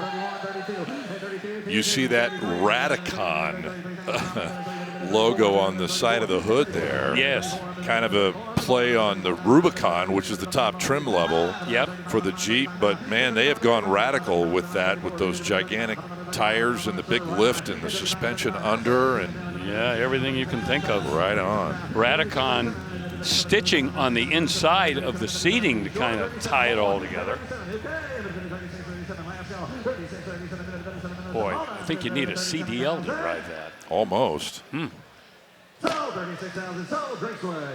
that 41-inch spare tire necessitated a custom bumper in the rear just to allow that thing to be able to hang on the back door. Oh, look at that. Anyway, I totally missed the number on that. Let me check and see what that sold for. $36,000. My gosh. That's quite a piece, huh? Yeah, that's a good number. All right, already at $50,000 on this custom Corvette from 1962. Well, I mean, 62 in name only, I think. Yeah, the well-known builder Jim Bryant's responsible for this creation, completed in the fall a couple of years ago. Jim was the founder of Thundercraft Boats and Bryant Boats, known for building all fiberglass replica drag race cars and custom concept hot rods, and his talent on full display right here. Art Morrison chassis, brake, suspension, got a 6.2 LT4 at 650 horsepower, probably straight out of a Copo Camaro, a new generation Copo, yeah. Look at this, 90 grand too, Bill. Yeah, people are loving it. 8L90E automatic transmission. That's an 8-speed electronic overdrive automatic. 97. And Paul Atkins, a gentleman who for years has been responsible for some of the most beautiful and impressive interior stitching. He got to work on this one. Wow, we're pushing 100 grand now. And the wheelbase, you can see, has been stretched on this Corvette. Yep. With that Art Morrison chassis. You know, from this angle, it almost gives you a little funny car vibe, doesn't it? A little bit, yeah. A little bit, just because it's stretched out so much. Yeah, with the short overhang in the back. And the nose down, like a flip-top bodied car. Yeah, look at how the cove has been retained on the side, but they've worked in, behind the wheel well. Looks like a cooling vent or some kind of extra fairing of some kind that blends into the wheel well. 15. 12. Look at the frenzy on this car. We have got quite a jump ball going on. 112.5, 150, 115, 115, I'm at 115,000. 112.5, 115. Rachel, what do you think? 115,000, 112.5. Gotta go. 112.5, 115,000. Looking for the internet to come back in. Sold. 112.5. Sold. Paul Guxwood. Now, where would that put us in our tally for today? Oh, that's number 4 overall. I believe That's not bad. No, I believe it. I mean, on a car 15, had this been built 15 or 20 years ago, people would have gone, I don't know about that. You know, that's too outside the box in the Corvette world, right? You are right. Anytime you do a radical custom, you got to hope that people have the same taste you do. Man, well said. Yeah. Okay, moving on. While we have time for this, a 72 Cutlass Supreme. Yeah, this was during the time period when the Cutlass Supreme, either it was the biggest selling car in America or right near the top. And we're not counting the F-150 pickup. I'm talking about automobiles, right? Passenger cars. They had quite a string of winning sales years. Now, this is not a 442, could be turned into one, but it's not. It's still the Cutlass Supreme. Odometer reads 19,000 miles or so. 350 is providing the power with an automatic transmission. Oh, you had 40?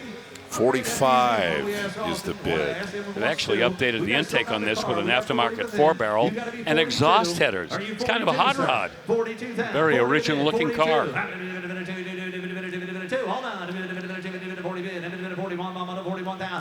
I don't know what that green is. It's an Fathom green, Goodwood green, something like that. Yeah, that's an OEM color. But it's spectacular. Oh, it sits on there perfectly. With the white stripes, white top. An Oldsmobile called that ram air system, you see the functional ram air hood there. Right. They call that the OAI, the outside air induction hood. Just to give it Be a little different. You know, a little extra glitter. And 41,000 buys that Cutlass. And guess what's right behind it?